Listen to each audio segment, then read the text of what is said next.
growth, friendship, and ruin. Across the life of the Dream SMP, these three truths have shaped the story into one of the most treasured in Minecraft history. Spanning many months and including some of the most talented content creators in the community, the story has evolved well past that ever thought to come from a Minecraft server. To truly understand the story, we must go back to the beginning. Today, I will take you on a journey through the early days of the server and tell the story of part 1 of the Dream SMP. Day 1 of the Dream SMP. A time before war, before nations, before death. A much simpler time than what we know today. A time of peace. On April 25th, Dream and George created what has grown into one of the most influential Minecraft servers ever. But to them, it was just a normal survival world. A few months prior, on February 5th, Minecraft released their first snapshot of 1.16, the Nether update. Because of Dream's focus on his channel, as well as his speedrunning grind that started shortly after, Dream had not had time to truly explore the new update. This world finally gave him a chance to do so. During their first stream, Dream and George intended just to play the game. No speedrunning, no Minecraft manhunt, just plain old survival. And that's exactly what they did. After making a portal, Dream and George explored the new biomes and structures added to the game. After a long journey through the Nether, the two decided to head back. After dying in the Nether, the two journeyed back to gather. They finally were able to find their stuff and escape. Yeah, they lost all their stuff. Later, they finally were able to explore the Bastion with no problems, and by the end of the stream, things were looking good. Soon after the beginning of the SMP, its first members other than Dream and George were added. These included Sapnap, the third member of the Dream team, as well as their close friends It's Alyssa and Awesome Dude. Over the next streams, the five were able to develop the world considerably. One of these projects included the centerpiece of the SMP and oldest building on the server, the Community House. Located in the middle of the lake, the Community House, as well as the paths branching off of it, still stands today as a hub for travel across the main server. A few other notable builds include the Community Nether Portal, which also remains a very important location today, and the Courthouse, which is pretty self-explanatory.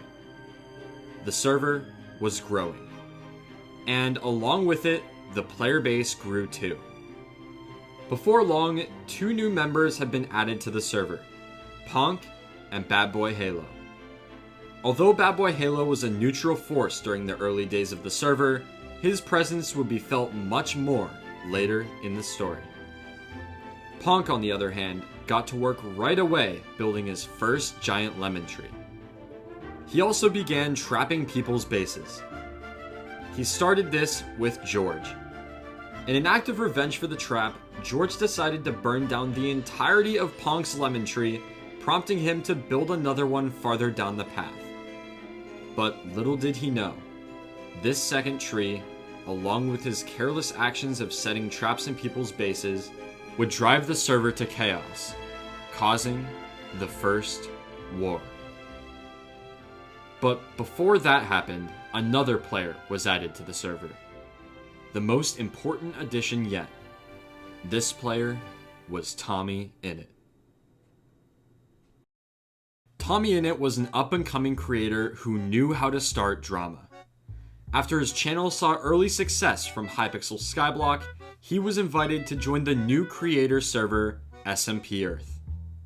Holding over 60 creators, many with millions of subscribers, this was a huge opportunity for Tommy. And he did not hesitate to try to fight all of them. He entered the Dream SMP with the same goal. Coming off the recently ending SMP Earth, Tommy was ready for more fighting. And on his first day, he got straight to work. July 4th. After hours of streaming, Tommy gets a completely out of the blue message from Dream inviting him to the SMP.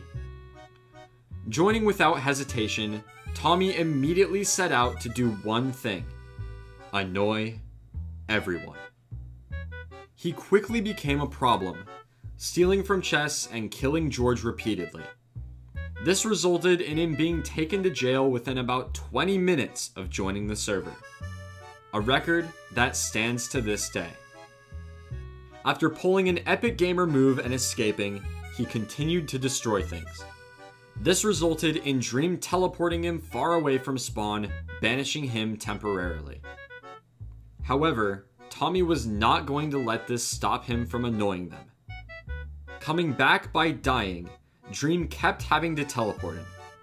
This went on for a few minutes before Tommy Innit had become the first player to be banned on the server. One Twitter block later, and Tommy was back. This time, he would follow the rules. Well, kinda. After causing a bit more damage and claiming everything he could see as his property, Tommy decided to end his stream.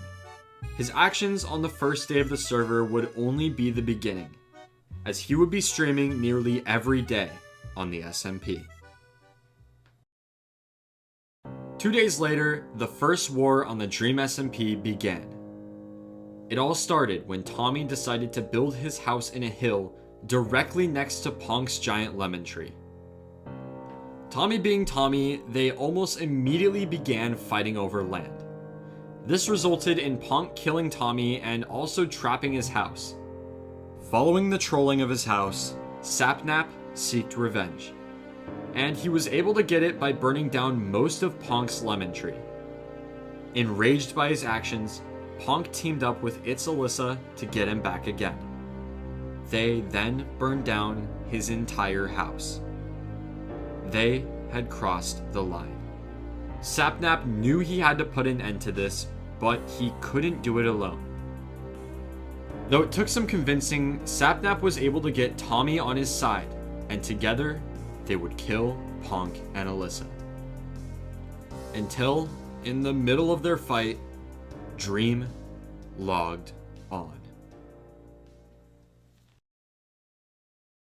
Dream, the creator of the world and so far the only one to stop Tommy's fits of destruction, had had enough. He had created the server to be a place to escape conflict, to work together, to create, and to have fun. And war had no place there. After watching the server begin to spiral into chaos, Dream decided to step in and stop the fighting. But he quickly discovered he was very undergeared, and within seconds, Tommy and Sapnap had killed him as well.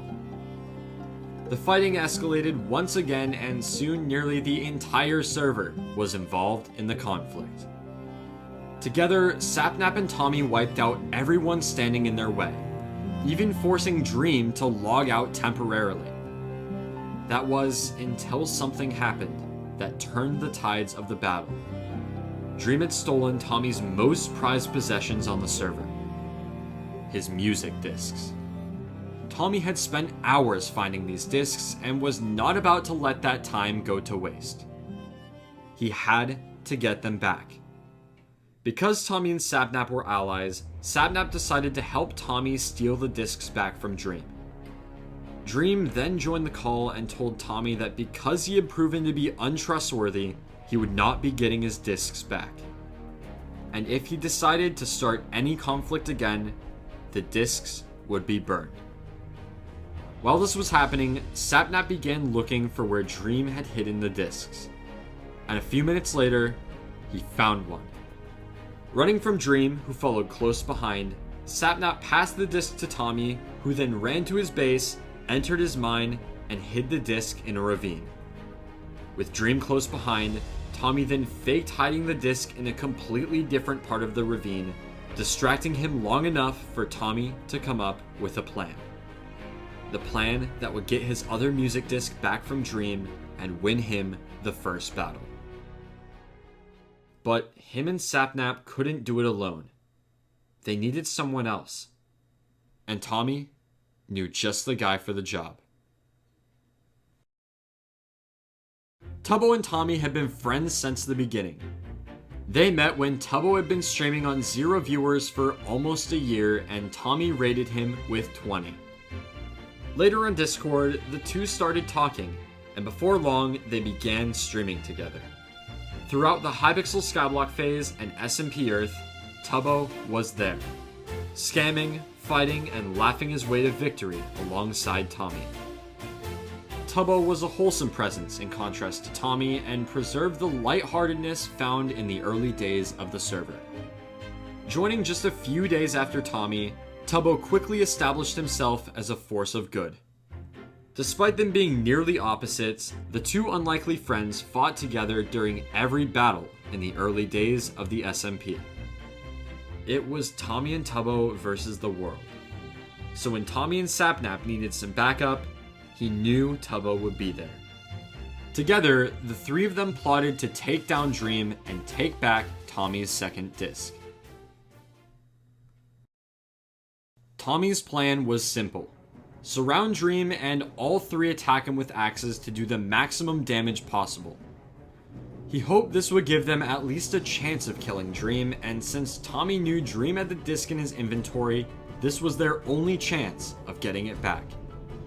As the fighting began, things were not looking good. After dying, Tommy and Sapnap brought a bed down to the ravine and set their spawn point nearby. The three then regrouped for one final ambush on Dream. But he found them first. After Sapnap was killed, it was all up to Tommy and Tubbo to finish the job. Using gravel as a blockade, the two began to chip away at Dream's health. Tommy got a few good hits before falling to Dream, leaving it all up to Tubbo. And as Dream was retreating to heal, Tubbo chased him down, managing to kill him. They had done it. Together, the team had managed to take down the most powerful man on the server, and Tommy's most prized possessions were back in his hands.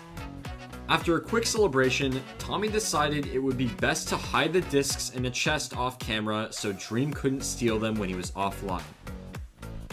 But he quickly realized that Dream would not give up that easily. Sure, Tommy had won the battle, but the war was far from over.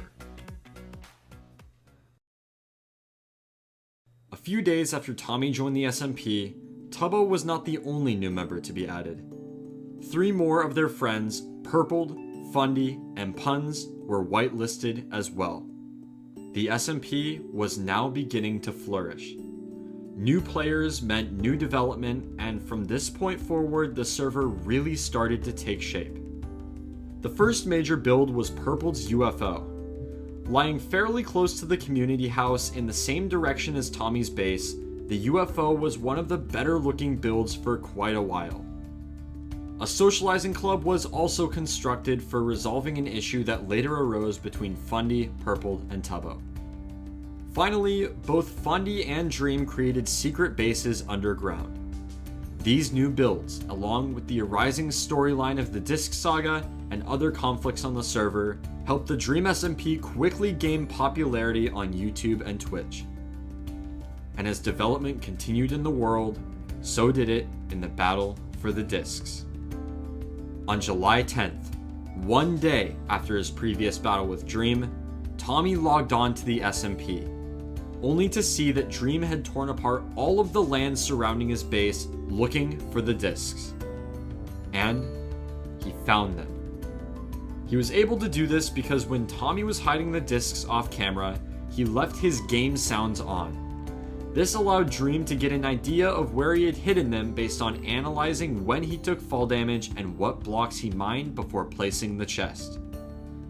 The discs had been lost once again, and this time, Dream would not let them back so easily.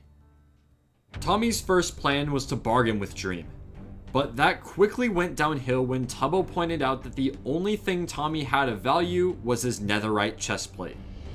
After their genius idea of setting an ultimatum was shut down by Dream walking out of the building, Dream threatened to burn Tommy's discs if he didn't give him the netherite chestplate within 20 minutes. This left only one reasonable solution. One way for Tommy to get his discs back once and for all. Him and Tubbo would try and portal trap Dream and kill him with beds. Why did they actually think that would work? He literally just said he doesn't have the discs in his inventory. This plan was absolutely foolproof. There was no way it wouldn't work. Okay. Knowing Dream knew their plan, Tommy and Tubbo were sure he had trapped the portal on the other side. Lucky for Tommy, he had ender pearls and was able to escape. Tubbo, on the other hand, was slain by Dream. And somehow, Tommy died as well. Their plan was not going too well. They had already both died and had made no more progress towards recovering the discs. They then met peacefully with Dream, who decided to give Tommy one last chance to trade his chest plate for the discs. Tommy convinced Dream to give him 10 more minutes to think about it, buying him time to think of another plan. This time, Tommy's plan was different. It was literally the exact same plan. After yet another failed negotiation, an opportunity arose for one of the discs to be stolen. Dream, after taking out both Tommy and Tubbo multiple times, was feeling very confident. Because of this, he decided it would be funny to taunt them by playing the disc. But Tommy and Tubbo were ready. After playing it again higher up so they couldn't steal it, Dream began to build a blockade next to the jukebox. But Tubbo managed to slip through, ejecting the disc from the jukebox and taking it. He ran for his life. But eventually Dream killed both of them and took it back again. In the words of Tommy, they had a glimpse at freedom. But the battle continued. Building higher and higher, Dream continued to taunt Tommy with his discs, holding them just out of reach. Until Dream was distracted by Tubbo, allowing Tommy to drop in from above and steal the disc back. Knowing it wouldn't be safe in the skies, Tommy dropped the disc down to Tubbo. However, Tubbo was not able to find it before Dream realized what happened and took back the disc once again. Twice now, the two had been incredibly close to victory, only to have the disc slip away at the last second. The fighting continued, but ultimately led nowhere. And so, Tommy and Tubbo decided to take the trade. Tommy's netherite chestplate for the discs. As they prepared for the trade, Tommy thought back to the days of Skyblock. He was the king of scamming. Surely there was a way to beat Dream. Take back the discs while keeping his chestplate as well. Then, he remembered Tubbo, who had been by his side the entire time. They both knew exactly what to do. As Dream dropped the discs, and Tommy dropped the chestplate, Tubbo made a break for the discs. By the time Dream realized what was happening, it was too late. Tubbo had grabbed both of the discs and logged out. It was a race for the chestplate. But Tommy won, managing to disconnect after picking it up. All that was left was Dream. Alone in the ruins of a battle he'd thought he'd won, with nothing. Or so they thought. Unbeknownst to Tommy and Tubbo, Dream had not dropped the real discs. The ones he traded were fakes. The finale of the disc saga took place the next day. As Tommy logged on, still holding the netherite chestplate, he looked around for a bit, then went to find Tubbo. But Tubbo had his own problems to deal with. After conflict arose between Fundy, Purpled, and Tubbo, they decided to settle their affairs in the socializing club. During their conversation, Tommy burst through the door asking for Tubbo's help to finish the war. But war would have to wait, as in the socializing club there are no weapons and no fighting allowed for any reason. So they moved outside. After that encounter, Tommy and Tubbo moved forward with their plan to find the discs. And Tommy knew exactly how they would do it. He believed that the discs were hidden in Dream's secret base, but he had no idea where it was. So with Tubbo's help, Tommy would use an exploit to see through walls and find it. The plan worked, and within minutes, they had broken into the base. But once again, this wouldn't be the end. The discs weren't there. Confused, Tommy and Tubbo asked around to see if anyone knew where the discs were. But they were out of luck.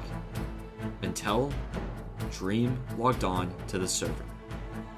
After some more negotiation, including a stack of diamonds the two had stolen from Dream, they once again agreed to trade the netherite chestplate for the discs. This time, there was no scamming. And just like that, the music discs were back in the hands of Tommy. Together, Tommy and Tubbo had won the war. And to celebrate, the two sat on a bench near Tommy's house and listened to one of the discs. Overlooking the land, they thought about what they'd accomplished. Until a sudden realization hit. They had gotten the discs before. But it didn't matter. Anyone could take them at any time. There was only one safe place on the entire server that left no chance of anyone stealing the discs. An ender chest. But as far as they knew, no ender chests had been made yet. So the two would have to quickly gather the materials and make their own before someone tried to steal the discs. If you don't know, an ender chest is crafted with an eye of ender surrounded by obsidian blocks. So all in all, they would need 8 obsidian, 1 blaze powder, and 1 ender pearl. They started by asking around for blaze rods. After Fundy wasn't interested, they went to talk to Puns, who, despite having his lawn griefed by the build battle the day before, and Tommy stealing some golden apples, agreed to supply them with a blaze rod and an ender pearl in exchange for an apple. But as Tommy got the apple and began making his way to Puns, Dream began to attack. Upon hearing their plans to seal the discs away in an ender chest, Dream knew if he wanted to stay in control, he had to stop them. Tommy quickly traded for the blaze rod and pearl, immediately running away as Dream began his pursuit. Tommy and Tubbo had to think of a plan, and quick. Dream is no stranger to chases, and Tommy knew he was living on borrowed time. Still needing 8 obsidian to craft the chest, Tommy had an idea. If Tubbo could distract Dream for just a minute or two, Tommy could rush over to the community nether portal and break enough obsidian to craft the chest. As Tommy made his way to the portal and began mining, Tubbo followed Dream, telling Tommy exactly where they were. 1, 2, 3. Tommy had almost gotten half the obsidian they needed when Dream started shooting at him from a nearby watchtower. Barely alive with 1 heart, just a single arrow could end the dream of securing the discs. Tubbo made his way to Tommy, covering him and supplying food. 4, 5. Dream made his way to the portal, Tubbo only managing to stall a few seconds. The two ran, taking refuge in the community house and blocking off the doors. Tubbo stayed on the ground floor, sacrificing his life and buying Tommy just enough time to escape from the roof. 6, 7. They were so close. All that stood between them and freedom was a green man and a single piece of obsidian. Dream chased Tommy, a relentless storm of arrows following Tommy's every step. He couldn't do it. If he stops running, Dream kills him. If he keeps running for long, he loses his sprint and Dream kills him. There was nothing Tommy could do. But he didn't have to do anything. He had Tubbo. Tubbo remembered he had a piece of obsidian at his house and ran there immediately. Now, Tommy was the one stalling. As Tubbo grabbed the obsidian, he went out back and saw Tommy loop around towards the back of his house. Tubbo then dropped the obsidian, as well as some food, and stalled Dream just long enough for Tommy to craft the ender chest and lock away the discs for good. Together, Against all odds, the two friends managed to save Tommy's most prized possessions from the wrath of Dream. With this, the Disc Saga was over, at least for now, and the server was at peace once again. The next 2 weeks would be the most peaceful the server had ever seen since Tommy joined. With the end of the first major war, it seemed everyone needed a break from the chaos. But soon, a new player would be added to the SMP. A player that would completely change the nature of the server. A storyteller. A mastermind of words. His ideas growing to define the server and made the story something people would remember. And July 24th, just 20 days after Tommy joined, one moment changed the course of the server forever.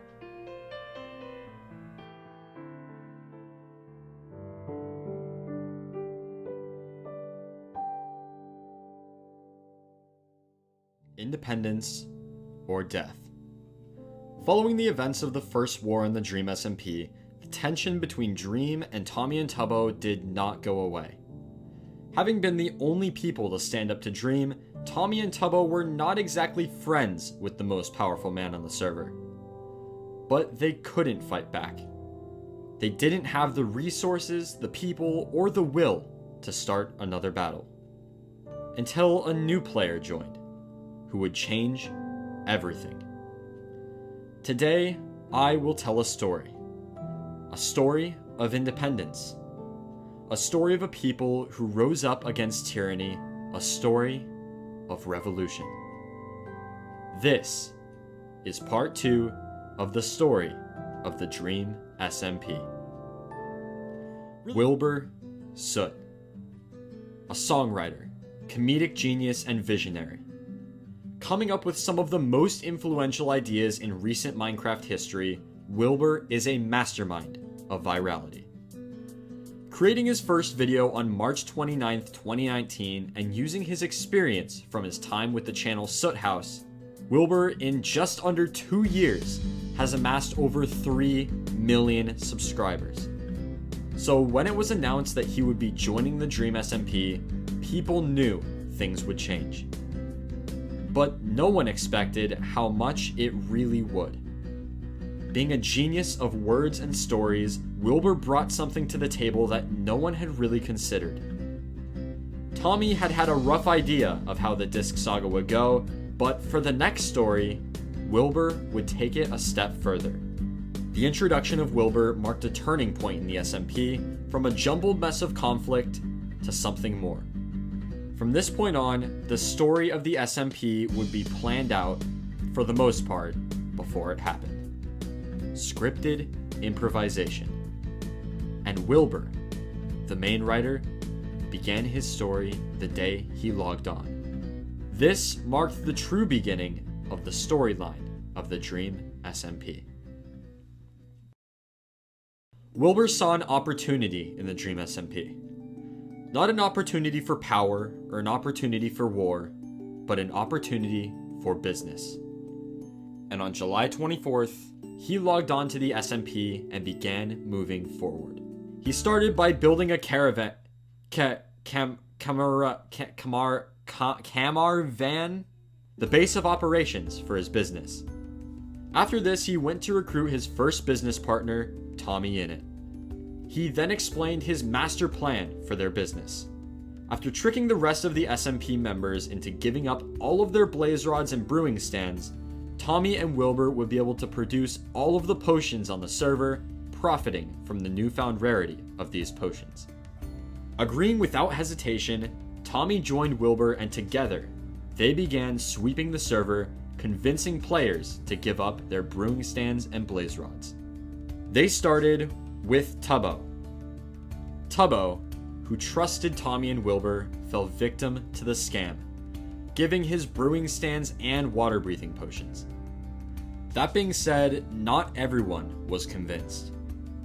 One man saw right through their plan. Sapnap. As Tubbo attempted to give up a stack of blaze rods to the new business partners, Sapnap punched Tommy out of the way, taking them for himself. With further suspicion of their operation, Sapnap followed Tommy and Wilbur back to their van, taking it upon himself to investigate. Entering the truck, Sapnap, against the will of Wilbur and Tommy, began looking around. And it only took him a few seconds to enter the back of the truck and find their brewing stands, thus exposing their plans of scamming the server into giving up all of their potion-making supplies. With their backs against the wall, the duo attempted to enlist the help of Fundy. Their plan to get Fundy on their side was to frame Sapnap as the bad guy. They then proceeded to hide the evidence of their plans from Fundy, who then decided to join them. After this, Sapnap had had enough. Attempting to arrest Wilbur and Tommy, Sapnap ended up killing Tommy purely for taunting him. This prompted Tubbo, who was on the side of Sapnap after being scammed by Tommy and Wilbur, to reconsider his position. But although his loyalty to Sapnap wavered, for now, he remained on the side of the law. There was nothing the three could do. Being completely outgeared, Wilbur, Tommy, and Fundy retreated to the van. And right as they thought things couldn't get any worse, they did. As it turns out, Tommy had some unfinished business with Punk, having stolen from him once again. And as the team retreated to the van, Purpled and Punk came to confront Tommy. Things were not looking good for the new business, and if the team wanted a chance to escape, they had to think of something fast. And quickly, a plan began to form. Wilbur walked out of the van, stalling Purpled and Punk just long enough for Tommy to escape through the floor of the van into a cave. Shortly after, the two noticed and began to pursue him. Wilbur, confronted only by Tubbo, logged out of the game to buy some more time. Lastly, Fundy stayed in the caravan, along with Tubbo and Eric, another member of the SMP who had recently joined. The guards stood, awaiting Wilbur to rejoin. Meanwhile, the pursuit of Tommy continued, and before long, they had found him. Surrounded, Tommy surrendered, being escorted to jail on half a heart.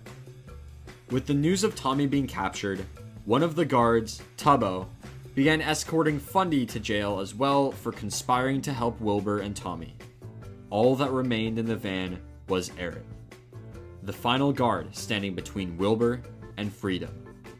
But in a surprising turn of events, Eric betrayed the other guards, choosing to help the enemy instead.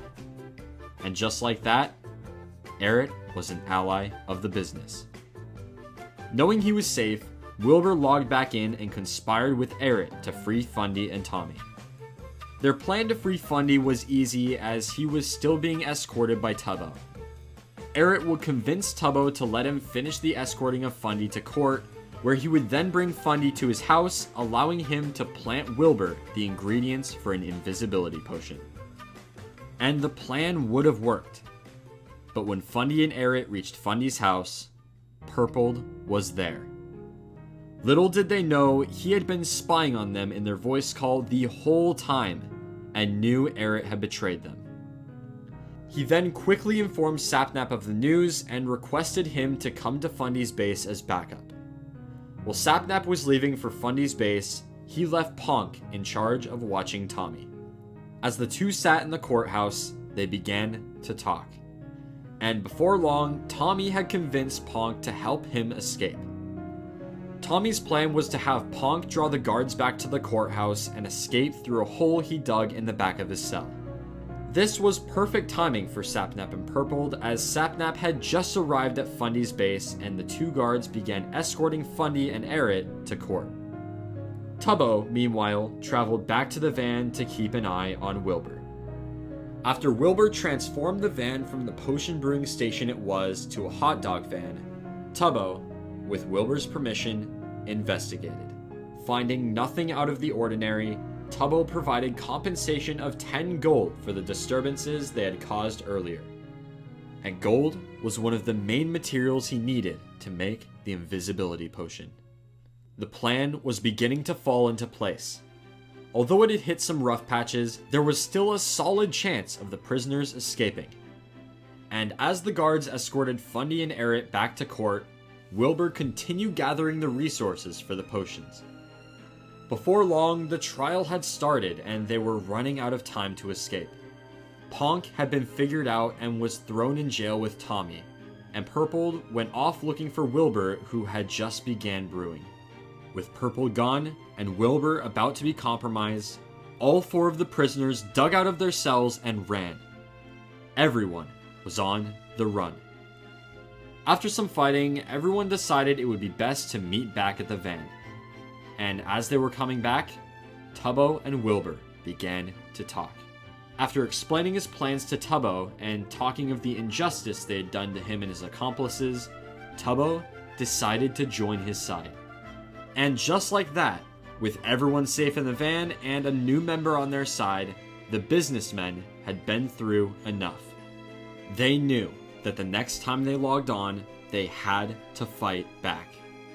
And Wilbur had an idea. One that would send the server into further chaos and begin one of the most famous stories on the SMP. The team would no longer be businessmen.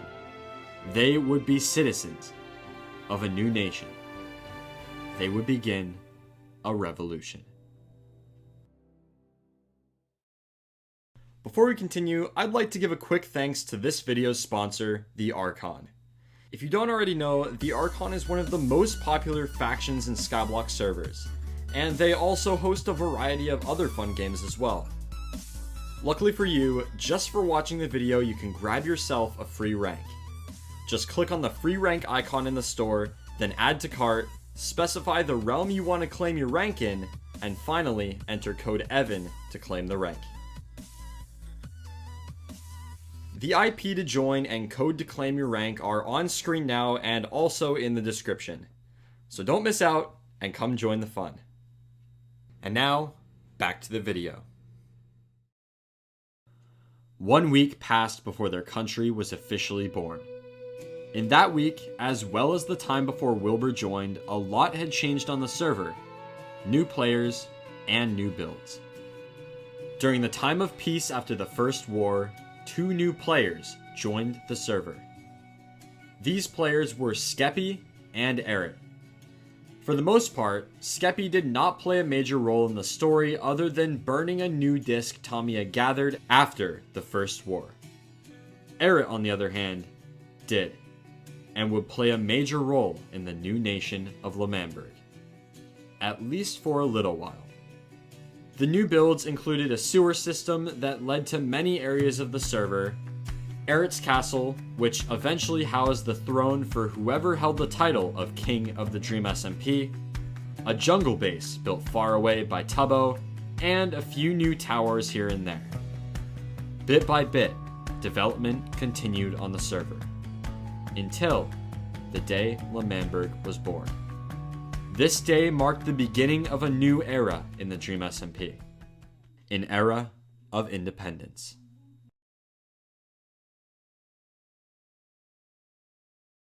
"3 days. That's how long the war would last. In 3 days, the fate of their nation would be decided, and the wills of the men, and Tommy, who created it, would be tested beyond their limits. But before they could begin a revolution, their great nation needed a name. And Tommy had just the idea. I've had the idea. Oh, I have a Oh lot of my god. Manberg, or alternatively, Mantopia. I like Mantopia. Yeah? How do we make it European? L'Manberg. L'Manberg. Yeah, that's funny. L'Manberg. L'Manberg. Where do you live? I live in the state of L'Manberg. After the name was decided, the fellow citizens began to build a wall to distinguish their land from the greater Dream SMP. In their new nation, anyone would be allowed to make potions without being arrested, and the tyranny of Dream and his fellow Americans would no longer affect them. This was the dream. And along with Wilbur, Tommy, and Tubbo, Fundy and Eric joined the new nation. Upon hearing the news of revolution brewing on the server, Dream went to confront the members of L'Manberg. This time, they didn't hide anything. The team explained that everything inside the walls was their land and would be governed and cared for by them, separately and under no rule of the greater Dream SMP. Included would be Tommy's Hill House, which would remain property of their nation as the L'Manberg Embassy. Dream, however, was not convinced and left to conspire with his friends about what to do. Before long, Dream began bribing Tommy to leave L'Manberg and rejoin the greater Dream SMP. But he would have to do better than that if he wanted someone to turn. That being said, Wilbur still questioned Tommy's devotion to the cause. All you've done for this nation is you're one of the faces of it, right? Thank you. But you need to understand that you've done very little in terms of setup. I mean, look behind you. Look at Eric working hard. As the two continued to talk, Wilbur still questioned whether Tommy was truly devoted to the revolution or just there to be a face of the nation. And after they reached an agreement, Phase 2 of Wilbur's plan began to take shape.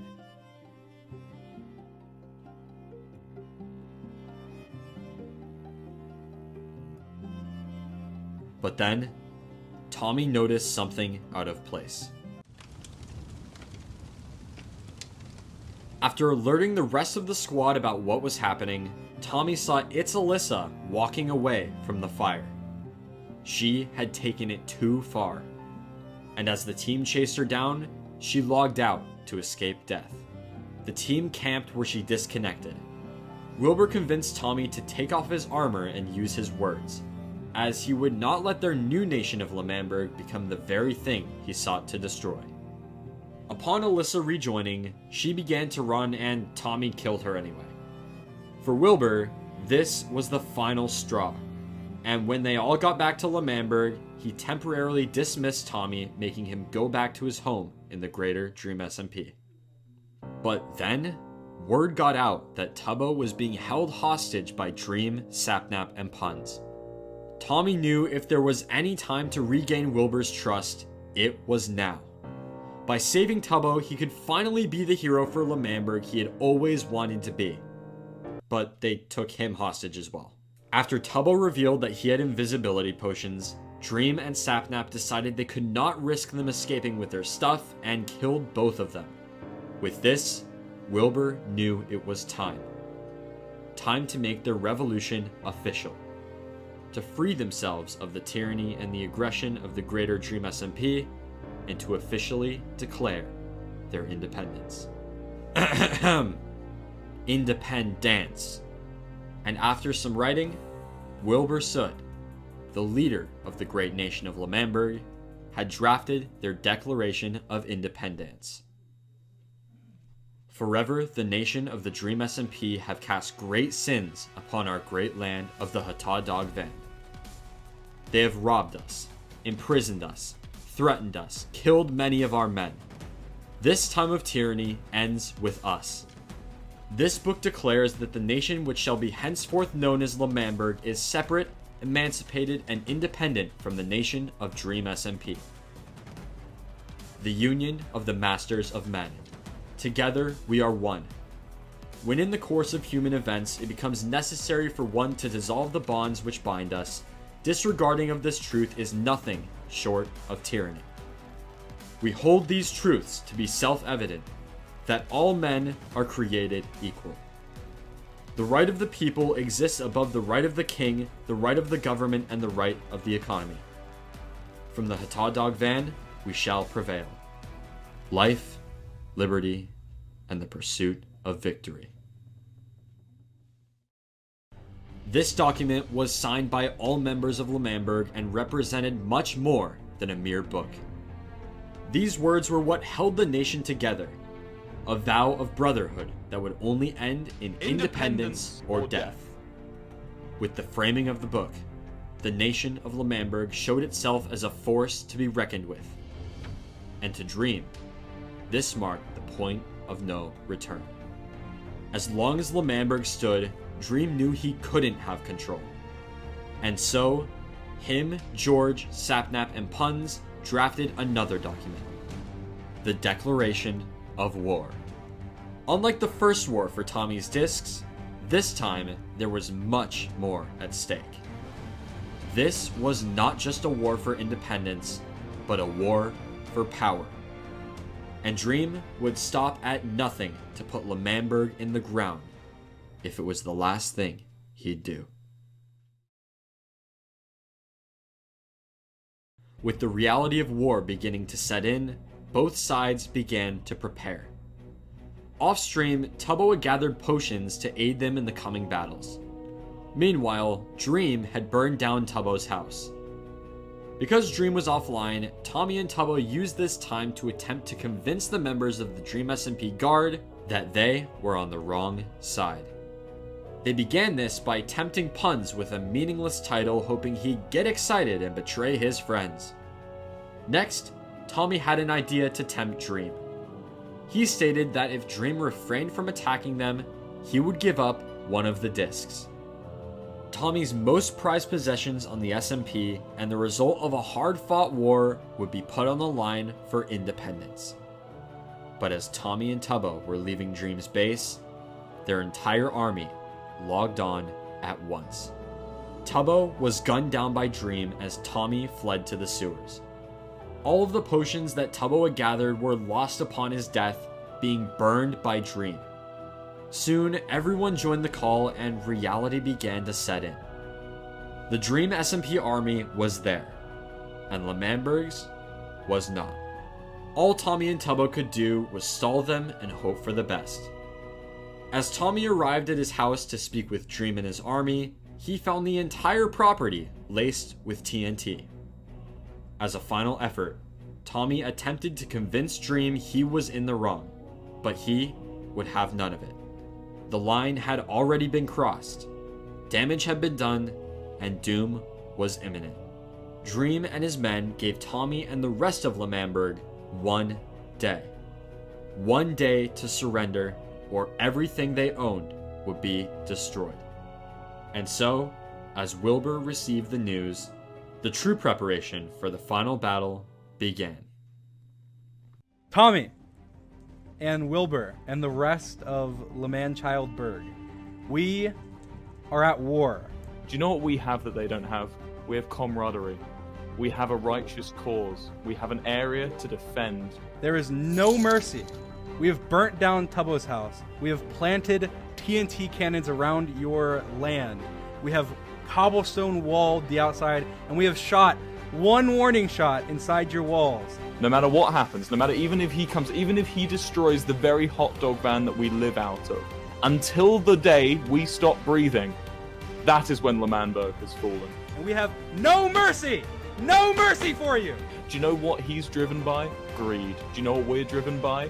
The defense of our land. Do you understand? We will come, we will burn down your houses. He can destroy the walls. We will kill everything inside your walls. He can slaughter our friends, our family.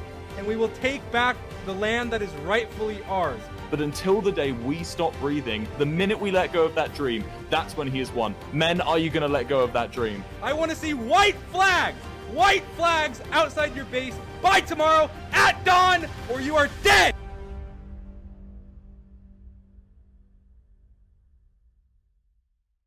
August 4th, the day of reckoning. And as Dream and his army looked to the skies of L'Manberg, no flags flew. Today, there would be war. Before Wilbur logged on, Tommy and Tubbo were attacked. After losing a few useless items, they retreated to L'Manberg, where they waited for the official start of the war. Then their leader Wilbur joined the server. With Dream and his men camping the cobblestone wall they had built around part of L'Manberg, the revolutionaries retreated to the van and began to create a plan of action. Wilbur emphasized the importance of the element of surprise, as their team was completely outgeared by Dream's army. While they discussed their plan, Dream and his men spread to each wall, surrounding them. Staying true to their peaceful origins, now was not the time to armor up. Using their words, Wilbur and Tommy attempted one final time to resolve things peacefully. But once again, it didn't work. And as the two sides regrouped, they prepared for the Battle of the Ages. The war for independence, and most of all, the war for power. Wilbur decided that it would be a greater benefit for the group if he watched the battle from above. This meant the one leading them into battle would be Tommy. As they began making their way to the battlefield, they took it all in. The final calm before the storm. The last peace. Once the battle began, there would be no rest until someone had won. And having had their moment of peace, both armies moved into position. Let the war begin. The battle began on Tommy's front lawn. Dream and his men held Tommy's power tower while the L'Manberg army stood in the grass. As the enemies stared each other down, they both waited for the first move to be made. Then, a shot was fired by Dream. But it was nowhere close to the opposition. Confused, everyone thought he missed. But he didn't. This was the first trap of the war and managed to take out Fundy. Immediately, the L'Manberg army retreated inside Tommy's house as arrows began to rain down from above. Totally undergeared, Tommy crafted a bow and missed the only shot he had. It had been less than a minute since the first shot was fired, and they were already backed into a corner. As Tommy began to retreat, Wilbur pulled everyone back. They had to hold their ground. Placing half slabs on the windows, the men began returning fire. It didn't take long for them to realize that their shots weren't doing much. They needed another plan. Tommy suggested purling on top of the tower and knocking them all off. But Tubbo reminded him that Dream had his end crystals from when they killed him earlier. Fundy, however, had a better idea. Using an invisibility potion, he would sneak up the tower, knocking all of them off and escaping unseen. This would be their next plan of action. But as everyone walked outside to draw fire away from Fundy, they realized the arrows had stopped being fired, and Dream's army was falling back to Ponk's tower. In an attempt to effectively counter their enemy's new position, the L'Manberg army traveled to the nearby Punza's tower. This tower stood at nearly the same height as Ponk's tower and would allow for the fire to continue. But Dream's army didn't climb the tower. This meant that when Tommy and Tubbo reached the top and began firing down, the Dream SMP army could not shoot high enough to hit them. They were completely safe. Because of this, as well as fire from the rest of the L'Manberg army down below, Dream ordered his men to retreat once again. This was huge. Somehow, completely outgeared, L'Manberg was driving Dream's army out of their own land. And with this victory, Eric convinced the rest of the group to join him in L'Manberg, for he had been grinding for a secret weapon. Something that would turn the tides of the war and secure victory. A surprise attack. But something was off. As the group moved closer and closer to the final control room, they only became more and more confused. Until they were all there, gathered around a single wooden button. Tommy could not handle the suspense and pressed the button. The room fell silent. Then, the unthinkable happened. There's nothing in the chest. Eric?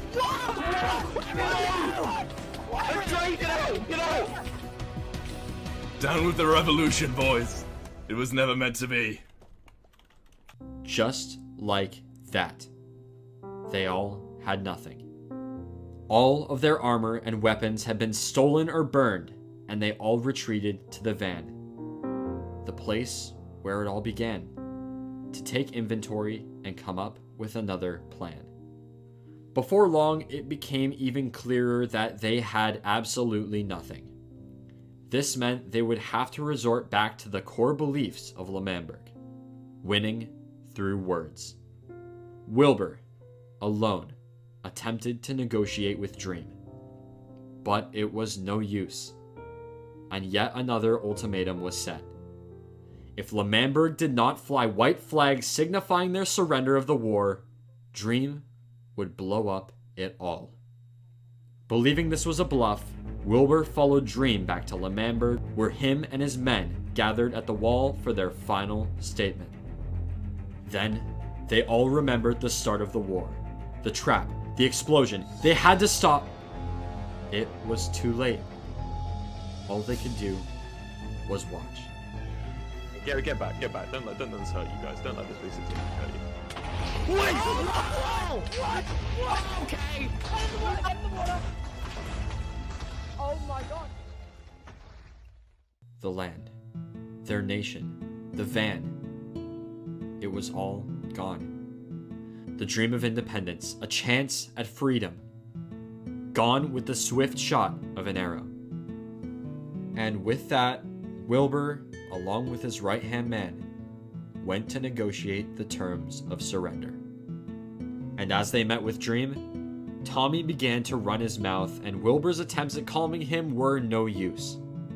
Tommy went on, insulting Dream and even challenging him to a 1v1 bow duel. But then something happened that was expected by absolutely no one. Dream was interested in the duel.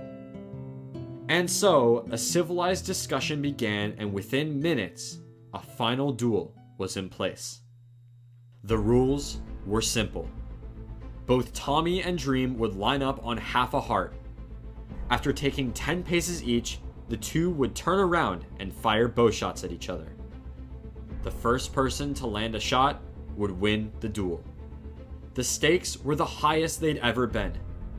If Tommy won, L'Manberg would be given its independence. But if Dream won, not only would L'Manberg lose its independence for good, but Tommy would have to give Dream Mellow High, one of the 2 discs he won back from Dream in the First War. With everything on the line, the sun fell low in the sky, and it was a showdown.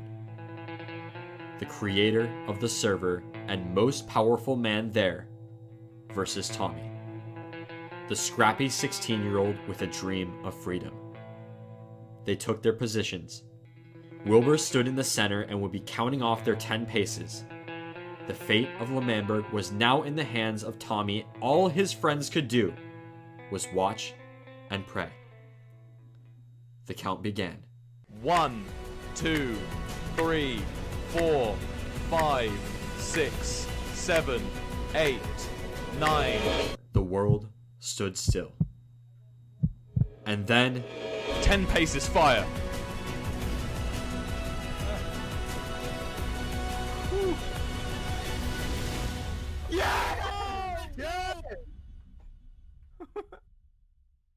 Tommy had lost. L'Manberg had lost for the second time. And Tommy owed Dream the very disc he spent days fighting to get back. With this, it once again seemed that all hope was lost for L'Manberg.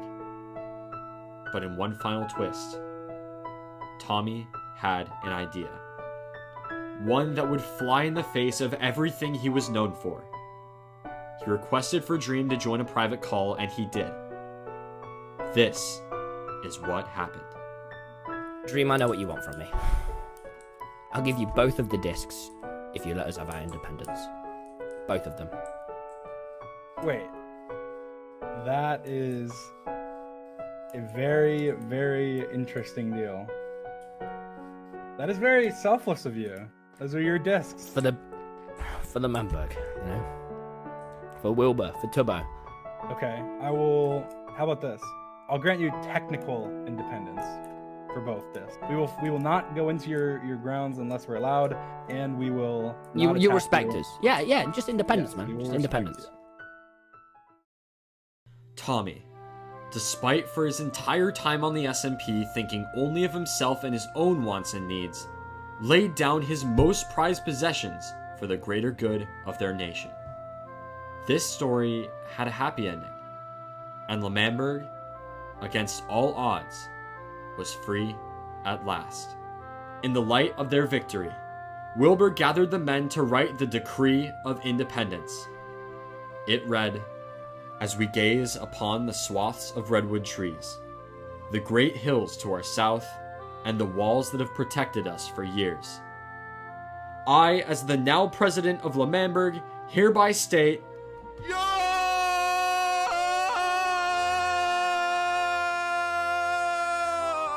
Suck it, green boy!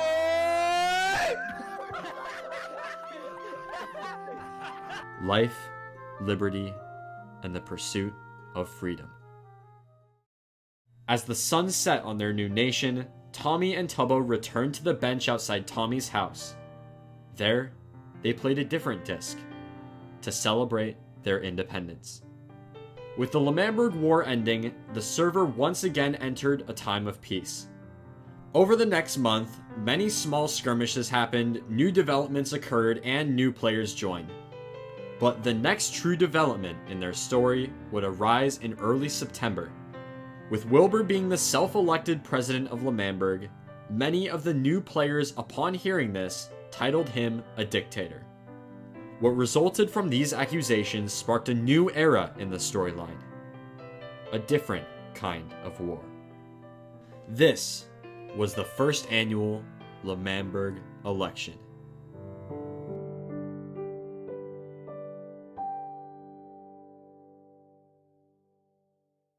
L'Manberg was free. In the light of their independence, Wilbur Soot declared himself as the president of their great nation. Although no one questioned it at the time, this simple act, these few words, would spiral out of control, leading to a new era in the SMP. This was the beginning of the reign of Manberg. As the weeks went by after the war, not much happened in L'Manberg. The server was at peace, and so there wasn't much Wilbur had to do to maintain their nation. With the addition of a few new players, L'Manberg went from the only independent nation to just another spot on the SMP, a shadow of the glory it once held. And Wilbur, although being the leader of their nation, began to feel his power slipping away. His lack of presence on the server and self-declaration as president meant that he was not getting the respect or admiration he wanted as a leader. This simple fact sparked a plan in Wilbur's mind. A plan for him and Tommy to reclaim the power they rightfully deserved. Wilbur thought, what better way of getting power than having the people themselves vote for you? They would hold an election. But not a normal election. Wilbur's plan was to notify no one that the election would be taking place until after the ballots had shut, leaving him as the only running party, thus forcing the people to vote only for them and swiftly taking back their power. After making Tommy his running mate, the two ventured off to L'Manberg to write the election ballot. They then proceeded to set the date of the election and named their party The Right the Best. That's my personal favorite political party. After that, they began work on their new policies. Some of the most important included, "We won the war," "Vicstar will vote for us," Tubbo, and "We will make big things." Feeling very confident that these new policies would gain them the support of the entire server, Wilbur and Tommy bragged about their plans to one player. Someone new. A man who would seek to ruin their plans of taking power and win the position of president for himself. Ladies and gentlemen, this man was Quackity. Where do I start with Quackity? Holding over 4 million subs today, Quackity has established himself as one of the bigger personalities on the SMP.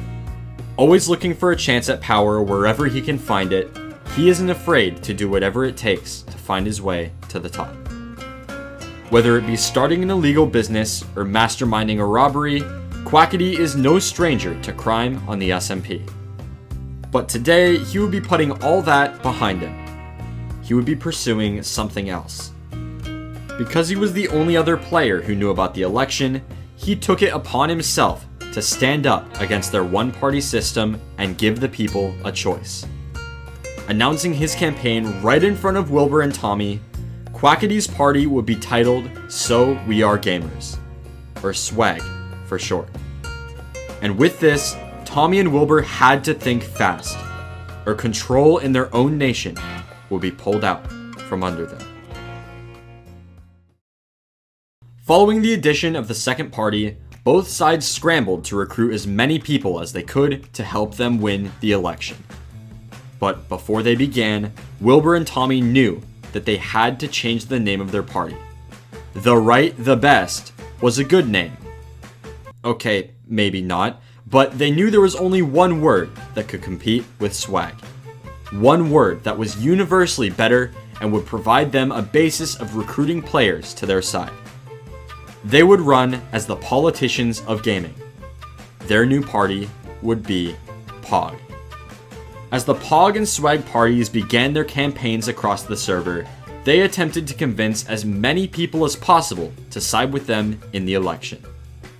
Starting with Tubbo, the politicians of gaming managed to recruit Jack Manifold and Niachu, two new players to the server who joined shortly after L'Manberg gained its independence.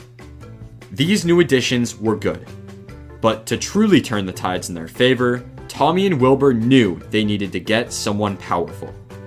Someone with connections at the top, and someone who was admired by all. They needed to recruit George Not Found. But they were too slow. By the time they were able to ask for George's vote, his allegiance already lied with Quackity. With this, Tommy and Wilbur knew there was a long road ahead in the election, and it would not be as easy as they thought. But they still had a few tricks up their sleeves. Tommy attempted to smear Quackity's reputation by creating a collection of fake quotes that made him look bad. He had also taken books of money from Dream as a part of a Minecraft Deal or No Deal that had taken place recently on the server. Using these, Tommy hoped he would be able to bribe and slander his way to winning POG 2020, the election. Upon seeing the wall, Quackity had had enough and proposed they hold a debate right away. Wanting to come off as strong as possible, Wilbur and Tommy reluctantly agreed, and with that, the two parties ventured to the newly created courthouse to hold their first debate.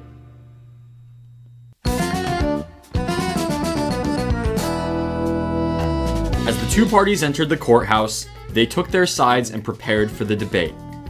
Yet another new player, Carl Jacobs, took center floor as he would administer the debate. Before the debate began, Quackity convinced Fundy to join his side, and following this, the first part of the debate began. Wilbur versus Quackity. The first issue brought to the table was territories. L'Manberg has a long history of discrimination against people not from L'Manberg. I myself, I'm not able to enter L'Manberg because of the policies these men have put into their property. And I don't agree with that. I'm going to let everyone into L'Manberg because it's a beautiful country and it deserves to be seen by every citizen in the Dream SMP. For years, nay I say decades, the Dream SMP has ostracized my group of people. My European brethren stood behind me. L'Manberg is not a place of oppression, it is a place of sanctuary for our people. What you are intending to do is come into our land and open it up to the very people we seek to escape, just because we've created a better life for ourselves. This in itself is tyranny and I will not stand for it.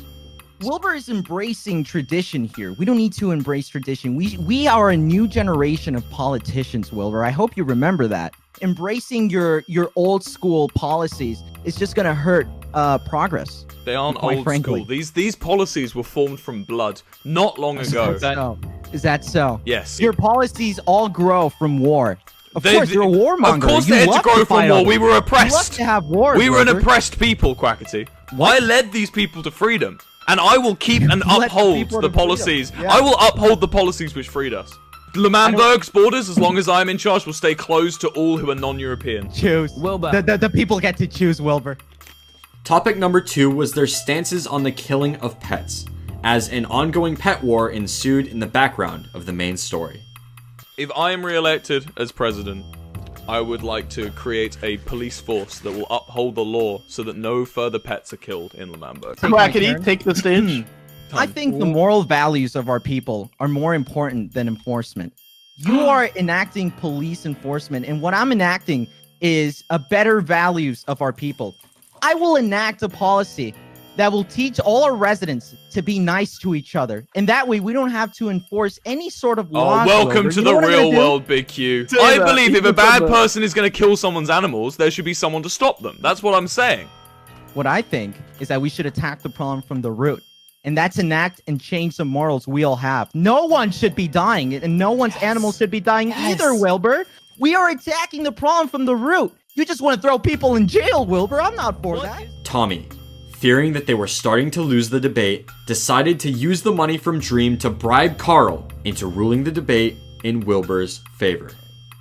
And after a completely unrelated discussion about political corruption, Carl did exactly that. Next, the running mates would have a debate. This was Tommy Innit versus George Not Found. Now, I think I'd like to address the fact that the reason L'Manberg was created was for freedom. The Dream SMP wouldn't allow our rules, and it wouldn't tolerate us making our own separate kingdom. And I think the fact, George, that the Dream SMP rigged our land with TNT, exploded everything we owned and loved, my base, my embassy. And merely I had to give away my discs just to get L'Manberg back. You know, we want to keep that to our members.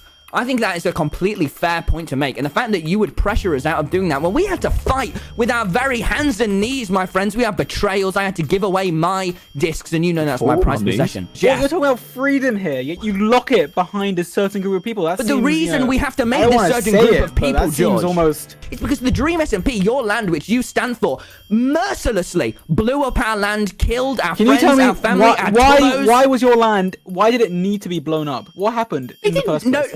George, if you stand by the fact that... What did you do to spark George, this if you war? stand by the fact that something needs to be blown up, then how dare you? All you care about is war. You know who wins in war? No one wins in war. Yes. And especially not the people. You are causing mayhem, okay? You're causing chaos. The people are hurting from it. They want peace within the land. Tommy, say shush, Goggy. Shush, Goggy. All he cares about is war. After a heated start to the debate, things got ugly when George pulled out proof that Tommy had bribed Carl. The chaos and low blows continued, even catching the eyes of Dream, who joined the call to defend himself and George. Wilbur then called for a brief recess where he discussed with Tommy that they needed to pull themselves together. If they wanted to win the debate, they needed to take the high road, follow the rules, and out-debate their opponent. Following the recess, the debate got back on track, with Tubbo as the new moderator. The final topic on the table was conflict. When this was a simpler time on this server, we all lived in harmony. And it was very nice, very peaceful, and we loved it. And then you came along. You started wars, battles, killings. The list goes on. And simply, my opinion on conflict is we should keep it to a minimum. But clearly in your mind, you want it to the maximum. I don't agree with that. Yeah, well, I think my stance on conflict, Carl, that would be that I think only when necessary is it right. I think the point you're making about conflict, and that it probably was a nicer time before I joined the server, but that's only because someone stood up to your tyranny. If you came on and had just been amicable like the rest of us, we wouldn't have had to have a war in the first place. We were amicable. If you get elected, what changes will you make for the better? That's a very good point. I think we're going to make sure that this tyranny, this war, this, I'd say discrimination, we'll be stopping that. I don't want any more of war between people. I think it's very important that the Dream SMP server people understand we don't have anything necessarily against them. We just want to make a clear boundary that, look, we fought for our nation. I gave Dream my discs, and now we've earned it. So I think it's very unfair of you to shout, no, anyone must be allowed. Well, sure, if you'd like to make that your policy, anyone can be allowed. But the point is, we fought for this nation, and the fact that you're trying to take it away, again, make it a part of the Dream SMP is what you're trying to do. And that is the opposite of all that L'Manberg stands for. And if that's what you stand for, then you do not have my vote. After the debate fell into chaos once again, Wilbur and Tommy decided that they had had enough and would not continue the debate. They trusted that the people would see through the lies of their opponents and know in their hearts the right side to take. And with tensions as high as ever, the campaign trails continued, growing ever closer to Election Day. September 21st, the day of the L'Manberg election. Everything was in place and the people were ready to vote. But before they released the polls, the two parties had to give their final speeches and announce endorsements. As they all gathered at the podium, except for George, who was having the best sleep of his life, they began with their speeches. My name is Quackity, and I am running for president simply because I didn't think it was fair for Wilbur Soot to run a one-party democratic election, or so democratic as he wants to call it. That is why I have gone up and have challenged this man and all his policies, all his old-school policies, to make L'Manberg a better place.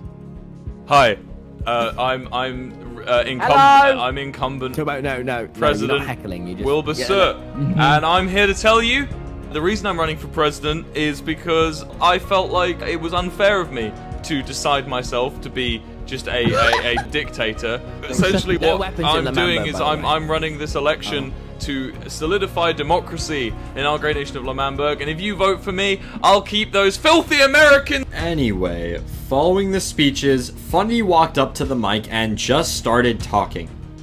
My fellow citizens, I stand here today humbled by the task before us, grateful for the trust you have bestowed and mindful of the sacrifices borne by our ancestors.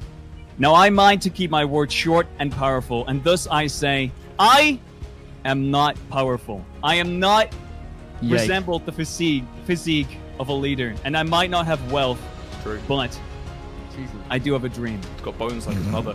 While Quackity has righteous ideas and Wilbur the leadership, I, together with Nikki, have a bakery and a worldwide shipping right. I can deliver as many cookies and ice cream as you desire once you have voted for Coconut 2020. Wilbur was not very happy about Fundy trying to undermine the system and join the election the day it would happen. Because of this, he attempted to send Coconut 2020 away and keep them off the ballot. However, the people wanted differently. And so, swaying to the judgment of the people, Wilbur added Coconut 2020 to the ballot. Things were not exactly going according to plan. What started as an attempt to gain more power has now put Wilbur and Tommy at risk of losing all the power they had. But little did they know it was about to get worse. A lot worse. Next up, the parties would reveal their endorsements. My one endorsement is KSI. He just hasn't happened to responded yet to my endorsement plead. But he's my one endorsement. KSI and Lord Jesus Christ. Now, after years of fighting and you know, a general negative presence, I finally got who we needed on our side to turn probably just the entire world around.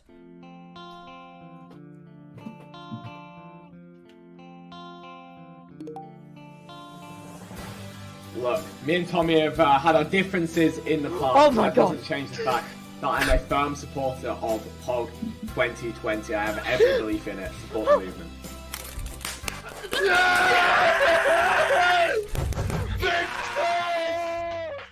I've got my endorsement. Here he comes. The one, the only. Jay Schlatt, a comedian, a man of business, but behind all lies a calculated man. Life is a chess game to Schlatt, and he has no intention of losing at any cost. He is confident, charismatic, and ruthless. Give him control, he will control everything. Give him a drink, it'll take him 3 seconds. Give him a podium, and he'll rule the world. This was not Schlatt's first time on the SMP. He had made a cameo for one of Tommy's videos shortly after the Disc Saga, but was then quickly banned by Dream, who had no idea Schlatt had joined. But now, he was back, and had no intention of endorsing anyone but himself.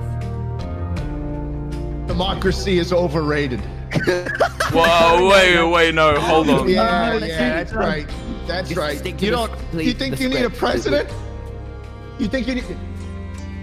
I'll be my own president. Everyone, get off the You think you want Quackity as your president? Yeah. You think you want Wilbur? I'll run my own presidency. No. You haven't seen the end of me. God. This isn't the end of my presidency. Everything was going downhill.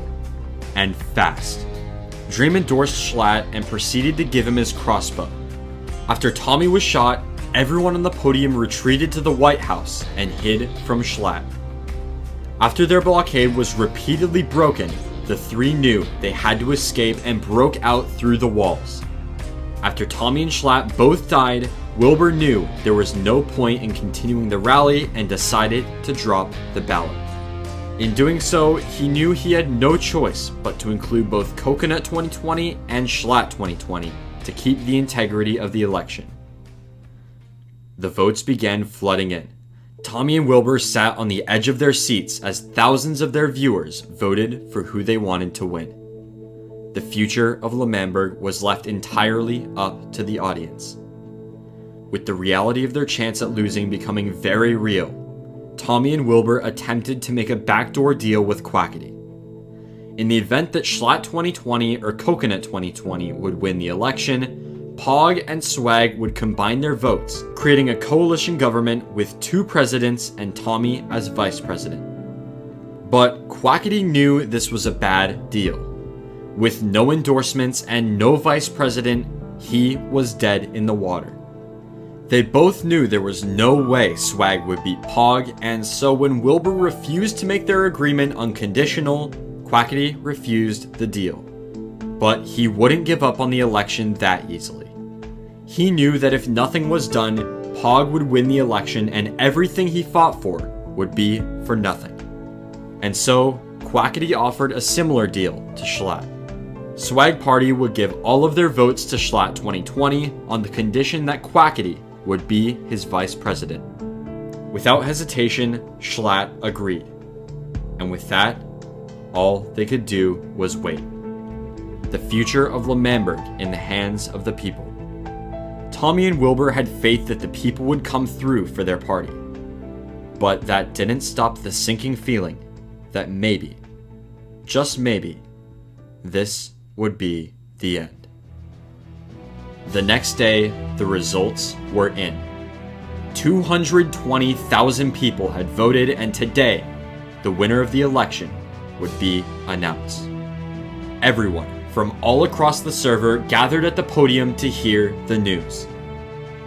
The candidates met on the stage and Wilbur explained what would happen.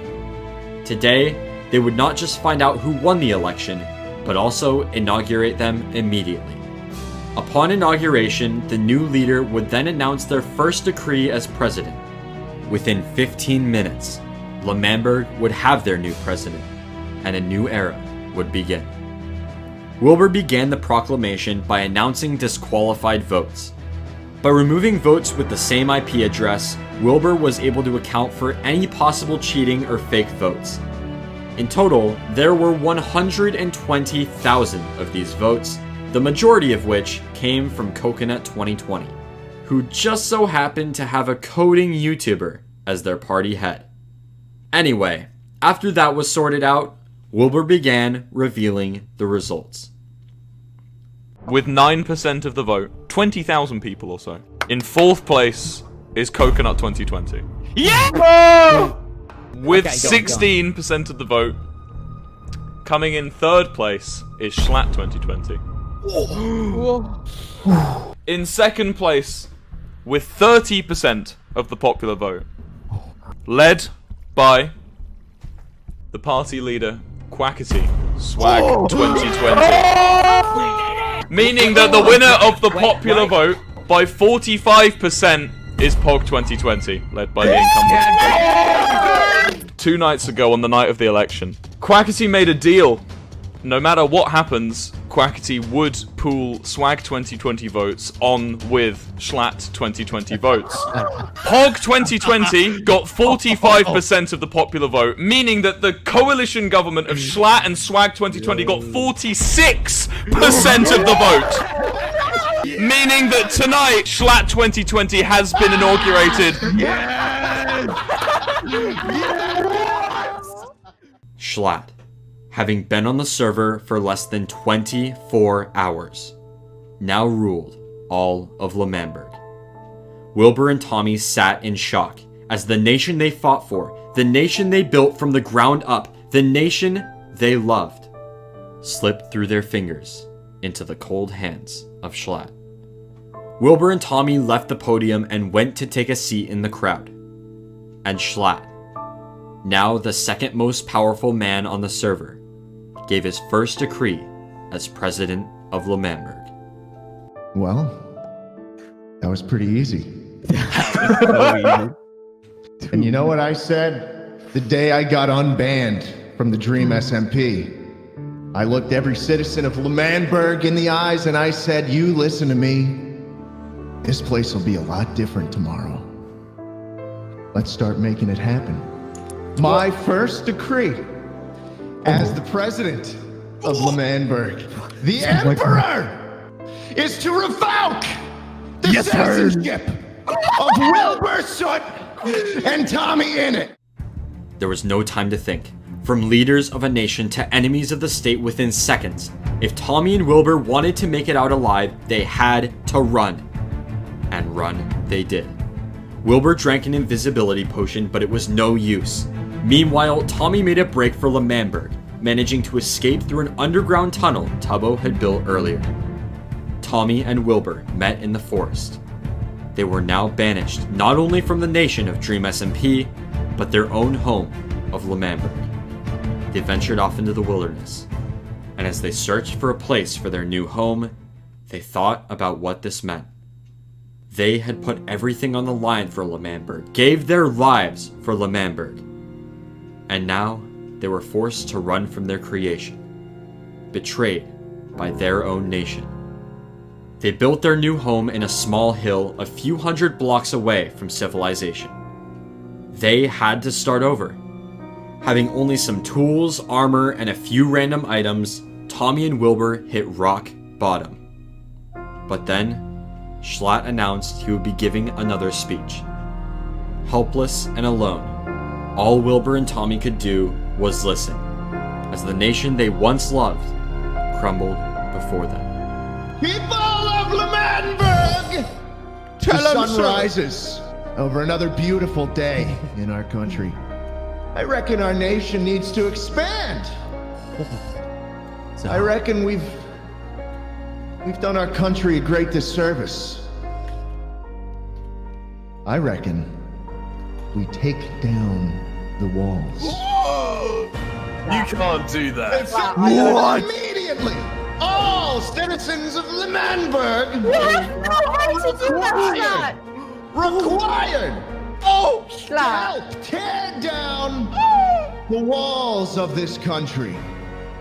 Thus ends the second presidential speech. Let's get to work. The walls. The very walls that protected L'Manberg since the day it was born would be taken down by its own citizens. Wilbur and Tommy could not help themselves and traveled back to watch. As they sat on a nearby hill, their nation's borders fell before their eyes. Wilbur was destroyed. L'Manberg was his dream from the day he joined the SMP, and in the span of 30 minutes, that dream was crushed in front of him. When Wilbur and Tommy arrived back at their base, Wilbur exclaimed that he was a slow burning fuse, and over the next few weeks, he would become a much different man than the one Jay Schlatt crossed. Tommy, meanwhile, had already come up with a plan. Both of them knew that just the two of them would not be enough to put up a fight against the new L'Manberg. But Tommy had a trick up his sleeve. An old friend, who in the time they needed it most, stepped up and offered a hand. For once since their banishment, Tommy and Wilbur would have something L'Manberg couldn't. Tommy and Wilbur had the blade. Technoblade. Legend has it he can take down an entire army with only 2 other men. Legend has it he once spent 9 months farming potatoes to bully a guy he didn't even know. Legend has it he once entered 1,500 battles and won every single one of them. Legend has it, he can kill Dream. After hiding in the shadows and watching the events of the election unfold, Technoblade saw an opportunity. Being an anarchist, Techno looked for any opportunity to abolish government. And seeing hatred in Wilbur's eyes as the L'Manberg walls tumbled to the ground, he knew this was his chance. Together, Tommy, Wilbur, and Technoblade would build up their new base in a ravine underground. Keeping it a secret from everyone on the other side, they hoped to grow their arsenal right under Schlatt's nose. And when the time came, they knew they had to regain control of L'Manberg at any cost. After Technoblade was escorted by Tommy to their base, Schlatt gave his second presidential speech. In this speech, he announced he would be changing the name of L'Manberg to Manberg. Everything their nation stood for, every trace of Wilbur and Tommy, was now gone. And the preparation for war began. Tommy, Wilbur, and Technoblade began by naming their new home Pogtopia. Just a few minutes later, Tommy stumbled across his old strip mine, meaning they now had a direct underground path to Manberg, and no one else knew. By the next day, Technoblade, who according to himself stayed up all night, had created a large potato farm to supply Pogtopia with food. And Wilbur managed to convince Tubbo, a member of Schlatt's cabinet, to become a spy for them. Within a few weeks from their banishment, the resistance continued to build. Technoblade gathered weapons. Tubbo informed Wilbur of all of Manberg's plans, and the path to Manberg continued to expand. Pogtopia flourished and was almost ready for war. They just needed the right time to strike. The nation of Manberg had changed a lot in this time. Office buildings arose, the L'Manberg flag was burned, and in its place sprouted a new flag, the Manberg flag. On the surface, things in Manberg looked to be going smoothly. But deep down, Schlatt knew it was already falling apart. Word of a rebellion caught wind in the streets of Manberg. A secret group of people plotting to take down Schlatt. The rumored Pogtopia, to Schlatt's dismay, was not hated by the people, but seen as a force of good to save them from his ruthless rule. Many citizens attempted to help the rebellion by offering supplies and information. Schlatt, not wanting to lose any more people than he already had, could not stop them. But he could turn them back. As a last resort to save his dying country, Schlatt decided to throw a celebration. A celebration of the new changes he had enacted as president, and a celebration of Manberg. He had announced the Manberg Festival. This was their chance to show Manberg how powerful Pogtopia truly was. Their chance to scare Schlatt out of power, their chance to take back Manberg. But Wilbur had changed his mind. The betrayal from his own people, the destruction of everything he'd worked for, was starting to take a toll on him. On the day of their banishment, Wilbur had said that he was a slow-burning fuse, and would soon be a much different man than the one Schlatt had crossed. And now, more than ever, that fuse grew ever closer to an explosion. After the announcement of the festival, both Wilbur and Tommy knew this was a huge opportunity for them. But Wilbur couldn't shake a dark feeling. The festival was good. Everything Schlatt had done was completely legal. And yet, they still wanted to ruin it with their rebellion. Were they in the wrong? Were their actions justified? None of it mattered. Nothing changed the fact that Wilbur, after weeks of hiding away, had not made it any closer to getting back L'Manberg. And as the days passed, so did the nation he once loved. His unfinished symphony. A new plan began to come together for Wilbur. Losing all hope of gaining back control, Wilbur chose destruction. After all, he created that nation. It was his. If the people can stab him in the back, betray the very founder of the land in which they lived, why can't he do the same? If he can't have it, no one can. This was the new plan.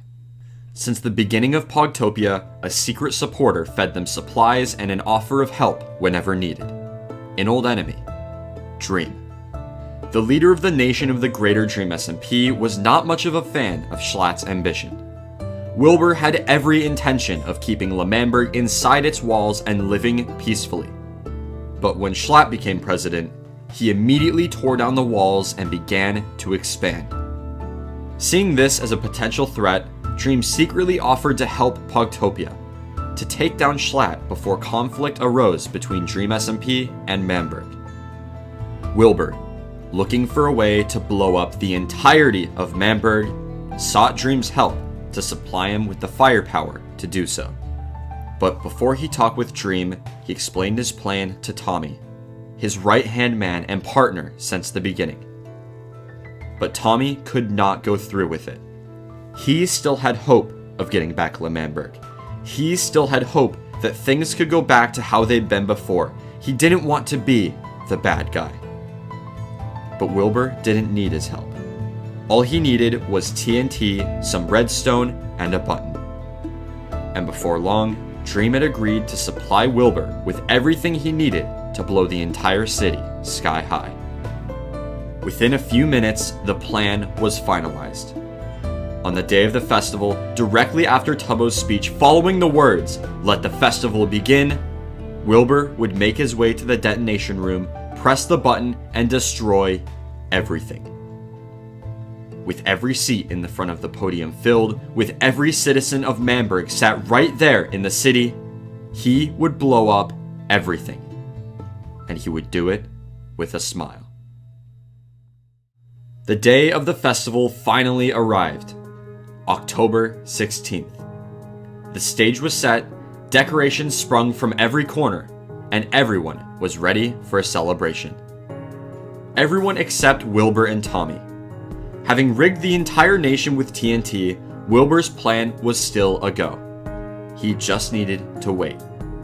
And as the festival drew closer, more and more people logged on to party. They all gathered at the presidential podium. Tommy and Wilbur hid on top of a nearby building to attend the festival in secret. Among the attendees was Technoblade, who unbeknownst to Schlatt was on Pogtopia's side. With Tubbo having been debriefed on the plan before, all the pieces were in place. Today would be the day everything changed. The festival officially began as Schlatt gave a quick speech. Following the speech, the people of Manberg and Technoblade went off to party at Carl's Party Island. Upon seeing the people, his friends, happy, Wilbur began having second thoughts about blowing up Manberg. And so, to help bring himself to clarity, he called Tubbo over to talk with him and Tommy. Wilbur explained his dilemma, the innocent people that would be at risk for his selfish gain. Tubbo agreed with Tommy that there were better ways to handle the situation, but also trusted Wilbur's better judgment. Entirely unsatisfied with his answer, Wilbur decided he would make Tubbo choose for him. The fate of Manberg rested on Tubbo's shoulders, and as Tubbo received the news from Wilbur, he was called up to the stage to give his speech. If Tubbo said the words, "Let the festival begin," Wilbur would immediately sprint to the button and detonate all of it. But if he didn't, Manberg would live to see another day. And so, with the entire nation balancing on his words, Tubbo gave his speech. Ladies and gentlemen, I'd like you to look around at what we've built today. Look at each other. All of this, thanks to democracy and the leadership of Jay Schlatt. And isn't that what this festival's all about? Democracy. Our people have been beaten down by royals and dictators for so long, now we are finally free. Free to elect who we want, free to live how we want, and most importantly, free to go wherever we want without the confine of those huge black walls. So with that in mind, I'd like to thank everyone for coming to this wonderful event. What's up, Schlatt? You got anything else in the speech? No, on that note, let the festival begin. Wilbur ran. The deed was done, and today would be Manberg's last. Within seconds, the entire country would be reduced to rubble. all Wilbur needed to do was wait for Tubbo to clear the stage and it would all be destroyed. But something wasn't right. Before Tubbo could leave the podium, Schlatt and Quackity quickly trapped him with concrete and cobblestone. Confused, Tubbo asked for an explanation and Wilbur ran back to the building to see what was happening. Then Schlatt gave another speech, unlike all that came before, and it didn't take long for the true nature of the gathering to be revealed. This was never meant to be a party. There was never anything to celebrate. This was no festival. No, this was an execution. Tubbo, Yeah? I know what you've been up to. What have I been up to? What are you talking about? What have I been up to? He says, what? Actually, I'm actually trapped in here, Schlatt. With the idiots, with the tyrants. What do you... That we kicked out of this server, that we kicked out of this great country. Tubbo, I don't know if you know this, but treason isn't exactly a respectable thing around here. You know, I know what you've been doing. It all adds up, buddy. Your absence from great events. I mean, you walked off in the middle of this one. Don't try and tell me that you've done nothing wrong, because everybody knows it. Do you know what happens to traitors, Tubbo? Nothing good. Ooh. Hey, Technoblade, you want to come up here for a second? What do you want out of me, Mr. President? Oh, I mean, I only call you in for special favors. Techno, I need you to take him out. What? You're not gonna take him out to dinner, bro. You're gonna kill him. You're gonna kill him right now. And make it hurt. I'd rather rule alone than with you. Technoblade! He's softening him up. Tubbo, I'm sorry. I'll make it as painless, as colorful as possible. What the hell? Oh my god! Button. Let me go! Kill everybody! Press the button! Everyone go after Tommy in it! Chat, where's the button? Chat, where's the button? Chat, where's the button? We leave! Everyone go after Tommy in it! We gotta get out of here! Tommy! Wait, Tommy's here? Oh my god! Oh, we gotta get out of here! Tommy's on his own route! What just happened? What just happened? Don't let him go! Oh my god! What is happening? Oh my god! Let's The festival had gone completely off the rails. Wilbur could not find his button, and Technoblade, their partner since the start of Pogtopia, had betrayed their cause and executed Tubbo. As the people of Manberg gathered back at the podium, they were angry. Schlatt had taken things way too far. Standing up for Tubbo, Nikki, or Niachu, openly stated her opposition to the government and what they had become. As Schlatt was about to order her execution as well, Wilbur stepped in, no longer afraid of being seen. He spoke of the injustices Schlatt had done not only to him and Tommy, but to his own people as well. Then, distracting the associates of the government, Wilbur told Nikki to run, saving her from execution. Following the chaos, Tommy, Tubbo, Wilbur, and Technoblade met at Pogtopia. Tensions were high. Tommy, enraged by Techno's actions, the killing of his best friend, challenged him to a duel with no weapons. As Nikki showed up to join Pogtopia, Techno and Tommy prepared for the duel. Wilbur, in love with chaos, sat enthusiastically as his two friends fought to the death.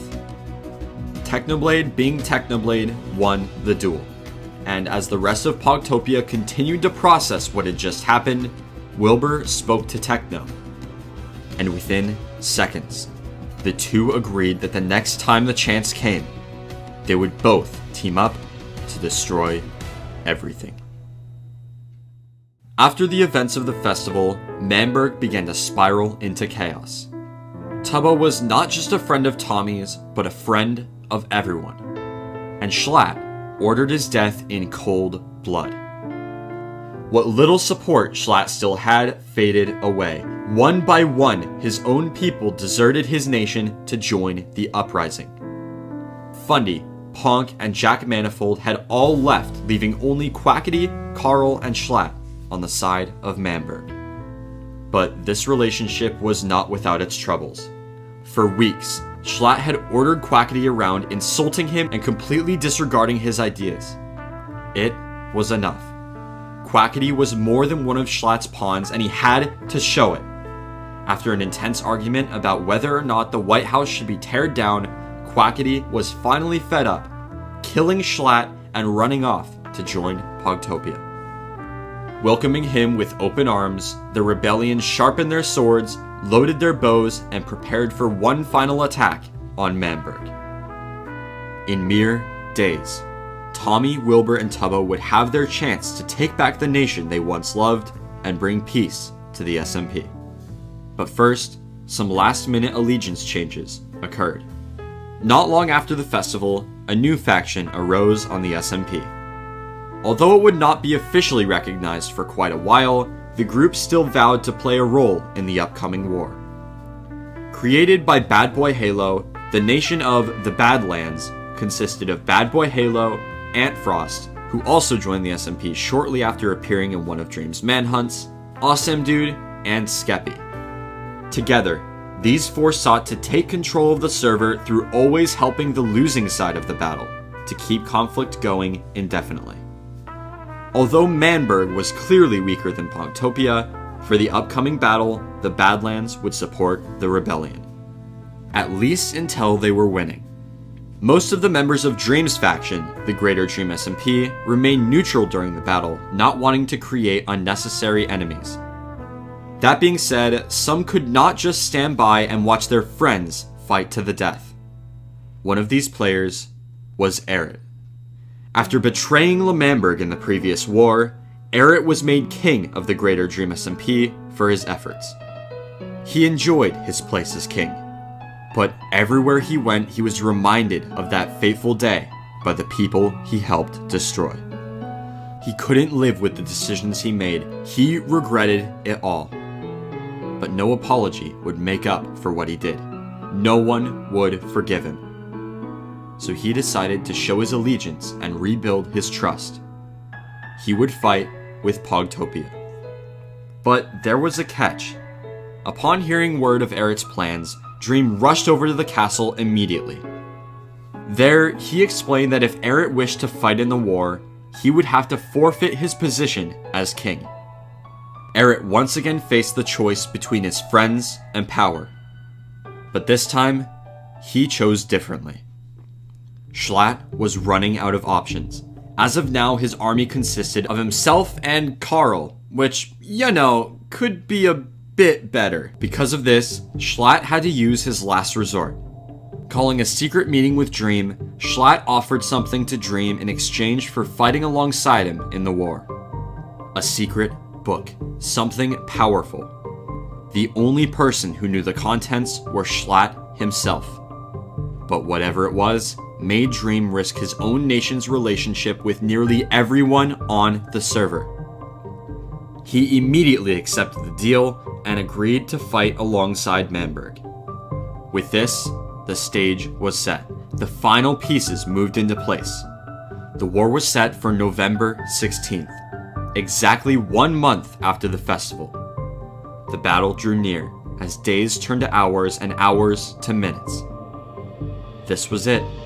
The battle to end all battles. As the armies logged on and prepared, the fate of Manberg hung in the light of the rising sun, and the dawn of the 16th had arrived. There was a traitor. In the midst of Pogtopia, there was a traitor. A few days prior to the war, Dream had spread word that a traitor lied in the rebellion. Over the days leading to the war, tension ran high in Pogtopia, but no one cracked. The rumored traitor had not made a move, and some questioned whether this traitor ever existed in the first place. Unanimously, everyone decided to move forward with the war, vowing to destroy the imposter the second they showed their true allegiances. With this, the two sides prepared for battle. Wilbur and his army conversed about the possible outcomes of the war, and Wilbur plainly stated that if they lost, he would turn the entirety of Manberg to smithereens. Altogether, he had laced 11.5 stacks of TNT under Manberg, and the second they lost, he would ignite every last piece of it. Tommy feared the thought too much and assured everyone they would not lose. Technoblade, however, endorsed the idea of chaos. While the rest of Pogtopia had been engaging in petty conflicts and drama, he had been preparing weaponry for the past month. Such is the life of Technoblade. Upon informing the army of his secret stash, he led them all through the forest and into a lake to his underground base. As they descended into the armory, everyone was shocked. The walls were lined with chests and the armor stands engulfed by netherite armor. If anyone wasn't prepared before, now they were. The army swept the chests, grabbing anything and everything that would help them in their pursuit of victory. Fully geared, the group exited Techno's base, gathering at the foot of the path to Manberg. Months of buildup led to this moment, their chance at freedom once again. The sun began to set. The people took one last look at each other. Friends, enemies, it didn't matter. Today, they were something more. And as they took one final glance down the dreaded path, they knew it was time for war. And with a fiery passion only he could, Tommy charged ahead, leading his army to battle, to take back their home. Schlatt and Dream's army held a watchtower at the end of the path and immediately began firing upon Pogtopia's arrival. Knowing that the absence of cover gave them a huge disadvantage, the army quickly rushed the tower to force Manberg off from below. Within seconds, the first few to reach the top of the tower forced Dream and his men to retreat back into Manberg. Unlike the last war, this time the rebellion was in control. Holding the tower, Pogtopia rained arrows on the Manberg army, who fired back. It didn't take long for Pogtopia to realize they were winning, and immediately they coordinated another push on the Manberg army. Jumping off the tower, the armies engaged in close-range combat, and Carl became the first death, falling to Technoblade. They were winning. The army continued to attack Dream and even forced Purple to surrender, turning him to their side. Running out of options, Dream stopped fighting and requested to speak alone with Wilbur. As they started to talk, Dream pointed out that he made a mistake to fight with Schlatt, as despite his entire nation being attacked and having bribed one of the most powerful men on the server to supply him an army, Schlatt didn't even bother to show up. Upon realizing this, Dream saw no point in continuing the battle and announced Manberg would surrender. But Schlatt wasn't gone yet. After announcing the surrender, Dream led everyone to the remains of the Kamar van. Here lied Schlatt, broken and unchanged, the leader of a dying nation at the end of his reign. Both armies gathered around to witness what would be his final moments. In one final act of despise, Wilbur, a man once broken by Schlatt, cast away from his own land, ordered Tommy to execute him, to put a stop to the tyranny and injustice of an unfit ruler, and to finally end the reign of Manberg. But before Tommy could pull the trigger, Schlatt began acting strange and... What? What? Oh, dear. Did he just have a heart attack? He just The Kamar van. The place Manberg began and the place Manberg would end. With Schlatt gone for good, Pogtopia had won the war, taken back Manberg, or should I say, Manberg. Dream announced that there was never a traitor in the first place and the whole thing was made up to distract them. With this, they needed a new leader of their nation, someone strong, someone fair, and a true leader. And for some reason, Wilbur chose Tommy Innit.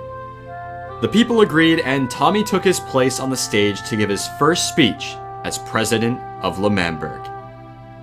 It looks like we won. And I never thought I'd say this, but even after the hardships, the tyranny we'd been through, it was meant to be. As much as this is everything, and this is what would have been everything, I can't be the president. I've still got unfinished business, because you've still got those discs. I can't do this until we're done. So Wilbur, take your place on the podium. I have something to say. Look, I'm gonna keep this brief, right? I also cannot be your president. Techno, you've taught me a lot.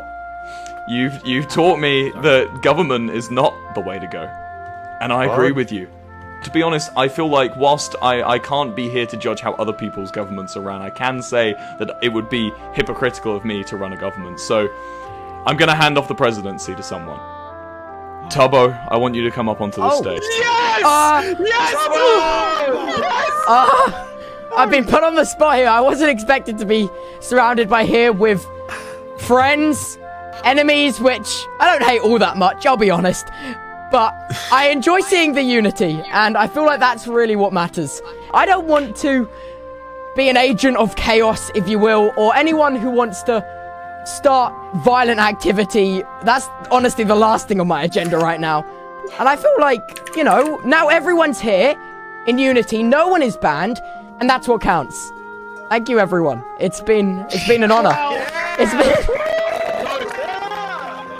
Tubbo was now the president of New L'Manberg, and following the speech, everyone teamed up to take down the decorations from the festival. Tommy congratulated Tubbo on his new position, and L'Manberg celebrated its freedom once again. But Wilbur was nowhere to be seen. In the light of their celebration, blinded by bliss, nobody had noticed Wilbur sneaking away from the crowd, alone. That's what he was, alone, sent on an ever-diverging path from sanity. He made his way to the back of the hill. This time, he made sure to mark the entrance. This time, the plan wouldn't fail. And as the people celebrated outside, Wilbur entered the detonation chamber. The words of the L'Manberg anthem enveloped the cold stone walls, and the single button stood in the middle of the room had the power to destroy it all. Outside, the celebration came to an abrupt end when Dream revealed that there actually was, and still is, a traitor. Almost on command, Technoblade shot his firework launcher, killing Tubbo again. The people were in shock, and the following events would change L'Manberg forever. You guys, listen to me. I did not spend weeks planning this revolution, giving you guys gear for you guys to go in and replace one tyrant with another. The thing that I built this nation for doesn't exist anymore. The thing I worked towards doesn't exist anymore. It's over. What are you doing? Don't you see what's happening here?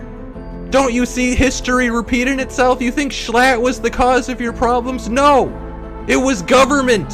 Alright, well everyone just walked off in the middle of my speech. I'm killing everyone. We're killing everyone. Let's get him! Phil, I'm always so close to pressing this button, Phil. I've been here like 7 or 8 times I've been here. And you want to just blow it all up. The government ends here! I'll kill it myself! You know who was the traitor? Tommy, the traitor was Wilbur. There was a saying, Phil, by a traitor. Once part of L'Manberg. It was never meant to be. Oh my god. What? Oh my god!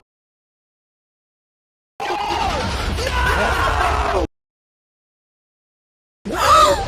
Oh my god!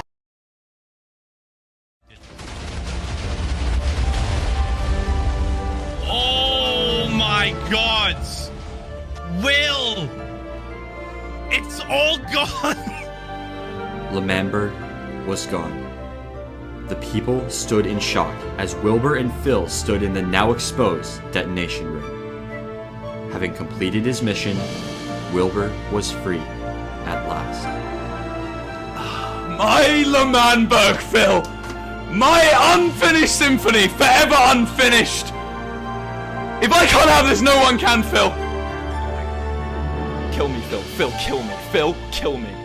Phil, stab me with the sword. Murder me now. No matter what you want, I can't. Phil, kill me, Phil. Murder me. Look, they all want you to.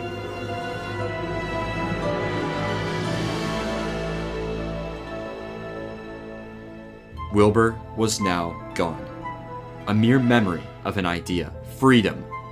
It's what he sought all this time, and now he finally found his peace. But Technoblade was not satisfied.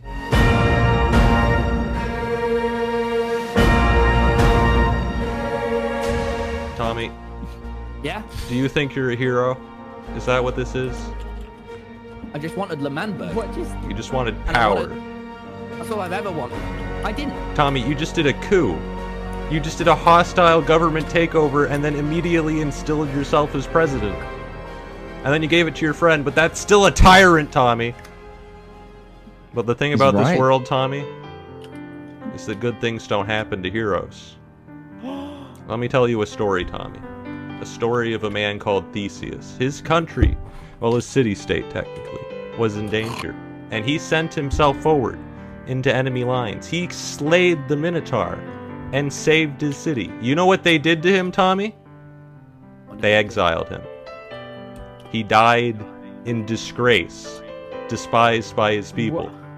That's what happens to heroes, Tommy. The Greeks knew the score. But if you want to be a hero, Tommy, that's fine.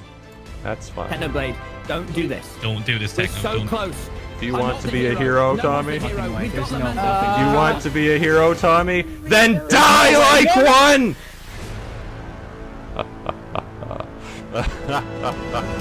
This was the real war. Technoblade and Dream fought to protect the Withers. The world erupted into chaos. Oh! Kill him! I'm shooting from the pie. Don't detonate more! Ooh, this creeper's still double! Get him! Kill him, Big Kim! Ah, Tommy!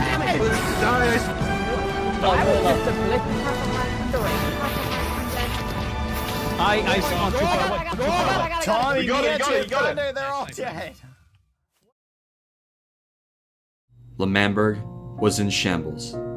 The Withers had been killed, but not before causing even more damage. The land was disfigured. Once a nation, a home, was now nothing but a crater. The people of Lemanberg overlooked what was left, wondering why. But they would never get their answer. Dream and Techno fell back into the shadows, having accomplished everything they set out to do. And with this, the war was finally over. Pogtopia had lost, Manberg had lost, and the only winner was chaos. Over the next few weeks, the people would begin to build a new Lemanberg. Filling in the crater with water, new life began to emerge from the everlasting scars of its creator. Tubbo would remain the president of this new land, hoping to bring unending peace. But in his quest to abolish conflict, one action would separate the inseparable. Tubbo would exile his own best friend.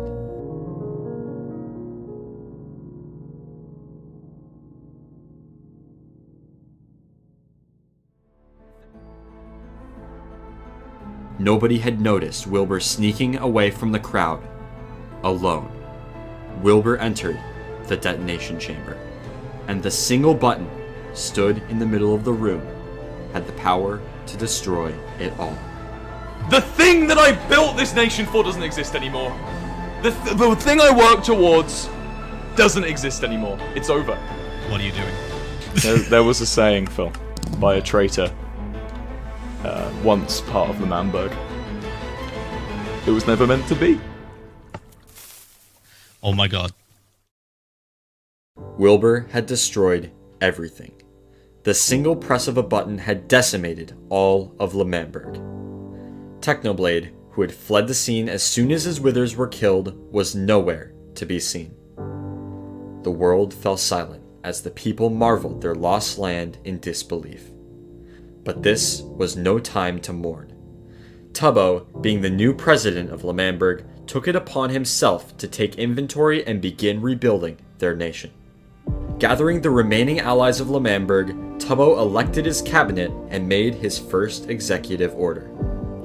Starting the next day, the people would begin to rebuild L'Manberg on stilts above the crater. By leaving the destruction visible and keeping L'Manberg as peaceful as possible, the people hoped to never let their nation fall again. The day of the war came and went, and the next day, reconstruction began. Everyone logged on to the server to help. Tommy, needing to be informed of the plans, met with Tubbo in the L'Manberg embassy. There, Tubbo explained how L'Manberg would be rebuilt and his plans of keeping peace. However, Tommy had something he wanted to say as well. The night before, Tommy had found out that Quackity and Tubbo thought he was the traitor before it was revealed to be Techno and Wilbur. Then, Tommy recalled that in a previous skirmish with Dream, Tommy and Tubbo managed to team up once again to reclaim one of his discs, Mellow High. And now, to show the true extent of his trust, Tommy gave Tubbo the disc.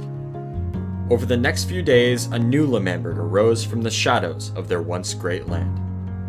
And with a podium to rule from and a cabinet he could trust, Tubbo began his first term as president of New L'Manberg. Following the explosion of L'Manberg, Wilbur ordered Filza, who had just logged onto the server for the first time, to kill him. But although he could technically just respawn, Wilbur would not be coming back. At least not as Wilbur. In the Dream SMP story, there exists a canon life system. This system is put in place to give the story more weight, and to ensure that the deaths which are important to the story feel important. Upon joining the server, every player is given 3 canon lives. This essentially means that if a character has a death that is used to progress the story, it will count as 1 canon death. Once a character uses up all of their canon lives, that character is considered dead in the story. For good. Both Tommy and Tubbo had only 1 life remaining because of Eric's betrayal, Tommy's duel with Dream, and the Manberg Festival. And Wilbur, having ordered Phil to kill him, had lost his final life in the story. But in his place arose a new character. The day after the war, Wilbur rejoined the server. But this time, he was different. He was a ghost. Ghostspur is not a normal character on the Dream SMP. Being a mere shadow of Wilbur, Ghostspur has a limited thought process and questionable memory. He doesn't remember sad moments and doesn't understand that people can be bad. Because of this, he sees the best in everything, a harsh contrast to his old self. Ghostspur lives in a sewer under a crane in New L'Manberg, and holds a library with many important books from across the server's history. With his time on the server, all Ghostspur hopes to do is make new friends and build up the city to be the best it's ever been. But Ghostspur wasn't the only new character to join the SMP. Rambu, a viral sensation. Blowing up on TikTok because of his unique voice and comedic character, Rambu managed to amass 150,000 subscribers on YouTube in the first month and a half of his channel. Replicating this success across Twitch, Twitter, and, of course, TikTok, Rambu took the Minecraft community by storm. During one of his Twitch streams on the server Hypixel, Rambu began joking about running for president of L'Manberg without even playing on the SMP. But then, out of the blue, Rambu got a message from Dream inviting him to join the server. Being new, Rambu vowed to lay low until he clocked more hours on the server. But to his surprise, this plan would take a turn for the worst the very next day. Tommy and Rambu met the day Rambu joined the SMP, but only exchanged a few words. After Tommy rage quit realizing he was still the youngest on the SMP, the two wouldn't speak again until the next day. On November 28th, Tommy logged on with a plan. During the Manberg-Pogtopia War, George, pretending not to know what was happening, built a house throughout the entire war. This house resided in the Greater Dream SMP and was made to resemble a hobbit home from Lord of the Rings. Today, Tommy planned to recruit Rambo to help him rob George's house because it looked depressing. I went into there. It's sad. It's just depressing. And after some preparation, the two began to rob and grief George's house. Things got a bit out of hand as they ended up burning parts of the roof and bridge outside. And without a care in the world, the two ran from the pillaged house unseen. But unbeknownst to them, this was the final straw. Over the past weeks, people have been reporting griefings and pranks on their property with signs that match exactly how Tommy talks. And although no one had seen him do it, it was apparent that he was the one doing the griefing. And now, because George had been made king of the Dream SMP in place of Eric, who was dethroned, Tommy had directly attacked the Dream SMP faction by griefing George's house. Upon seeing the house practically destroyed, Dream was enraged, and he knew exactly who had done it. He quickly made his way to L'Manberg. Taking a look at the already rebuilt nation, Dream decided there was only one thing he could do. If they wanted freedom, they could have it. But no more would he put his own citizens at risk of people like Tommy. If they wanted the walls, they could have them. Mere minutes after Tommy ended his stream, Nikki arrived at L'Manberg only to see Dream surrounding the country with an obsidian wall.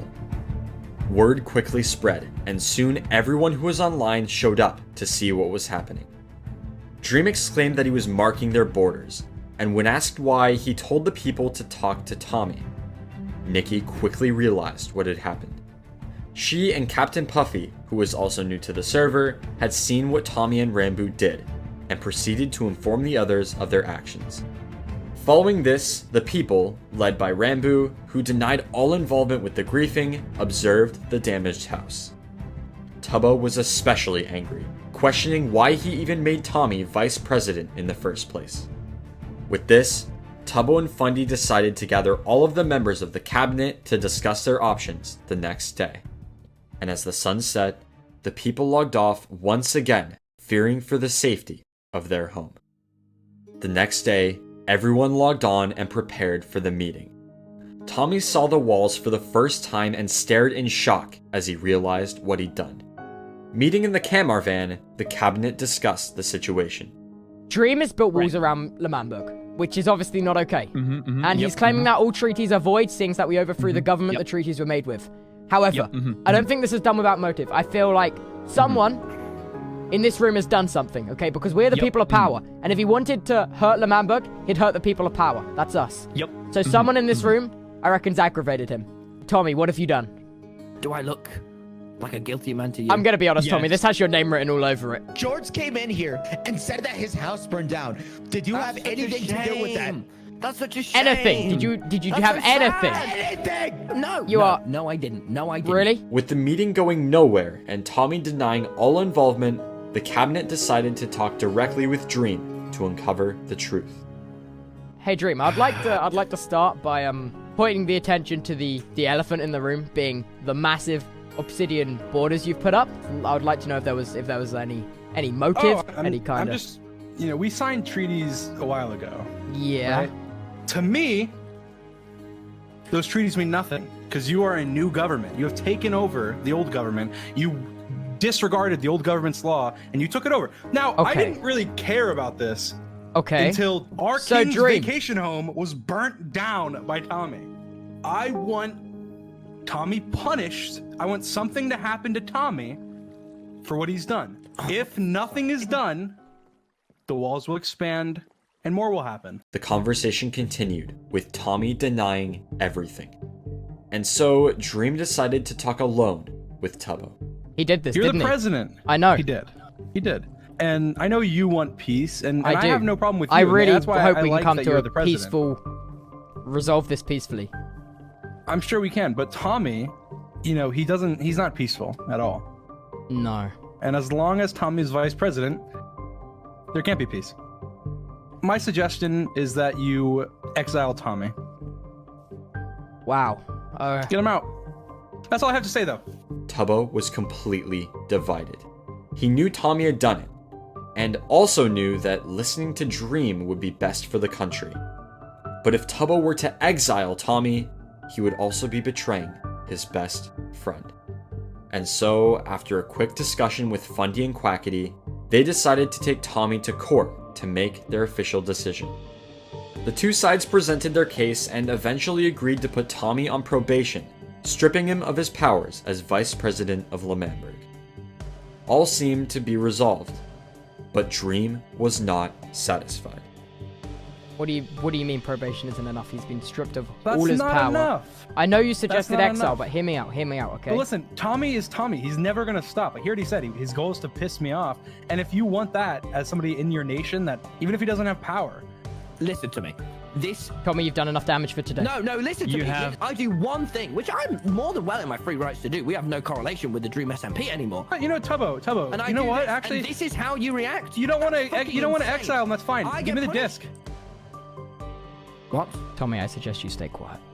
Do you not Yeah, give him that's that? fine. Tubbo, I gave you that disc to you to prove to you how much I Tommy, trust there's one big difference between you and Dream. Dream isn't the vice president. And you are. Actions have consequences. There'll be a meeting on the 2nd of December. We will sign a treaty. We will sort this. See you then. December 2nd. The members of the cabinet had decided to hold off on making their decision to hear what Dream had to say. Today, they hoped would shine light on the best decision for L'Manberg as well as the true extent of Tommy's destruction. The cabinet met Dream in a newly constructed meeting room residing in the greater Dream SMP.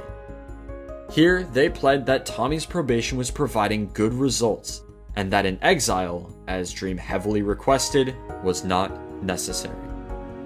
After some negotiation, the group agreed that Tommy's probation would continue, and if he so much as breathed in the wrong direction, Dream would double the size of the walls, and Tommy's probation would be extended. Everyone was relieved. Tubbo did not have to take drastic measures, and the tension between Dream SMP and L'Manberg began to lighten. L'Manberg was in no shape for another conflict, and with the signing of the treaty, it seemed they were in the clear. But Tommy had other plans. After the signing of the treaty, Tommy asked for an ender chest. Complying out of curiosity, Dream watched as Tommy revealed he was still in possession of Dream's most valued item on the server. The leather dropped by his old pet horse, Spirit. Tommy realized that Dream had nothing on him, and stated that because Skeppy had his other disc, Dream had nothing to hold over Tommy. The cabinet members stood in awe as they realized what this meant. Dream may not have had Tommy's disc, but he did have the power to destroy L'Manberg again. Once again reverting to his selfish ways, Tommy ignored the possible consequences on L'Manberg in favor of his discs.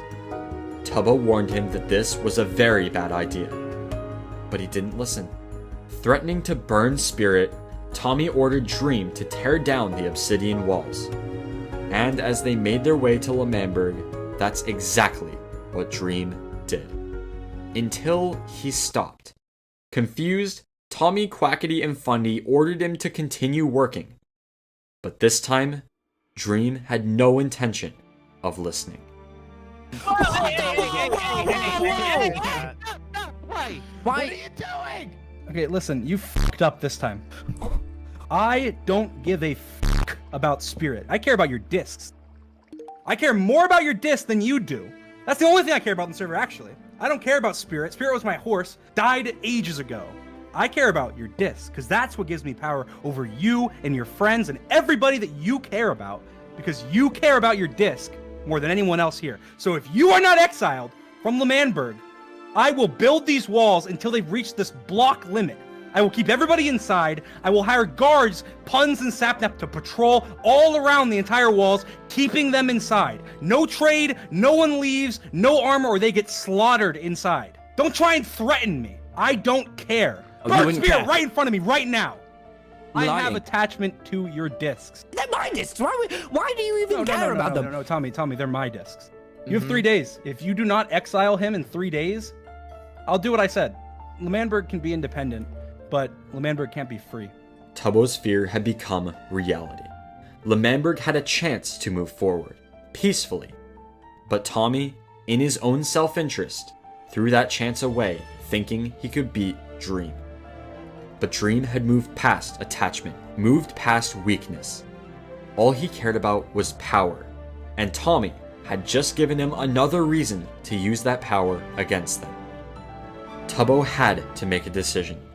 The toughest decision in the history of L'Manberg friendship or freedom. You had one job. You couldn't do one thing for me. You couldn't do one. Just one thing, and it was for your own good.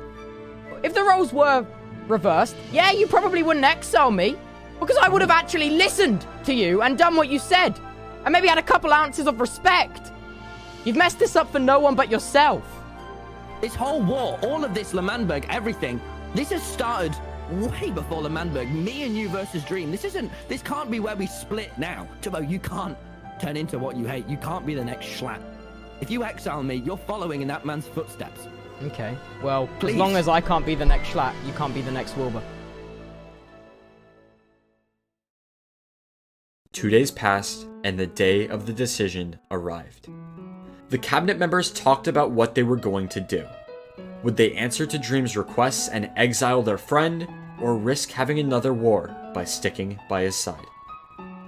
Tommy proposed that exiling him would only further divide L'Manberg, giving Dream the ability to easily overpower and take control of their nation. Tommy suggested another plan. Together, the group would stand up to Dream. Tommy proposed that although they could not take on Dream by themselves, one man could. He suggested they recruit Technoblade. Quackity and Fundy loved the idea. They were tired of Dream pushing them around and wanted revenge. Knowing Technoblade despised government and fearing Dream's power, Tubbo knew this plan would be insanely risky. But resentfully, he agreed. And with a new plan in place, the cabinet gathered on top of the walls to announce their decision to Dream. We have come to a decision. Look around. There's giant obsidian walls. There is, Dream, and that is a problem. Okay? You know, this is funny actually. Tommy! I am so sorry. Dream, I've come to the decision that it will be best for the nation, the most logical thing to do, for Tommy to be exiled from L'Manberg. What?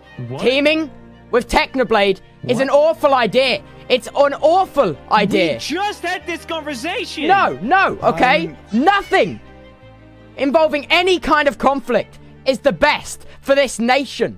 You've undermined my authority from the get-go. Okay, all of you, no one here has respected me. You all jump on these merry little bandwagons of destruction. It's not okay. Why would you go back on the plan now?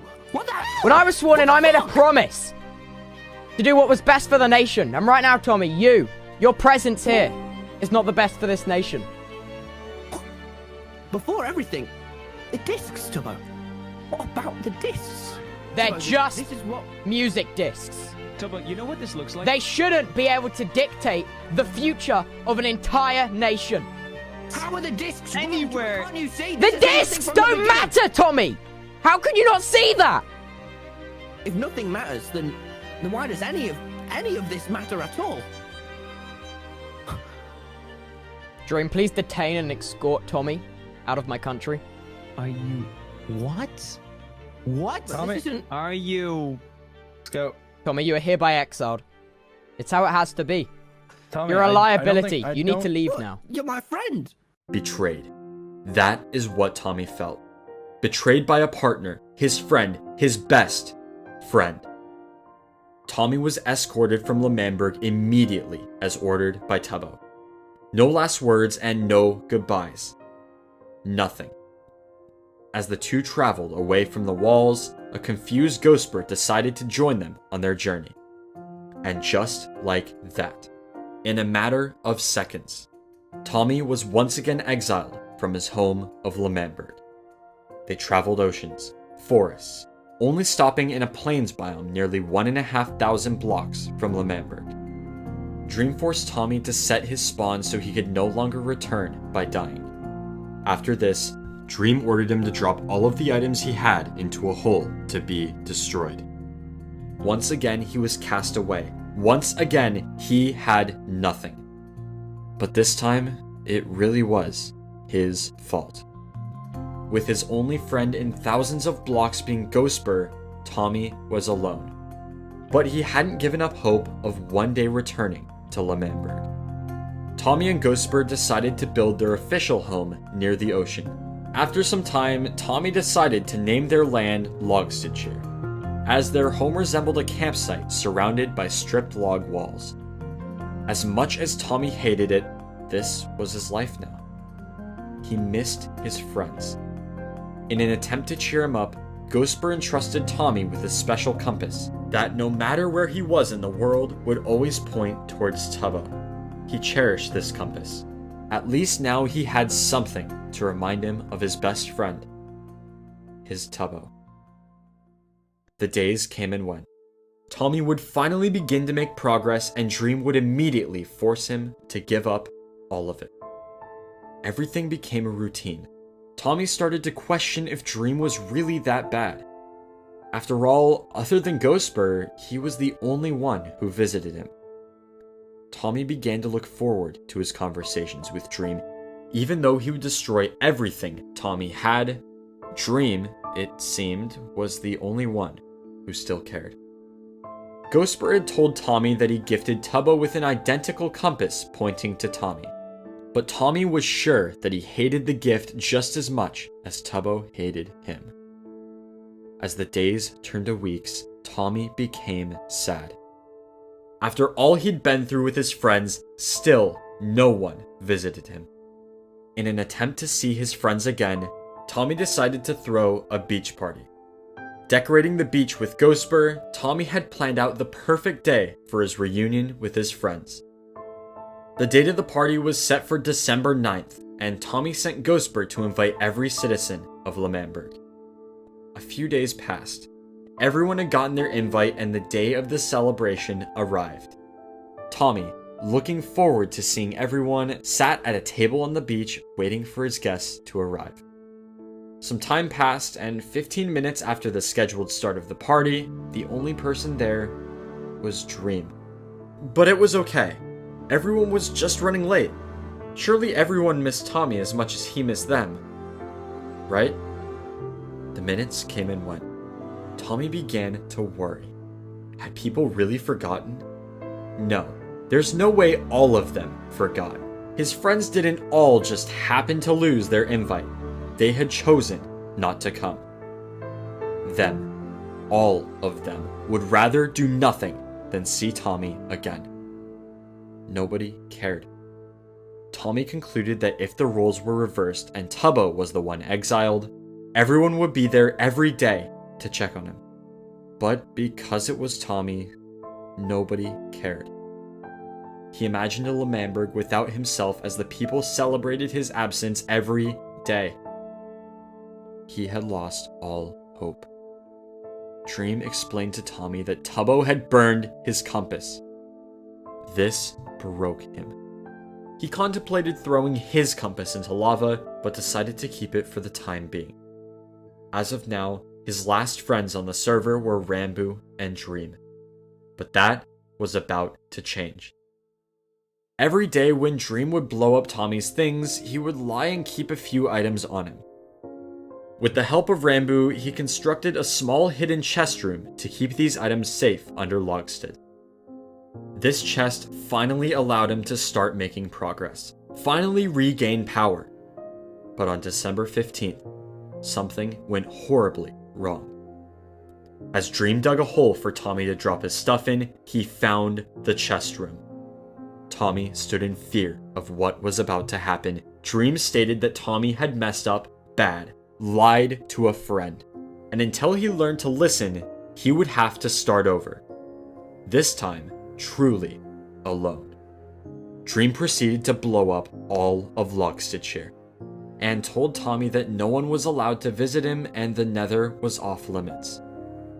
Tommy begged for a second chance, he felt bad that he made Dream upset and blamed everything on himself. Dream had been gracious to him, even letting him keep his stuff some days. But he still, for some reason, just had to go behind his back. As Dream abandoned him, Tommy examined the ruins of the only thing he had left. He thought about everything, all the memories he had with L'Manberg, with his old friends. And most of all, he thought about Dream.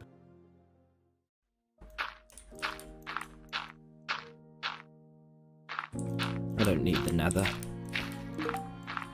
I'm just alone. My only friend, Dream, is gone. I'm above them already. He was my friend. Dream was my only friend this entire time. He came and he'd visit me every day. And we'd laugh and we'd cry, so much crying. And he'd take my things. He'd make me throw everything into a hole. And he said to me, I'll see you every week to come and watch you. He'd come to watch me. He wasn't here to be my friend.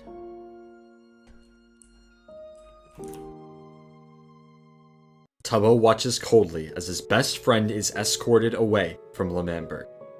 As much as it pained him to send Tommy away, being the president of L'Manberg meant he had to protect his country.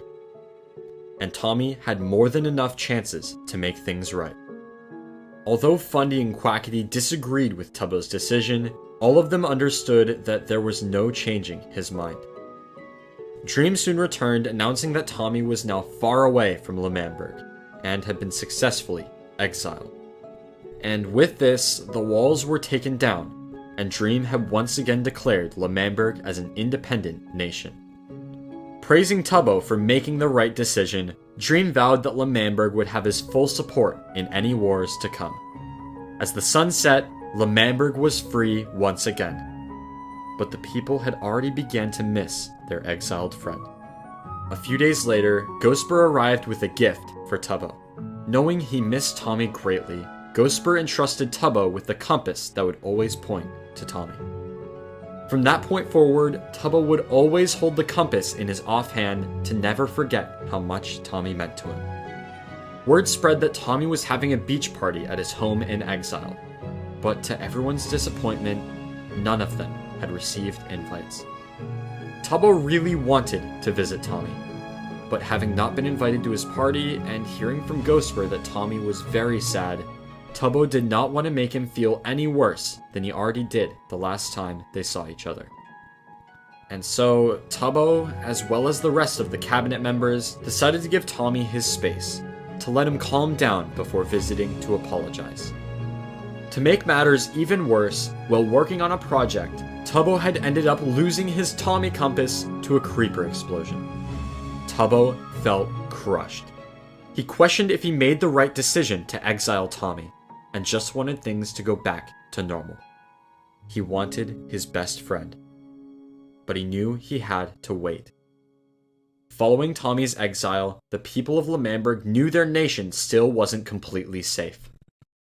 And so, Fundy and Quackity came up with a plan. They discussed with Tubbo possible threats to the safety of L'Manberg.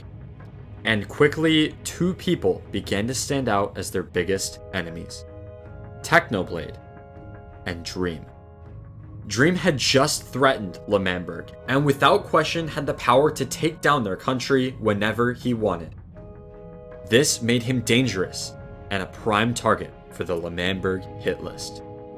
However, following the exile of Tommy, Dream and L'Manberg, in his eyes, were on great terms. This meant that although he was dangerous, taking out Dream was not their #1 priority. But Technoblade was. Following his betrayal of L'Manberg in the previous war, Technoblade had moved from his house under the river to an undisclosed location.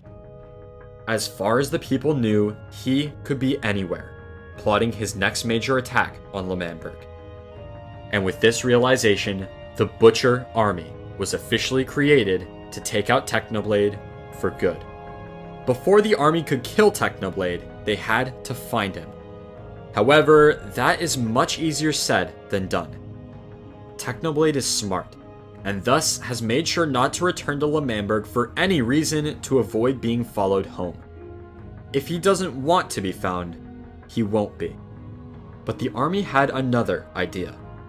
To their knowledge, only one person knew the whereabouts of Techno on the entire server, and he just so happened to live in L'Manberg. After recruiting Rambu, the group quickly made their way to Philza's house to interrogate him. We have a simple request. We are looking for Technoblade. Just tell us where he is. You're a citizen of L'Manberg. We're trying to get justice for our country. You should care about this as much as we care about it. So Phil, tell us where Technoblade is. I'm not going to tell you. He's changed his ways. Philza, just tell us. This is for the country. This is not a request. This is a demand. Where do you think this loyalty that I have for this country exists? I'm not loyal to this country at all. I'm pretty new here, and if anything, you guys need to prove to me that I should care. Also, Techno and me go way back, and we do not rat out on each other. If you're not going to help us do it the easy way, we're going to have to do it the hard way, right? Right. Immediately, the army began searching Phil's chest for any clue to Techno's location. And a few seconds into the search, Tubbo hit the jackpot. In one of the chests, Tubbo had stumbled across a compass that pointed directly to Technoblade's house. Whenever Phil visited Techno, he used the compass to guide him. But today, it would lead the Butcher army directly to his front door. Because of his failure to comply, Tubbo placed Phil under house arrest until further notice. And as the army set out to kill Techno, Phil could do nothing but watch and warn his friend. They're coming.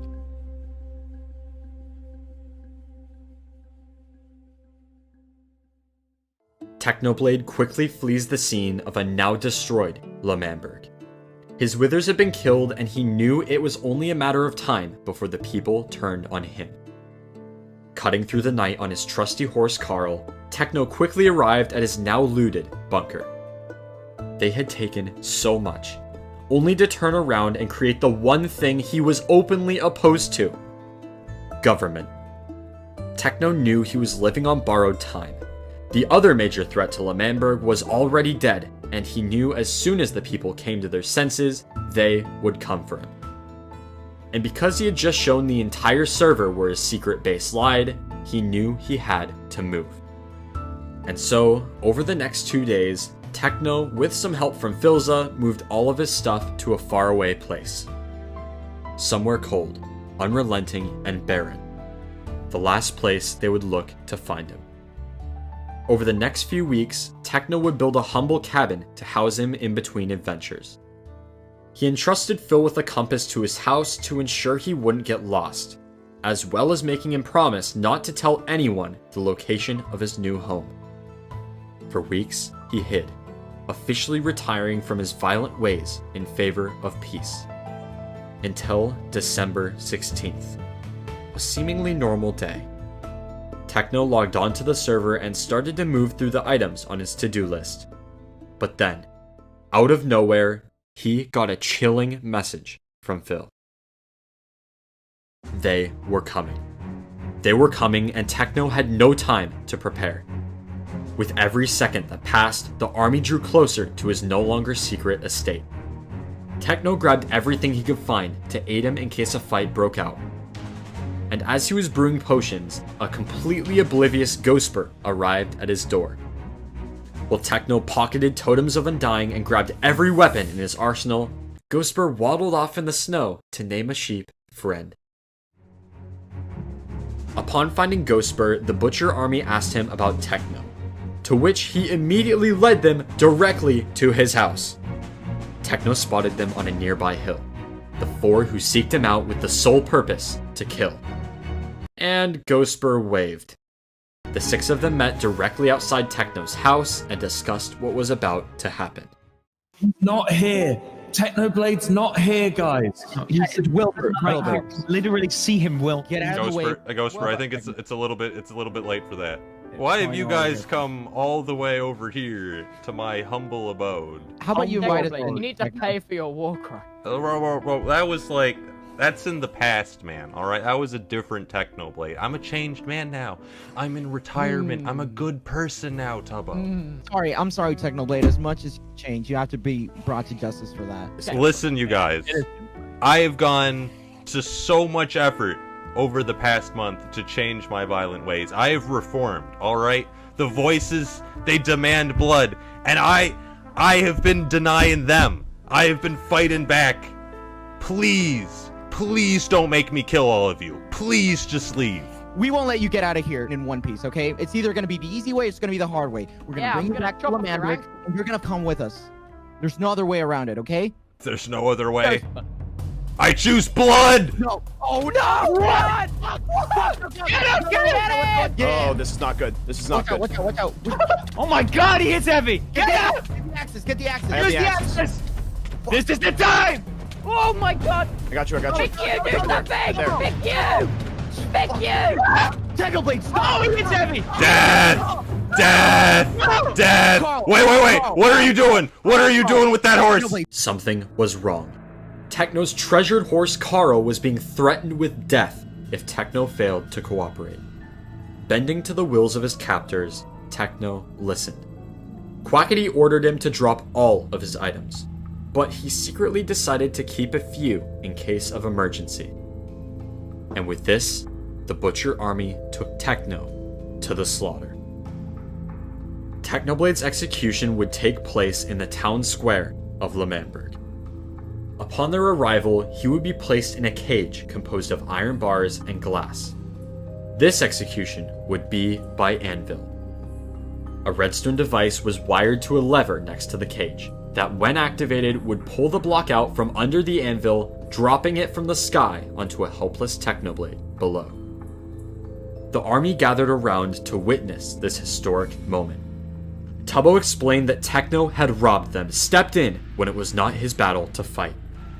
And now it was only fair they would take something in return. A life, his first of 3, gone for good. Philza watched from his house. As much as he wanted to step in, there was nothing he could do but watch his friend be killed in front of him. But he wouldn't have to step in. He ruined the government. Puns is throwing right. What is he doing? What is Puns doing? Oh shoot!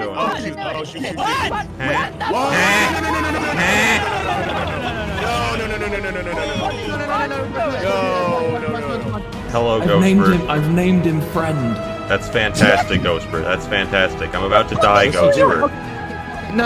I'm playing this one. What? What? What? How did he not die? What? He's got Carl! He's got Carl! To Techno's surprise, Dream and Puns had teamed up to help him escape. And as Techno ran, Puns distracted the army while Dream brought Carl to a newly dug tunnel for Techno to escape through. He entered the tunnel, quickly finding himself in the final control room, the very same used in Eric's betrayal during the first Lamandrick War. There, Dream had left Techno a chest with supplies to help him in case a fight broke out during his escape. And after beginning to finish digging his escape tunnel, this happened. Oh, that's not good. What the hell are you doing here? It's not what it looks like. How the hell did that anvil not kill you? Did you really think, Quackity, that you could kill me that easily? How did you do it? How did you even do that? You think death can stop me, Quackity? I've got a lot to say. I was gonna say it at the trial, but we got a little bit interrupted, Quackity. You know, I tried convincing you guys that government was not the answer. The government was actually the cause of all your problems. All right? I tried to convince you guys by fighting alongside you as brothers, and you just cast me aside. You used me. I tried to use force, but you still formed a government. And when I went into hiding, when I retired, when I swore off violence, you hunted me down. You hurt my friends. You don't understand, Techno. You don't understand what we're trying to build here, Techno. You are on the hit list, Techno. What hit list? I'm building a country here. This is what we have over there is a country. And what we need here is organization and power. And I don't care how long it takes me or what I have to do to get you, Techno. I'm going to kill you, Technoblade. I just have one question, Quackity. What do you have? Do you think you're enough to kill me, even unarmed with iron armor? Do you really think you can take me? I do. It's like, I have a pickaxe, and I'll put it through your teeth! I'll put it through your teeth, Quackity! If there's one PvP that I'm planning to win, it's this one, baby. My aim is so bad with this FOE. Yeah, I know it is. Technoblade, with a mere pickaxe and half the armor worn by Quackity, had won. Following the duel, Techno escaped through the sewers, eventually exiting through Tommy's sewer escape route. With this, Techno was free. Their plan had worked. They had successfully captured Techno, but they failed to account for one eternal truth. Technoblade never dies. Techno traveled land and sea on his journey home. Together with Carl, the two seek to relax after a long and stressful day. They traverse the barren wasteland of frozen powder, and through the harsh winter blizzard, Techno could finally see home. And what?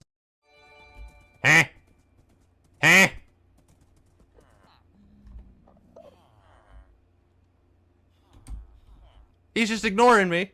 How do? What are you doing in my house, Tommy? Well, hello. How are you?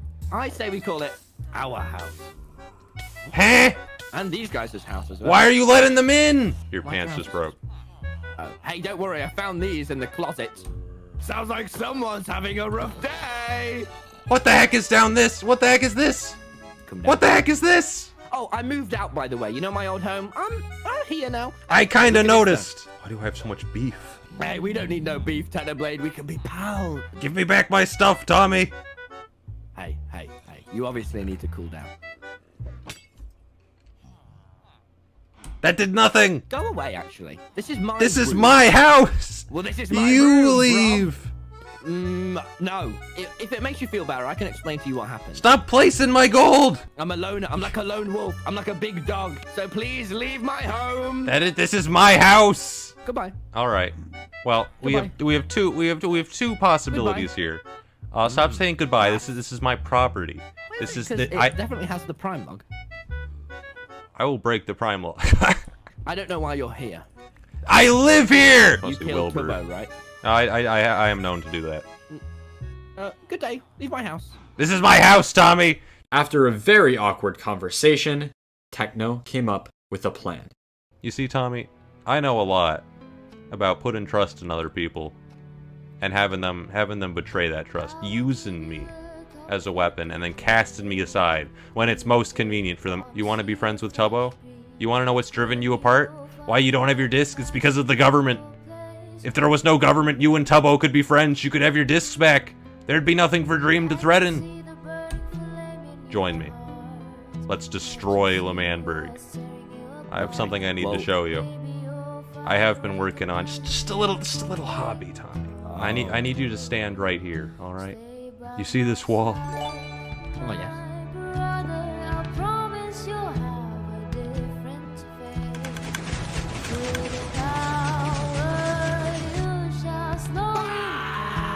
Welcome home, Theseus! Welcome home,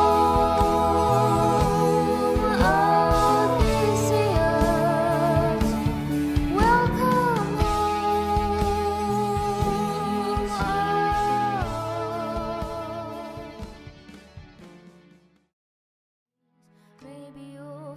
The Butcher army took Techno to the slaughter.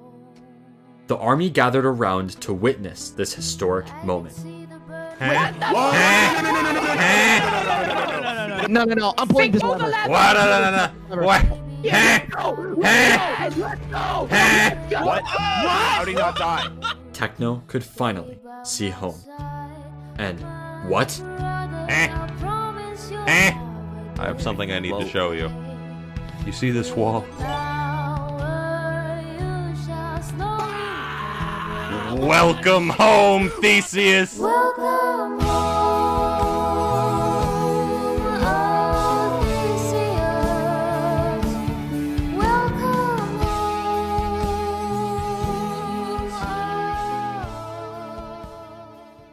Tommy stares speechless through the eyes of hundreds of Wither Skulls. The offer was clear. If Tommy allowed the destruction of L'Manberg, Technoblade would help him reclaim his precious discs. Now Tommy was the one conflicted. All of his friends had betrayed him, and his discs meant everything. But was it enough to justify the annihilation of his home? He didn't know. On one hand, he had nothing left there. Friends, power, nothing. But on the other hand, no matter how much he thought Tubbo hated him, it was still his home. And whatever happened, something would always draw him back. Following his betrayal of Pugtopia in the previous war, Techno swore to retire from his violent ways and isolate himself from the chaos ensuing on the rest of the server. But even when he vowed to stay peaceful, moved to a location only known by one other man, L'Manberg attempted to murder him. They had ended his life of peace, taken his right to isolation. And so, he swore to destroy every last block of L'Manberg to end their peace forever. Following Techno's escape, the Butcher Army was furious. If it wasn't for Dream, Techno would not have been able to make it out alive. If it wasn't for Dream, he was the reason all of this was happening. Dream was the one who attacked L'Manberg purely over its existence. Dream was the one who gave Wilbur the supplies to blow up everything. Dream was the one who made them exile Tommy. After his death to Technoblade, Quackity was enraged. And as the others questioned him about the confrontation, Quackity led them to a secret room. This room was the same where the plans to execute Techno were born. And now, after realizing their true enemy, they would plan the assassination of Dream. Tubbo stated that walking up to Dream and just attacking him would not be practical nor effective. If they wanted to kill Dream, they had to be smart. And Tubbo had just the plan in mind. In the history of the server, only one organized execution had been successful. And it just so happened that Tubbo was the one executed. Jay Schlatt was able to successfully draw Tubbo to his own execution by fronting it with a festival. And that is exactly how the Butcher Army planned to take out Dream. Tubbo explained that L'Manberg would hold a festival to celebrate its good graces with the greater Dream SMP. This festival would be held in L'Manberg, where the rules stated that no armor is allowed to be worn, a rule created long ago. And because Dream believed he was still on great terms with L'Manberg, he would respect the rule and follow it, leaving him vulnerable. And when the time came, Tubbo entrusted Quackity, the one who had informed them all of Dream's involvement, to do the deed. The day after Dream had destroyed Logstitch, he returned to check on Tommy. But what he found surprised him. Tommy was gone, and atop a small hill next to Logstid rose a large tower of dirt. To the average person, it looked like Tommy was dead, but Dream knew better. Dream suspected that Tommy had faked his death to throw him off, landing instead in the water next to the tower and running away. And so, in the wake of this discovery, the search began. Technoblade, as he was passing by the remains of Logstitch, noticed Dream investigating the rubble and warned Tommy that Dream knew he was gone. And a few minutes later, on his search to find Tommy, Dream messaged Techno that he was on his way to his house to have a chat. Techno complied, and as he got back to his base, he quickly came up with a plan to hide Tommy. Before the visit, Tommy would drink an invisibility potion and hide in a small box against the wall of the cabin. This would allow for complete concealment and a perfect spot to hide from Dream. A few minutes later, Dream arrived and began to talk with Techno. He's currently getting owned by zombies right now. Dream, do you need some help there? Do you need some... Well, there's a bit of a problem. Yeah? What's the problem? Tommy left. Who? Oh, right, Tommy. Yeah, that guy. He got exiled. That was pretty funny. Yeah, but now he's missing. L'Manberg thinks that he's dead. I know otherwise, but have you seen him? I've not seen him. You sure? I'm pretty confident. Mind if I look around? You can look around. You can look around. Minor terrorism in L'Manberg. I love minor terrorism. It's what I'm all about. Sell foot. What is that about? Don't pry Bill's into my girlfriend. personal life.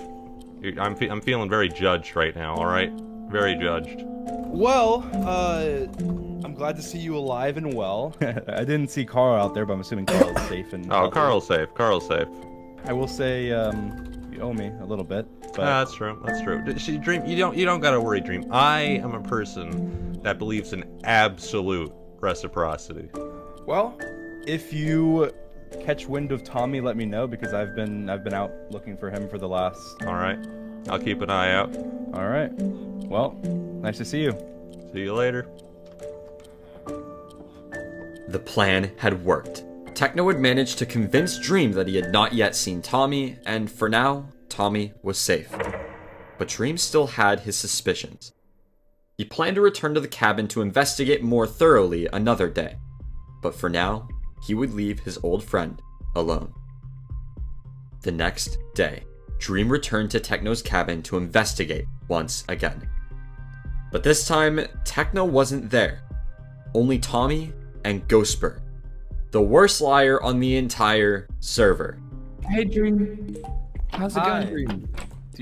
Do you live here now? No. This is just where I've been for a little while. Technoblade said I could stay here for a little bit, so this is where I've been spending a bit of time. Have you seen Tommy? No. Okay. All right. Well, you're around this whole area, right? Have you seen him anywhere around here at all? No. Techno Yeah. told me about these the other day, but on this list. Yeah, these were written by Tommy. When? I don't know, but he just showed me them earlier. Postings and things. Sorry, I get a cold as a ghost sometimes. It's from being out in the snow for so long. You're a very scary man sometimes. I understand that people are scared of you. You're very nice to me, and I really appreciate it. And you're a good friend. Even when you told me that the invitations were wrong and to go wandering off into the snow, you really are always looking out for my best interests, and I really appreciate it. Yeah, I was just trying to help out Tommy. No matter where I go, you always seem to be close behind. You always like to follow us. I do. Us. Yeah, me and Techno and... Techno! What are you doing? Where are you going? Green? What are you looking at? It's the Prime log. I know Tommy was here, Wilbur. I don't know what you're talking about. Alright. I'll be around. Bye-bye, Dream. Tommy had been discovered. His residence in Techno's cabin was no longer a secret. Dream returned the next day to notify Techno that he knew. After a lengthy conversation, Techno finally conceded, admitting to sheltering Tommy. Dream admitted that he didn't really care about Techno bringing him in. All he cared about was that he knew where Tommy was, and that it wasn't in L'Manberg. The days passed. The L'Manberg festival was scheduled for January 5th, and preparations began. L'Manberg was decorated once again. Colorful wool brought life to the city. Ironically, the same place where a life would be taken. The L'Manberg government, seeking revenge against their true enemy, was ready to end Dream's reign of fear-inducing power. The sun began to rise. Cold white snow engulfed the frigid ground. Rays of light seeped through the trees as a cool morning breeze danced through the town square. Today was the day. And in these last moments of quiet, before the first people logged on, L'Manberg would have its final peace. Everyone joined, gathering in the square to start the celebration. And as silence befell the crowd, thus echoed the fateful words, "Let the festival begin." Everyone had showed up. Everyone except for Dream. Immediately following Tubbo's speech announcing the start of the festival, Tubbo pulled Quackity aside to speak with him about his concerns. What if Dream didn't show up? Why wasn't Dream showing up? Tubbo recalled that Dream had assured him he would come to the festival, and yet he was nowhere to be seen. The plan never left the circle. He couldn't have known. So why? Rambo and Fundy joined the call, and the group decided to continue waiting. They had faith that Dream would show up and was just running a bit late. The celebration continued. The minutes came and went. Still no sign of Dream. The cabinet members gathered to talk once again, and as they went over their plan one final time, Rambo noticed something. Something that sent shivers down the spine of every last one of them. Dream had arrived. Tommy and Technoblade stood outside the cabin. White flakes of snow covered the ground as the sun rose above the horizon. They were ready. Armor, weapons, potions, they had it all. Today was the L'Manberg Festival. Once again, due to his exile, Tommy was not allowed in L'Manberg, but he wouldn't let that stop him from watching in the shadows. Techno and Tommy traversed the icy winter plain, crossing the ocean and arrived on shore next to L'Manberg. Invisible, both Tommy and Techno snuck past the people, meeting with Rambo, who, following the execution incident, found himself questioning if he was really on the right side. Rambo felt divided. He didn't like choosing sides. And so he didn't. Instead, he chose people. Rambo explained that everyone would be at the festival, including Dream, and that Dream would finally be respecting the rules of L'Manberg. Tommy was elated when he realized what this meant. If Dream would be following the rules, he wouldn't be wearing armor. And if he wasn't wearing armor, Tommy and Techno had to leave. Dream had just logged on and Tommy could not let a chance to get back his disc slip away. While attempting to meet up with Techno, Tommy saw Dream coming down the stairs to L'Manberg. But he wasn't headed to the festival. Confused, Tommy and Techno watched as Dream began to rebuild the obsidian walls that were taken down after Tommy's exile. It didn't make sense. Had Dream seen him? Had Tubbo done something to anger him? Looking for answers, Tommy and Techno joined their call. Tubbo and his men stood petrified. Dream had promised to respect L'Manberg. Their plans of execution never left the circle. Confused out of their minds, the group joined Dream at the wall. And what he was about to show them would change the server forever. What the hell is this? It's gone! It's all gone. What happened? Literally everything. What? Tommy blew up the community house. What? Tommy did this? I don't understand. He's not supposed to. He's But not, we he's were not supposed this to. close to peace. We were this close. I trusted you guys for once ever. This is the worst event that has ever happened on the server. This is the oldest building, the most historic building on the entire server, and the only major structure of the greater Dream SMP. We had nothing to do with this This has Dream. nothing to do with it. Tubbo, listen, you still have his disc. Yeah? What about the... That means you're affiliated, no matter what. That is his most prized possession. Listen, if you're not affiliated with Tommy, then give me the dumb disc. No! What? No, no. Why are you here? Listen, I know you probably, I'm not the most reliable person to the government, but Tommy wouldn't lie to me, okay? He said he didn't do it. I don't lie. He wouldn't lie to me. He lied about burning down George's house. I mean, the fact that you're here kind of proves his point. Whoa, stop! You actually? Stop it. Whoa! You're not gonna give him the disc, are you? You've literally proven time and time again that you can't be trusted. As soon as we, take down, we're fine. We'll be back. I don't think that's an option anymore. You spend all this time, you do all these speeches talking about how I was a bad friend, how I was the one being reckless and going out and doing things and being bad. But do you know what you did to me in exile, Tubbo? No, you don't. I thought you died. But you didn't come and see me, and you still don't care I'm here. This has your name written all over it. You're literally acting exactly as you acted when you burned down George's house. I don't need to prove myself to you. This wasn't me. Trust me. For once in your life, Tubbo, trust me. I did trust you. Once. And I won't make the same mistake twice.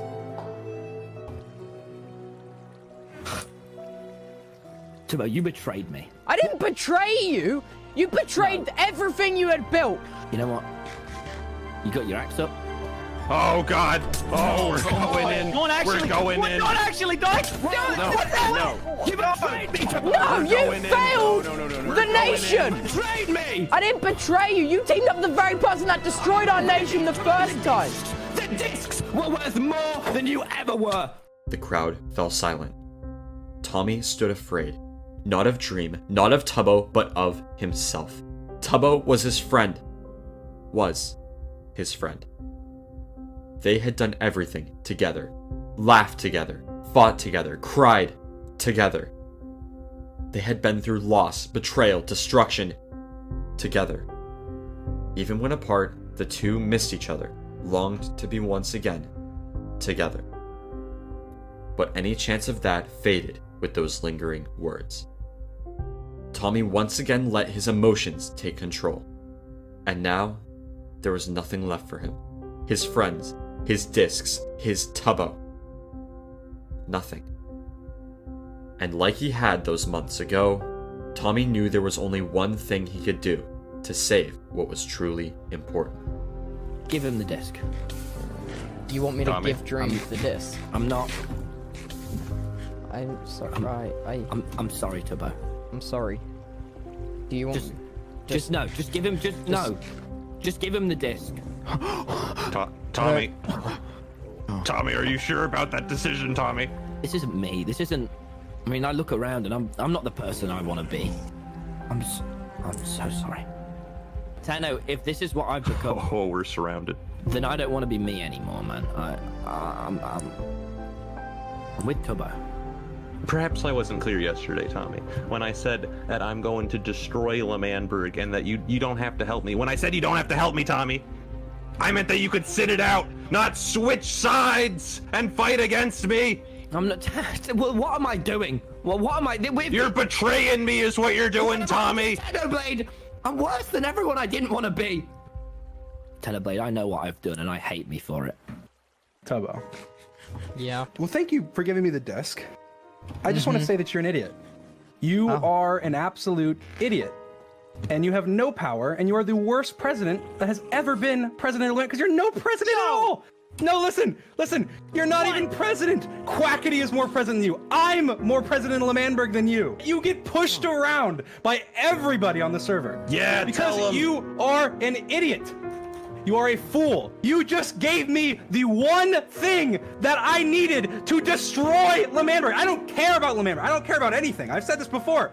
The only reason I had not destroyed L'Manberg is because you had the disc. I had to be friends with you to get the dumb disc back. I don't care about you. I'm not your friend. I cared about getting the disc back, and I got it back.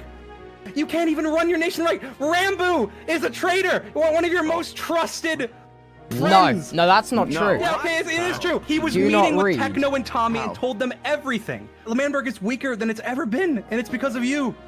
You have destroyed everything. You have ruined your friendships. You have ruined L'Manberg's allies. You are a horrible president, Tubbo.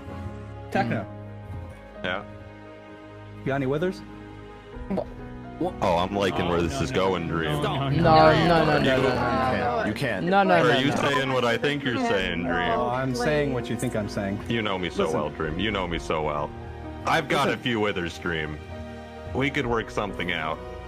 L'Manberg is being destroyed. Okay? Tomorrow at 3 p.m. Say your goodbyes. No. Say your goodbyes. Tomorrow. Why it are is we being giving them a destroyed. day? Okay, listen. I could get the tomorrow, withers in like 30 minutes. 3 p.m. We're gonna finish Wilbur's job. Okay, we're not even talking about just blowing some TNT. We're gonna do TNT machines, cannons. We're gonna destroy everything. You have one night. Say your goodbyes forever. It was Dream. It was always Dream. From the very beginning of their story to the very end. Dream was the one who framed Tommy for all of the griefings after the war. The one who destroyed the invites to Tommy's beach party. The one who told Tommy no one missed him, and the one who destroyed the community house. The people knew. Differences aside, there was only one priority from then until 3 p.m.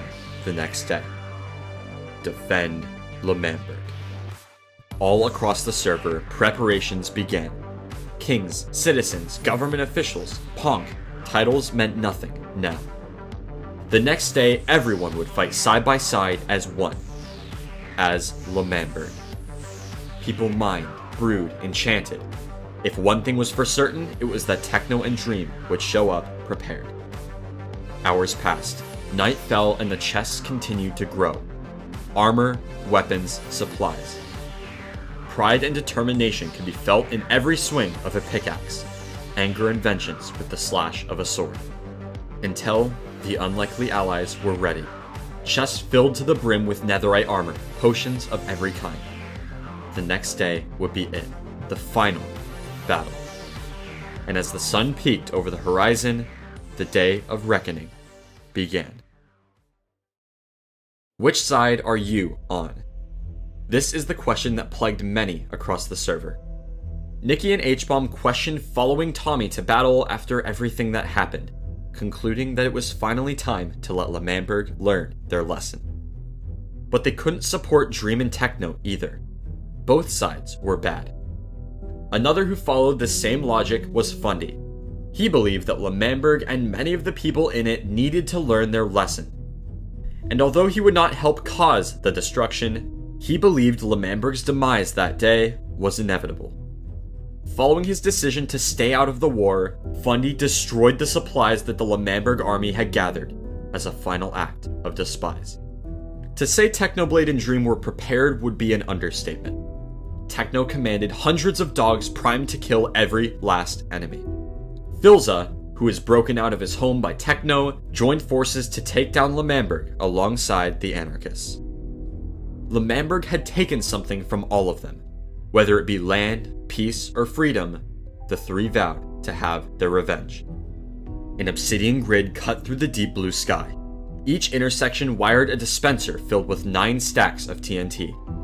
All of the water had been drained from L'Manberg to allow maximum destruction. The dispensers were placed on an extremely quick redstone clock to drop multiple explosives a second. During the last war, Techno only had the ability to summon 2 withers. This time, he could summon over 54. Potions, food, armor, weapons, they had it all. And as Tommy, Tubbo, and a few others logged on and saw their stash destroyed, it was too late.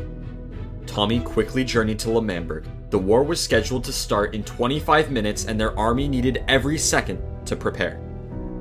But Technoblade had no intentions of playing fair. Was it fair when L'Manberg threatened to murder his horse if he didn't let them execute him? Was it fair when they imprisoned Filza in his own house long after the execution failed? No, it wasn't. So what made anyone think he would play fair today? Tommy realized what was about to happen. Looking around, most of his army had not even logged on, and Techno had no intention of waiting. Taking a deep breath, Tommy prepared for what was about to happen. And as Techno was shot by Tubbo, the dog army attacked, and the war for L'Manberg had officially begun. You messed up, Tubbo! Let loose the dogs of war! Let loose the hounds! Meet me on the bridge. You realize we're just gonna kill all these dogs as soon as you go, Techno, right? I've already killed 3 of you guys! Oh yeah, hit me with that axe, puns! Hit me with that axe!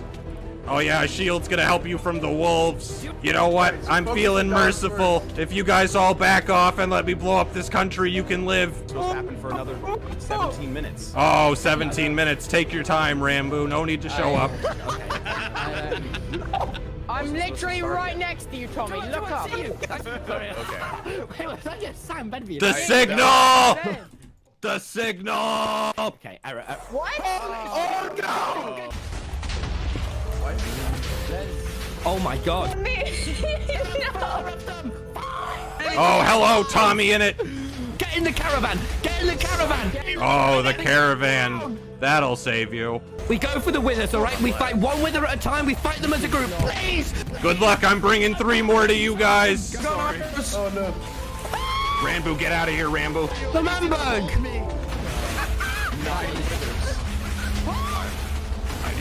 Tubbo, stick with me. Right by your side. Okay, we take him. Withers rained destruction from above. Technoblade killed everyone in his path. L'Manberg was falling apart. But this was only the beginning. And as Filza and Techno continued the battle from below, Dream prepared the real weapon. The fate of L'Manberg hung once again on one man. Control of the entire server was right at the tips of his fingers. The power. He could feel it. And as he overlooked the pure chaos emerging from below, Dream couldn't help but smile. It was never meant to be.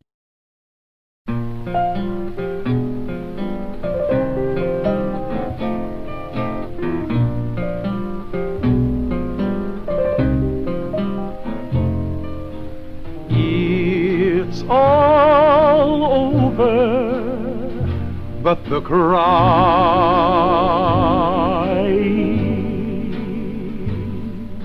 and nobody's crying but me.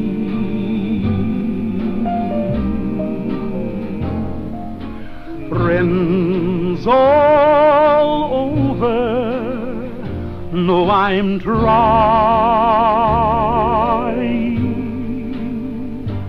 to forget about how much I care for you.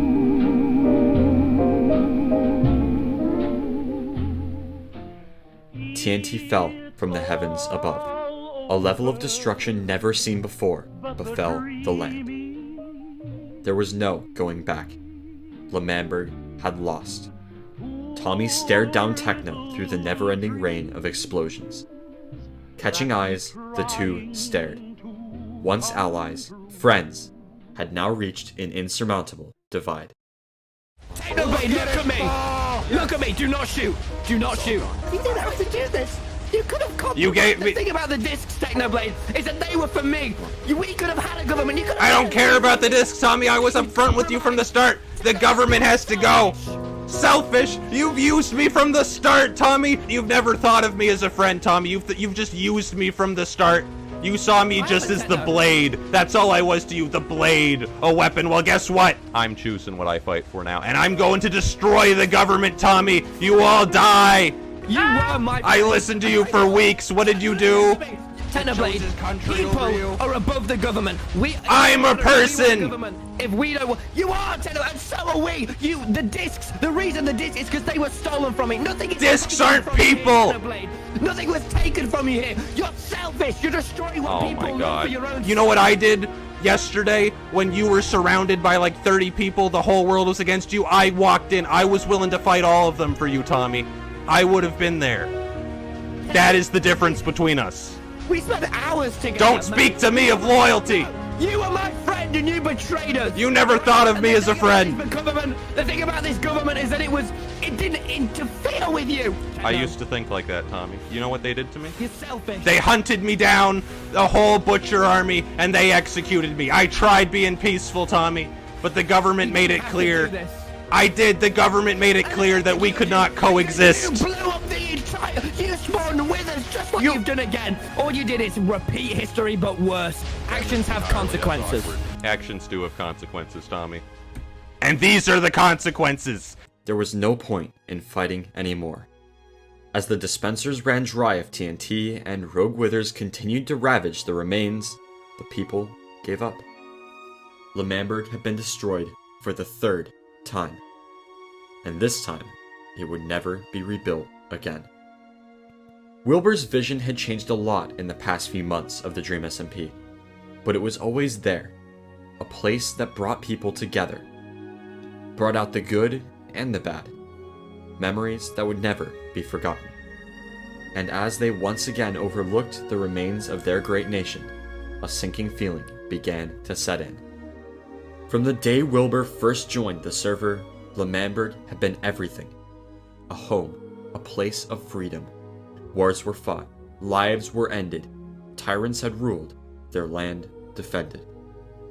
Through exiles and conflicts, L'Manberg remained. But that fateful day, everything changed. The people went their separate ways. Tommy, Tubbo, and Quackity met on the Obsidian Grid. Techno continued the destruction, and Ghostbur logged on to see his home completely destroyed. As their final goodbyes to their great nation, the group gathered to sing, one last time, the L'Manberg anthem. Sing along with it. There was a special place where men could go emancipate the brutality and tyranny of their rulers. We've got to end this soon. Well, this place is real, unique and fret. Wilbur, Tommy, Tubbo, Garrett, very big and a little bit blown up, L'Manberg. My L'Manberg. Lamanberg. My Lamanberg. My Lamanberg.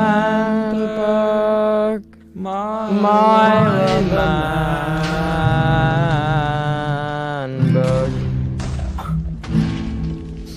Freedom and for liberty, our nation sought to build on these. You remember that?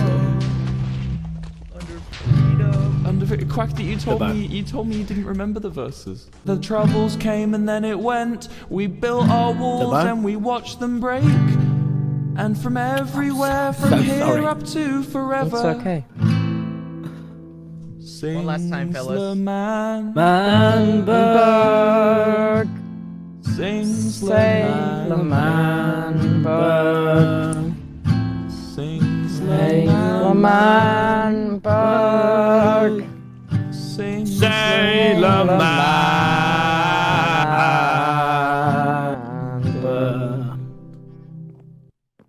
Once again, to Tommy, there were only two things that mattered on the server: his friendship with Tubbo and his discs. Just like the old days, the very first war on the server, Dream had the discs and Tommy needed them back. And as he talked with Tubbo atop the obsidian grid in the sky, the two agreed that they would finish it the way it all started. Together. Tommy logs on to the SMP. Dream had messaged him saying it was urgent and he had to start streaming. Confused, Tommy decided he was too interested not to listen and logged on. But when he joined the server, something was off. He turned around to find that his entire house had been destroyed and replaced with netherrack.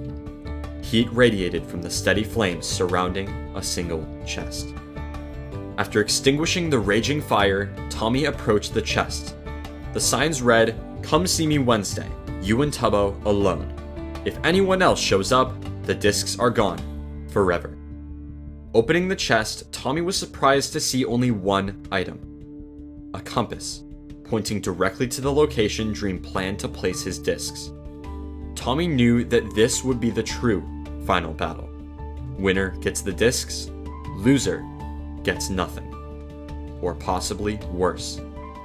And so the only thing left to do was wait until the day of the grand finale. The days passed and Wednesday the 20th had arrived. After preparing, reminiscing, and... wait, that's me. Guys, that's me! I'm in the Dream SMP! EvanMCGaming. This video. Here! This is my last memory. EvanMCC, I wanted to unpause the Able Sisters and you started talking. Oh I needed that EvanMCGaming video open. EvanMCGaming, you are a pain in the ass, man. Holy shit, this video's on trending. Oh my, sorry. What video's on trending? EvanMCGaming, Tubbo, but listen. EvanMCGaming. Stop. Anyway, this day would mark the true end of the Disc Saga. Tommy and Tubbo met in Tommy's house to talk one last time about what was about to go down.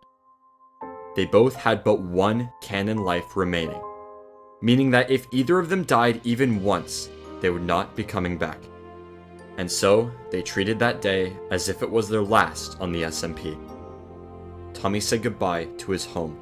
The home built all that time ago, the home they fought from.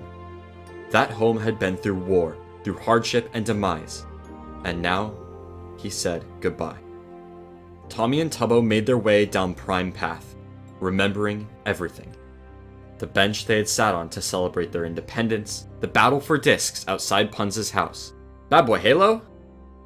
As the two requested for Bad to join their call, Tommy noticed he wasn't alone. People from all across the server lined the fateful path. Friends, enemies, all came together to say their goodbyes. Oh my god! Oh. Rambo? Hey guys. Rambo, when I was you were exiled, the best minutes, man. you were the only one that knew what I was going through.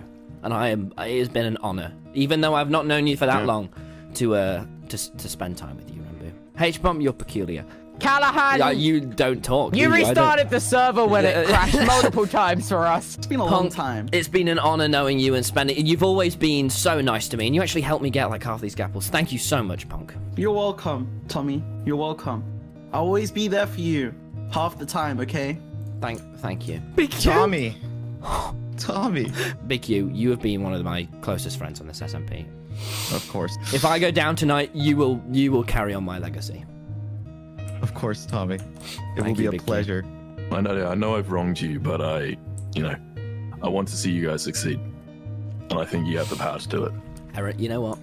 Between us, We also have buddy, a lot of fish. You've always been the real king, Eric. Not Thank Dream. you, Tommy. I'll see you later, my friend. Goodbye, Dream SMP. They were now on their own. For the rest of the journey, every step farther from the rest of the SMP. They crossed plains, forests, oceans, and talked once more about the battle they were about to have. We're gonna fight for the discs tonight, and we're gonna fight well. But we're both, let's not lie to ourselves. We're both on our very, very last life, right? Yeah. Our very last life. And if we were to die tonight, we'd be gone. So please, I know that you keep going, yeah, we're gonna get a back tonight, Please, think smart. We have to do what's right tonight. Because, Tubbo, I need someone to get back and tell my story. Because I don't know who's gonna live and who's gonna die. Tonight is gonna be the night where we don't have any other choice but to win. Because if we lose, Tubbo, then we've lost everything. As they traveled the ocean, they noticed the compass begin to change. Looking to where it pointed, a large mountain came into view. Immediately, they knew this was where Dream had led them. They exited the boat and began their ascent. Block by block, they climbed the mountain, the morning sun slowly rising behind them. As they watched the sun climb into the sky, they realized this sunrise could very well be their last. But it wasn't over yet. The two continued to climb until they reached the top. There stood Dream, their true enemy since the beginning, axe in hand, ready for battle. But he didn't attack yet. You left me a note saying that you'd be here. And that only us two could come. Why?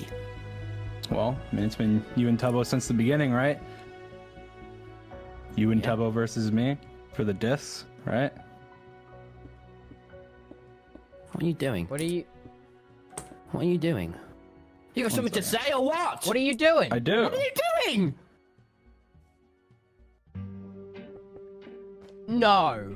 What's your plan? You know, you down? I got him! I got him back! You got the disc? I knocked him back! Get it, get it up! Coming up, I'm coming up, I'm coming up! Obsidian! He's blocked it up with obsidian! I'm coming up, okay, I've got a pick, I've got another pick, okay, hold him off! Tubbo! Okay, wait! I'm grabbing, Him back up. I'm gonna eat the notch! I'm on him right now! I've knocked him back! Okay, I'm mining it, I'm mining it! He's down! Mine it! Hold him down! He's falling up! I'm keeping him back! I'm keeping him back! I've got it, Stay back! I'm coming up! Are there any ender chests? He's swimming up on water! Don't worry, we've got tunnel pots on. We're basically indestructible to him. Okay, I've knocked him down again. Okay, have a pearl. You go down and get to the disc. Okay, I've knocked him. He's firing at me. Tubbo! Sharpness 5. Sharpness 5, okay, we can probably take him. The clutch! Okay, I don't even see him, bro. I'm going around this end. I see him, he's above, he's trying to knock me back, Tommy. Tubbo, do you have any blaze rods on you? Okay, I knocked him down. Okay, here's what we do. We bow it. Do you have a good crossbow? I don't have a bow. I've got a shotgun's gun, baby! Oh, wait, okay. He's not doing any damage to me. Okay, can you take him? I think his shield's popped right now, so we can't block with the shield. Okay, Tubbo, use a sword. Use a knockback sword. Okay, if we can take him out now, then we have a disc. The battle continued. Tommy and Tubbo versus Dream.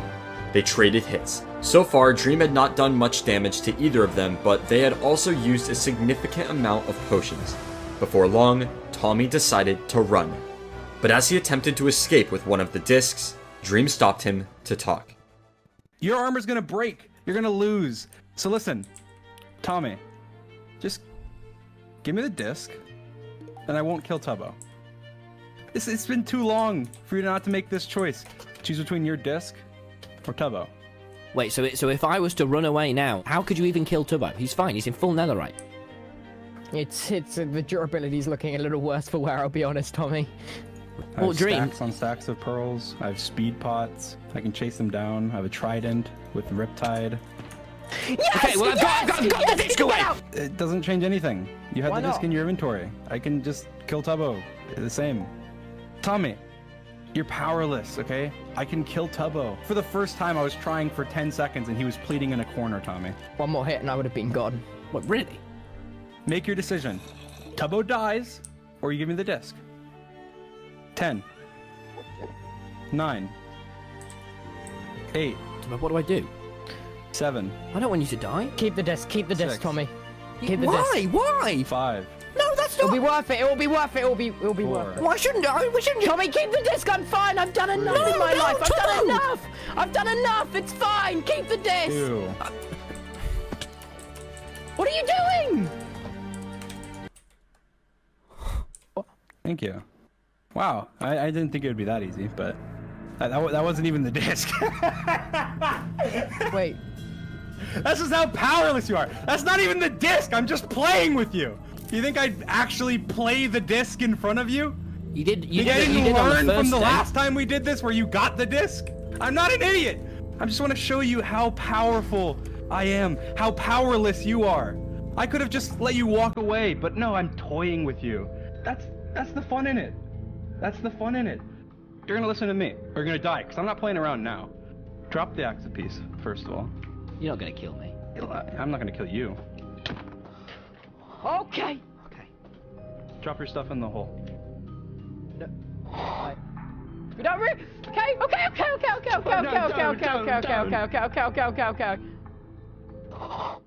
Tommy, drop your stuff in the hole, or I'm gonna kill Tubbo. Should have kept the armor.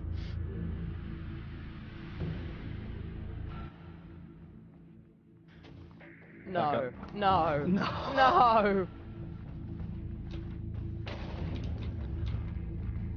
Oh, That took us so long! Here, I'll take you to the real disc. Follow me. Stay close. Be careful. They descended down the side of the mountain. Dream had gotten exactly what he wanted. Control. That's all he cared about. From the very beginning, he only wanted to have the discs to stop Tommy from fighting. And now, holding the discs in one hand and Tubbo's life in the other, Dream had full control over Tommy. And there was nothing he could do. As they reached the bottom of the mountain, Dream led the two to a large stone wall. And the events that followed would be the most important in the history of the Dream SMP. Follow me. Get on. You've been a headache, okay? You brought war, you brought terrorism, you brought bad everything. The one good thing you've done is you brought attachment to the server. Come look. Come see your discs. Your discs are here. I mean, there's ender chests there. You could take the discs, you could put in the ender chest if you wanted to, but it doesn't matter. I wouldn't do it if I were you, because then Tubbo would die. But ever since, attachment was on the server, I cut my attachment. I cut everything, because I realized that that's what gave people power over each other. If I can control the things that people are attached to, then I can control the server again. Because this isn't Tommy SMP or Tubbo SMP, it's Dream SMP, right? I can turn the server back to what it used to be. I have a spot for everything. You have friend. Tommy, listen, I need you, okay? I need you to Why do you continue need bringing me? attachment to the server. But, I can't kill you. But I constructed a prison. It's inescapable. Can't get out. I'm gonna lock Tommy away forever. I need him alive, but it doesn't mean he has to be free. Tubbo's a pawn. He's a follower. I don't need Tubbo at all. I want to give you your chance to say goodbye. It's Tubbo's time to go. Like I said, Tubbo's a pawn. I'm not a pawn. Wow. I'm going to kill him. You're not gonna. I'm You're kill not him in the gonna. next You're minute. not gonna. You have to accept it. So you can deny it all you want, but then you lose out. He'll die and you'll regret forever that you didn't say goodbye. Say your goodbyes. I tell you what we do. We make a break for the portal. We can run all the way back to mine because I have the secret portal on the exile base. If we run to we will be dead before we get to the portal. Too much of a distance. It's all right. We had some laughs. It was fun while it lasted. You just accepted it. Don't just accept it now. We've been backed We into don't a just. corner. We never accept defeat. All good things must come to an end eventually. No, I just didn't think what am that I this would be. what This am would I- be what am my I- my coming to an end, if you will. What Well, am I mean, without will- you? Yourself. This is it. This is the end. Please don't No. go. Please don't go. No. Tubbo faced death with open arms. Satisfied with everything he'd accomplished, he stood by his best friend's side till the very end. The end. A long time coming, yet still seemed to come too soon. Tommy stared his best friend in the eyes one last time he would see the light before being locked away to never see it again. And as the two looked to Dream, they faced their fate with pride. But then, I'm sorry, Dream, but you should have paid me more. the people came. One by one, everyone from across the server came through the portal to save Tommy and Tubbo. Dream's own partners, the Badlands, the old Lemamberg government, everyone had said goodbye, but was not ready to say farewell. Tommy and Tubbo, filled with excitement and relief they had never felt before, moved behind the army of their netherite-covered friends. Shocked, Dream backed away. Now he was the one with no escape. Now he was the one who had lost control. And as the people witnessed the true evil hung from the walls, Tommy confronted Dream one last time. Dream? Hey, Dream. I know you're not gonna kill me. You don't have the guts. Put your armor in the hole. Everything. Everything on you. There. Tommy. You gonna kill me?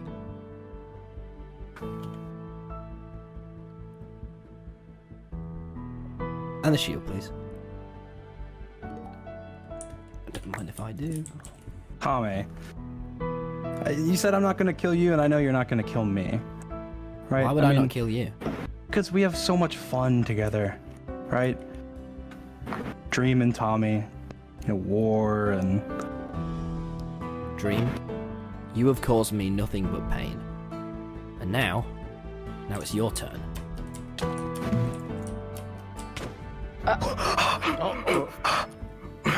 Where is he? I am gonna kill you until you're dead. Tommy. This is where it ends. With your own bow. Listen. Okay, I'm gonna stop, kill Tommy, you listen until to me. you're dead. Tommy, okay, I'm gonna stop. kill you until you're gone. Tommy, stop! No, you know what? Listen, How? No, you know Tommy, what? You know what? You have this three. Is You my have three. server. This is my One left. 3 lives. 2 gone. Come back down, Dream. Tommy. Yeah? He's here. Dream! You've punished me enough! Any last words? Tommy, you just killed me twice. Have you got any last words? Tommy, you don't need to kill me. Tommy, we were friends. Tommy, we were friends! Dream. Tommy, okay, you wait, meant stop! nothing to me. Tommy, I can bring people back to life. The acts of pit. Jay Schlatt gave me a book, okay? And it has how to bring people back to life. But only I have the book. He died. He's the only other person that knew. I have the book. That's what he gave. He said if I fought on his side, he'd give it to me. Dream, you just lie. There is no Tommy, reason. if I die, then death is permanent.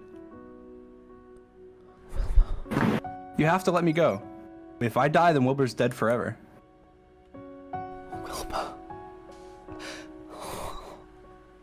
Look, I'll stop. I'll be out of your hair. You can exile me. I'll be away. I'll be gone. You'll come from... back. But can No, you I wait? won't. Listen to I me. I promise you, I won't.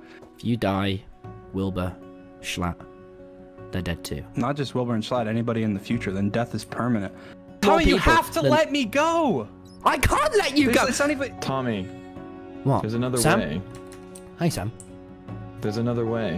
What's up? You don't have to let him go free. You just can't kill him. We can put him in the prison. I built the prison. I have access Did you to really? the prison. I don't know anything about.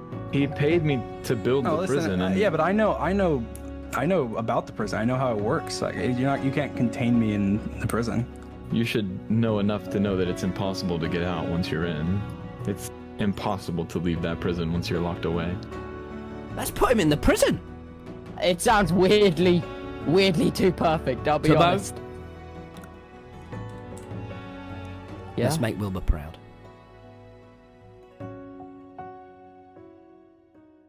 Tommy and Tubbo had won.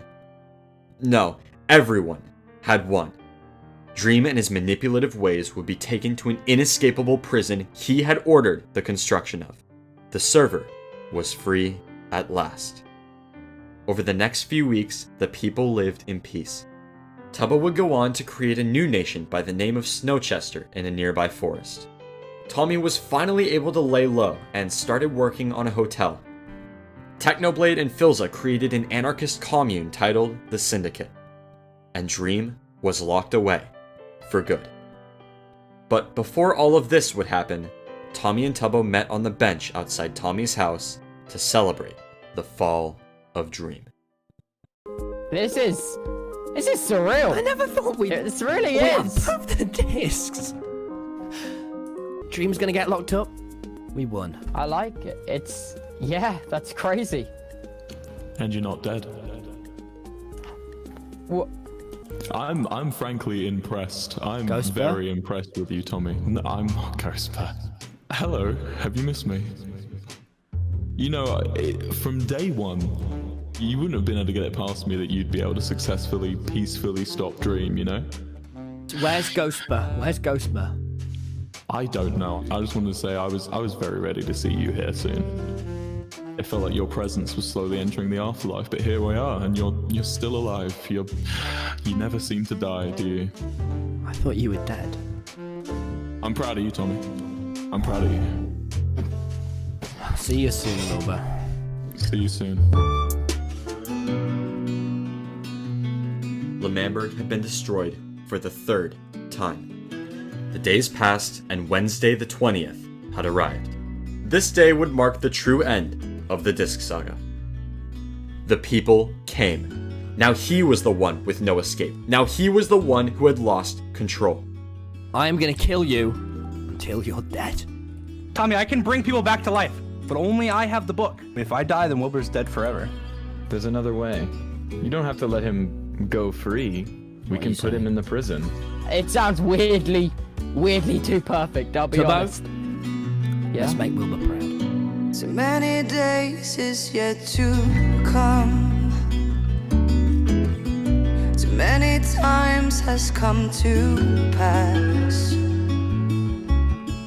Too many moments put aside. Getting out alive. Getting out alive.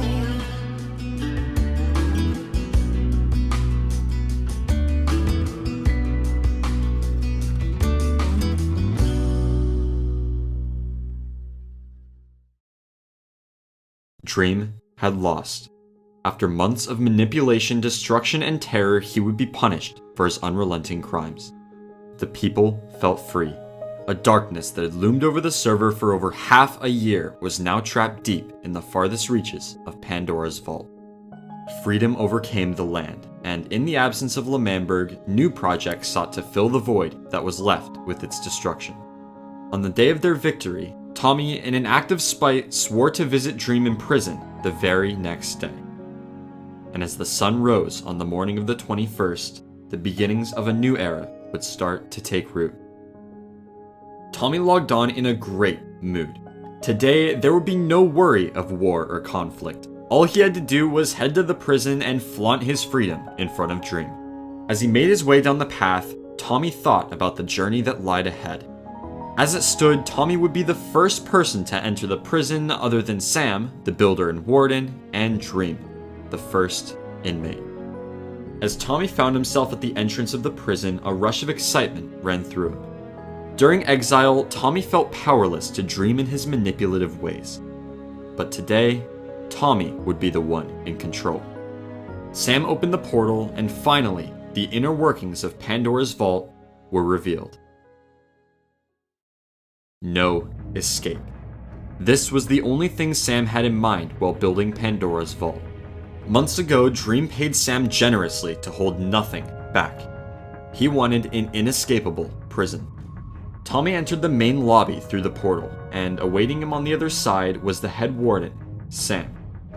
And after signing a release form and placing all of his items in a locker, Tommy began his journey to the main cell. Pandora's Vault is the most advanced redstone system on the entire SMP. Utilizing countless security measures including kill checks, retracting floors, vault doors, and lava chasms, the prison truly is impossible to escape from without dying. Tommy stood in awe of the sheer scale of the prison. Dozens of cells covered the walls of the main block.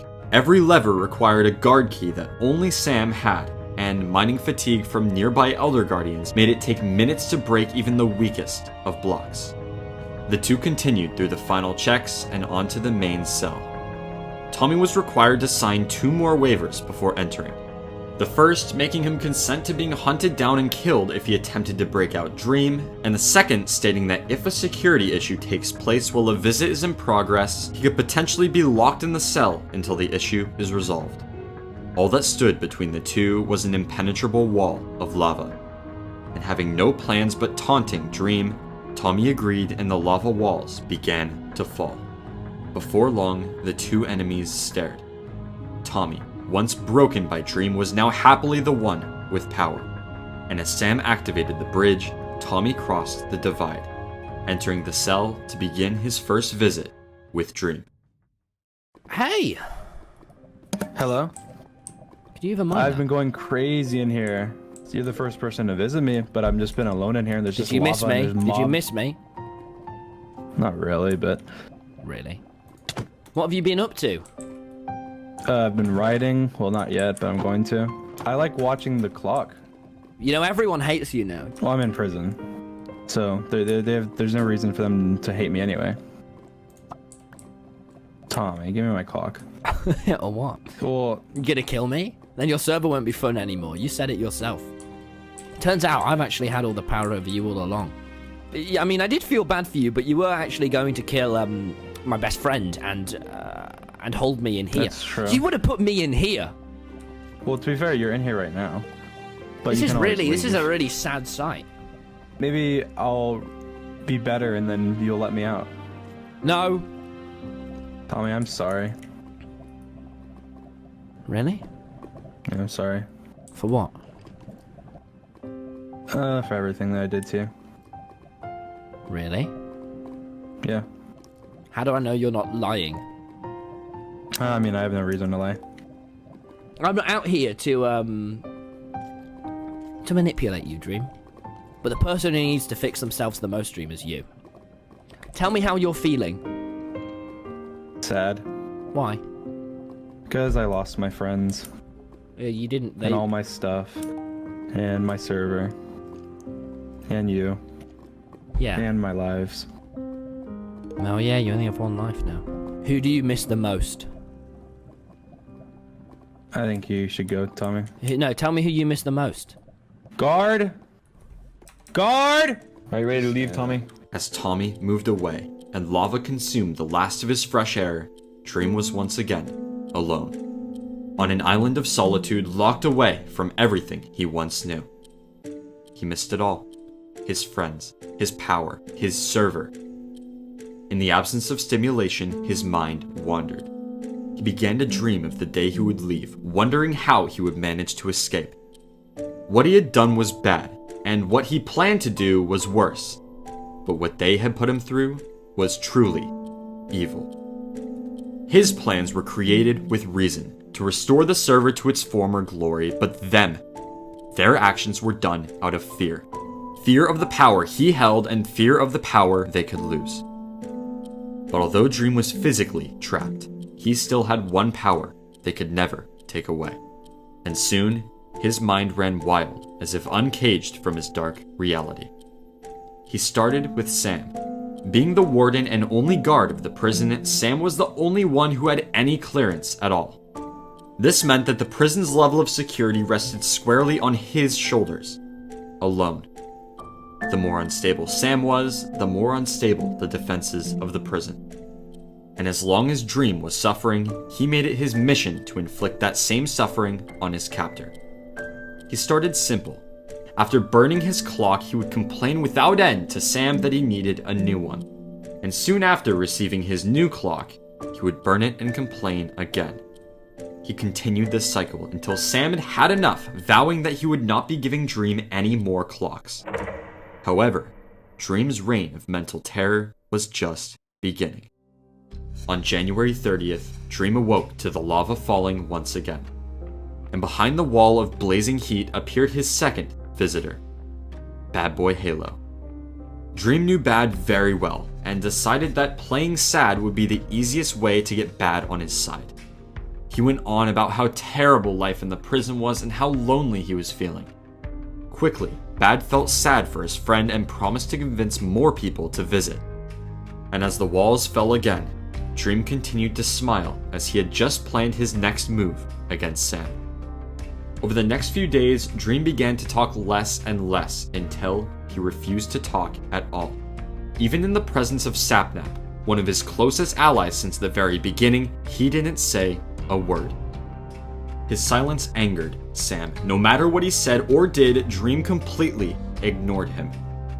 His fits of rage became entertainment for Dream as he smiled, thinking of ways he could continue the torture.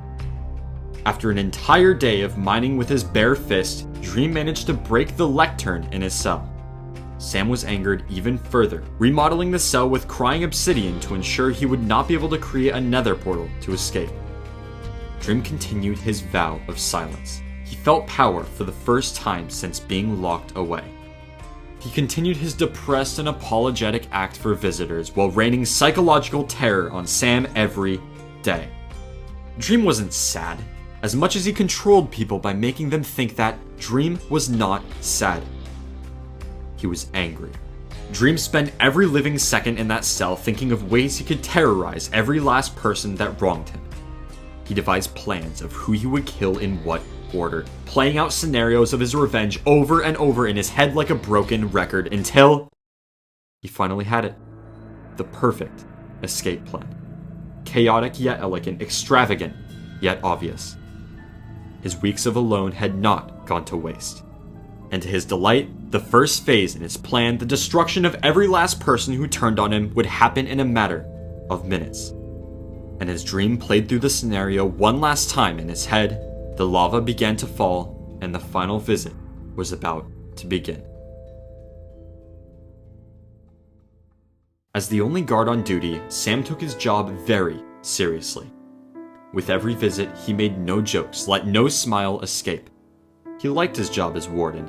It gave him purpose, control, and power, something hard to come across on the SMP. And he found strength in the fact that he held quite possibly the most important job on the entire server. But as the days passed, he fell into routine. Wake up, stay on duty, feed the prisoner, and go to sleep. Over and over and over again. The days continued to pass. Sam left the prison less and less until the very clock that Dream seemed to cherish meant just as much to Sam. Despite holding all the power one could want, he felt trapped by the obligation it gave him. He only saw the sun from behind the rigid bars of the watchtowers, longing for the days before there had to be a prison. He trusted no one, as he knew the second he let his guard down, Dream would find a way to escape. Every time he turned his back, Dream would require more assistance. Clocks, food, attempted escape, there was always something. And knowing the entire server depended on him, he continued spending his life in prison. Trapped by his own creation behind the very bars that freed the rest of the server.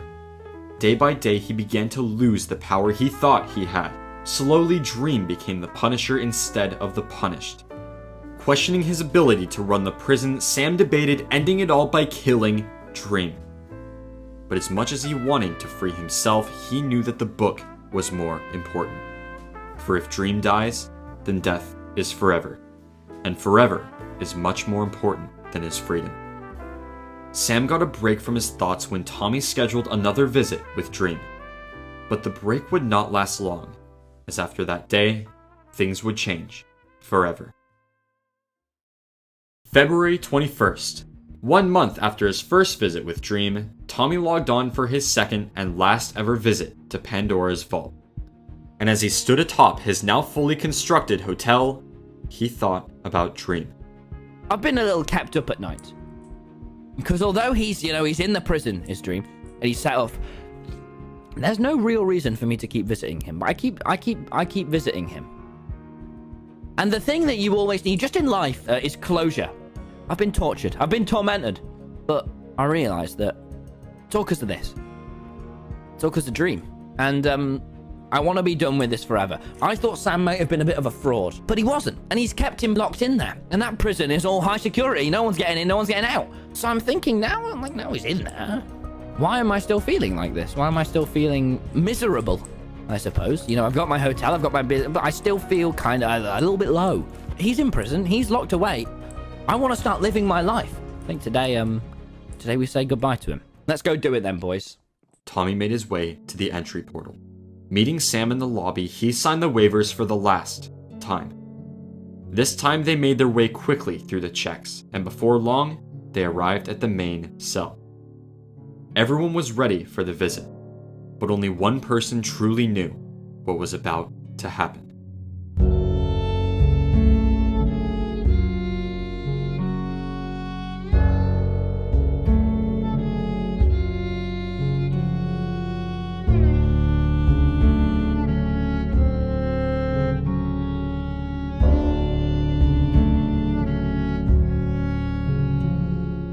This is my last visit, Dream. So anything you want to say to me now, you have to say to me now. Because I'm not going to see you again. Why? I mean, you had it coming. I did. But, maybe one day, right? Listen, when I'm around you, my brain feels like I'm conditioned to be your friend. You don't make me a good person. You make me bad. I'm moving on to bigger and better things now. I don't need to go through any of this stress anymore, all right? Because this is me doing this to me now, not you. I'm the one that's giving me the stress here now. But I'm better than that.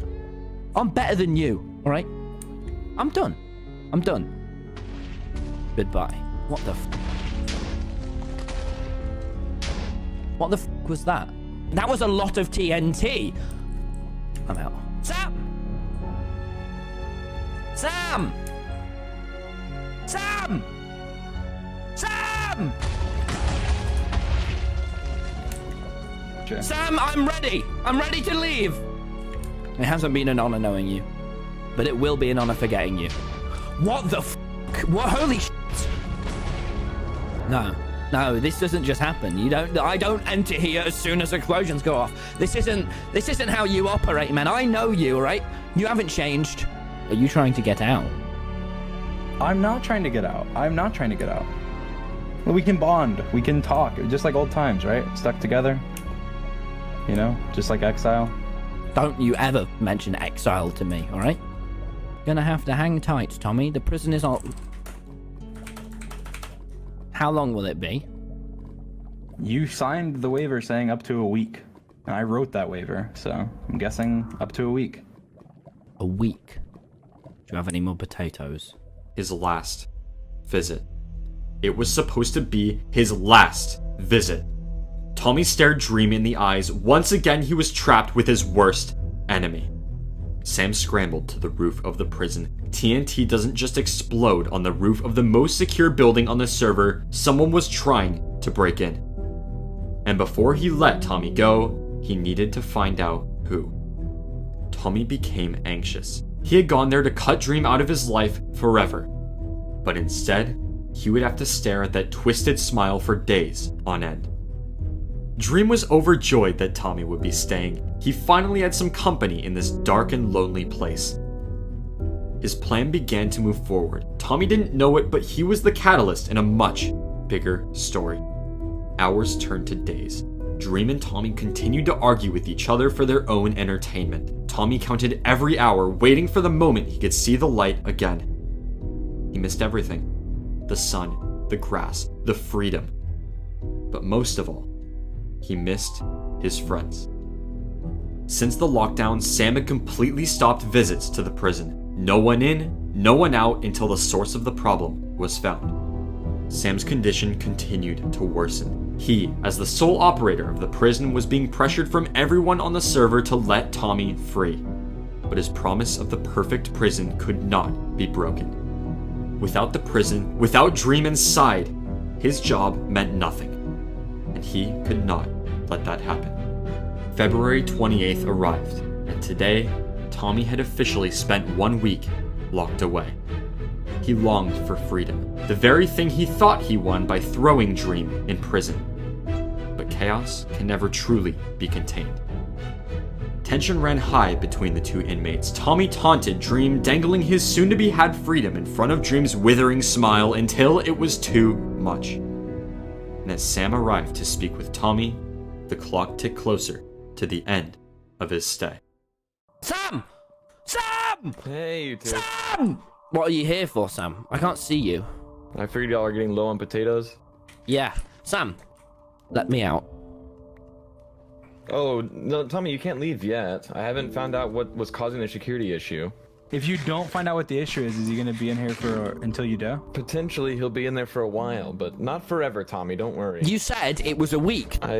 I know. I figured that I could find anything in a week, but it's gonna take a little more time, okay? You gotta trust me, Tommy. We gotta make sure that we do everything as secure as we can.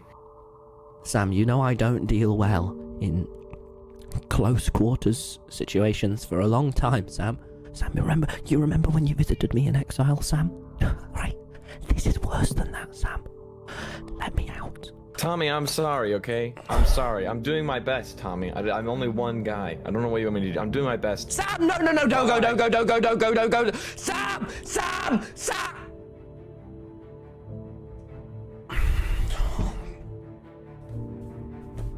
Tommy, hear me out. What? Hear me out. What if we get out together, okay? I'm not, no, because then you'll break out with me. I don't want you to break out with me. I'm gonna get out. And when I do, I'll get my revenge. You kill Tubbo. You'll kill Tubbo, won't you? Tommy, I will get revenge. Revenge? Everyone, Stop I've been that! sitting in here thinking about the revenge. How could you even get out, man? How could you even get out? I have a plan. What is it then? What? I'll get out eventually because either you'll let me out or people will be dead.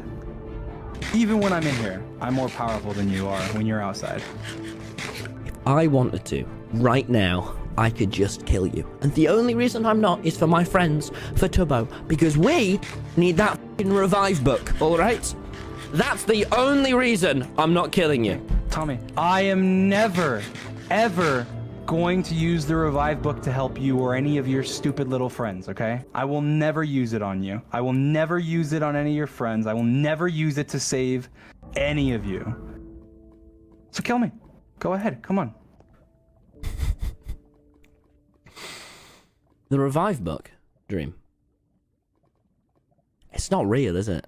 You are a clinical manipulator. This revive book that you keep going on about, that's your little card that Jay Schlatt was just a drunk madman, alright? He wasn't some guy that had access to this omnipotent revive book. You're lying. You're just lying, aren't you? It doesn't make sense that you'd have this revive book. It doesn't add up, alright? I genuinely think you're just lying.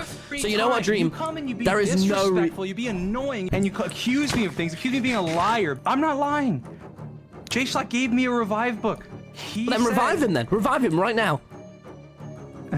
That's not how it works. Revive Schlatt right now. He'll log on right here. I tell you now.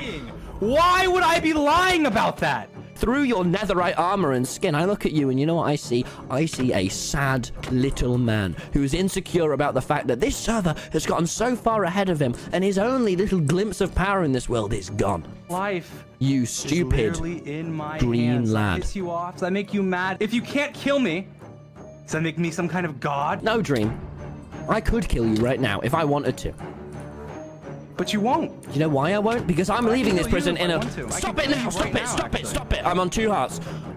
Look at me, alright? I don't think this revive book is real. I've seen his grave. His grave is real. His corpse is there. Alright? Why don't you go see him? No, stop it!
Hello?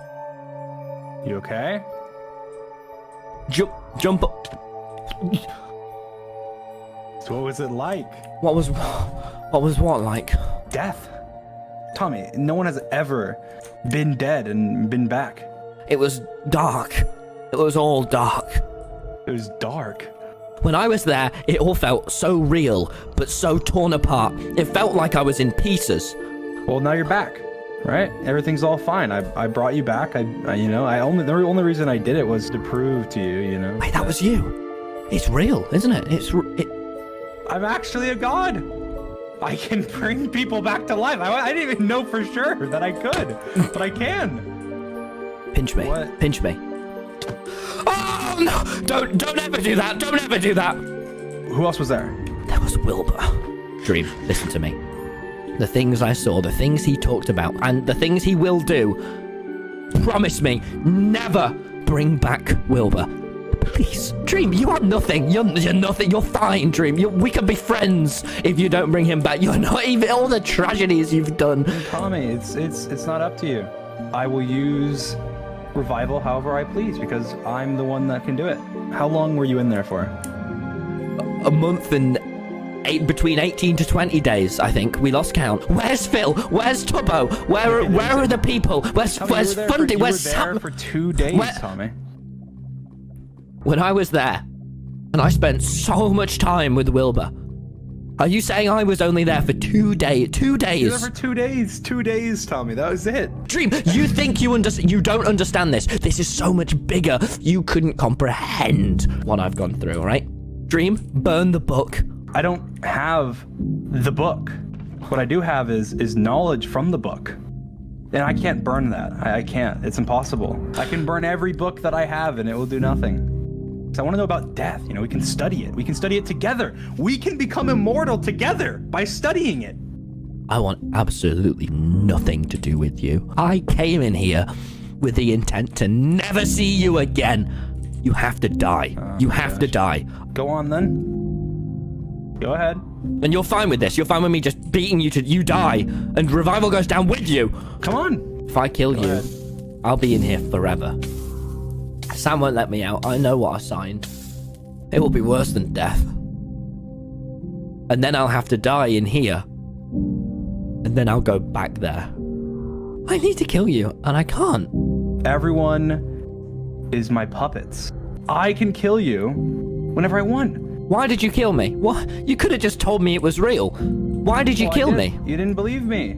I was proving a point. You killed me just to prove a point. This is so evil. This isn't like before. This isn't you've blown up our town. You've put me through torture, through pain, to prove a point, Dream. You were calling me a liar. How else am I supposed to prove it? When I get out of here, you know, I can use it, right? I can use it to my advantage. I can do whatever I please. I'll let you free. I'll let you free, right? We'll call for Sam. We'll get him in here. He'll let you out. But I'm gonna bring back Wilbur, and Wilbur's gonna help me escape. He will owe me his life, and he's been there for how many years? He's probably the smartest man on the entire planet. Dream. I know this seems elaborate. Please promise me you won't bring back Wilbur. I'm bringing back Wilbur. Dream was consumed by power. Even though he was locked away, the power of the book ran free through the reaches of his mind. He was a god. Life bended to his will. Will could come back. Tommy feared Dream once again, shattered by the things he'd seen and the fact that at any moment Dream could send him right back. Wilbur had changed. He'd been trapped far longer than Dream in a place far worse. And Tommy knew that if he brought Wilbur back, chaos would reign supreme once again. Word had escaped the prison of Tommy's death. Sam came later the day Tommy died to check on the prisoners, and what he saw terrified him. Standing at the edge of his cell was Dream, staring coldly into Sam's eyes with a sinister smile. Sam couldn't take it. The guilt of what had just happened overwhelmed him. Somehow, after giving his life on the SMP to protect everyone from Dream, he failed to protect Tommy. he exited the prison wanting nothing to do with the evil he just witnessed. By the end of the day, everyone knew their friend was gone. The people grieved. Dream had still managed to tear them down even from inside those unbreakable walls.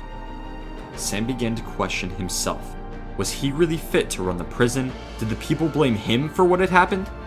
Sam continued the lockdown, shutting all contact from Dream for the time being. These are the things that crossed Tommy's mind as he stared helplessly into the blistering lava.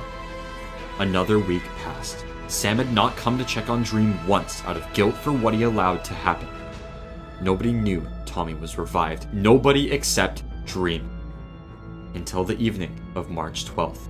3 weeks after what should have been Tommy's final visit, Sam finally arrived. But what he found, he could never truly comprehend. Sam! Hello? Hey, Hello? Hey, are you here to give us Wait. potatoes? Can you give us potatoes? Tommy? I'm here still! Tommy? Sam! Tommy? Sam, you let me die, Sam. You've taken 31 days, Sam, to come and get me. How are you here? You were dead. You kept me in here for over a week, and then you didn't even stop him. You didn't put him in what? You didn't even move the cell I was in with him. You just let me die. Tommy, come on, let's go. Let's go. Suck it, green boy. As the two moved to the main lobby, Tommy realized what he was about to do. The rest of the world thought he was dead, and he knew the second he stepped foot through that portal, nothing would be the same again.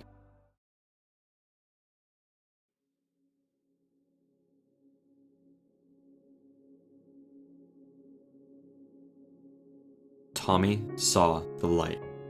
For the first time since his visit all that time ago, Tommy saw the light. Fate had not been kind to Tommy, and walking out of the prison that day, he was a different person.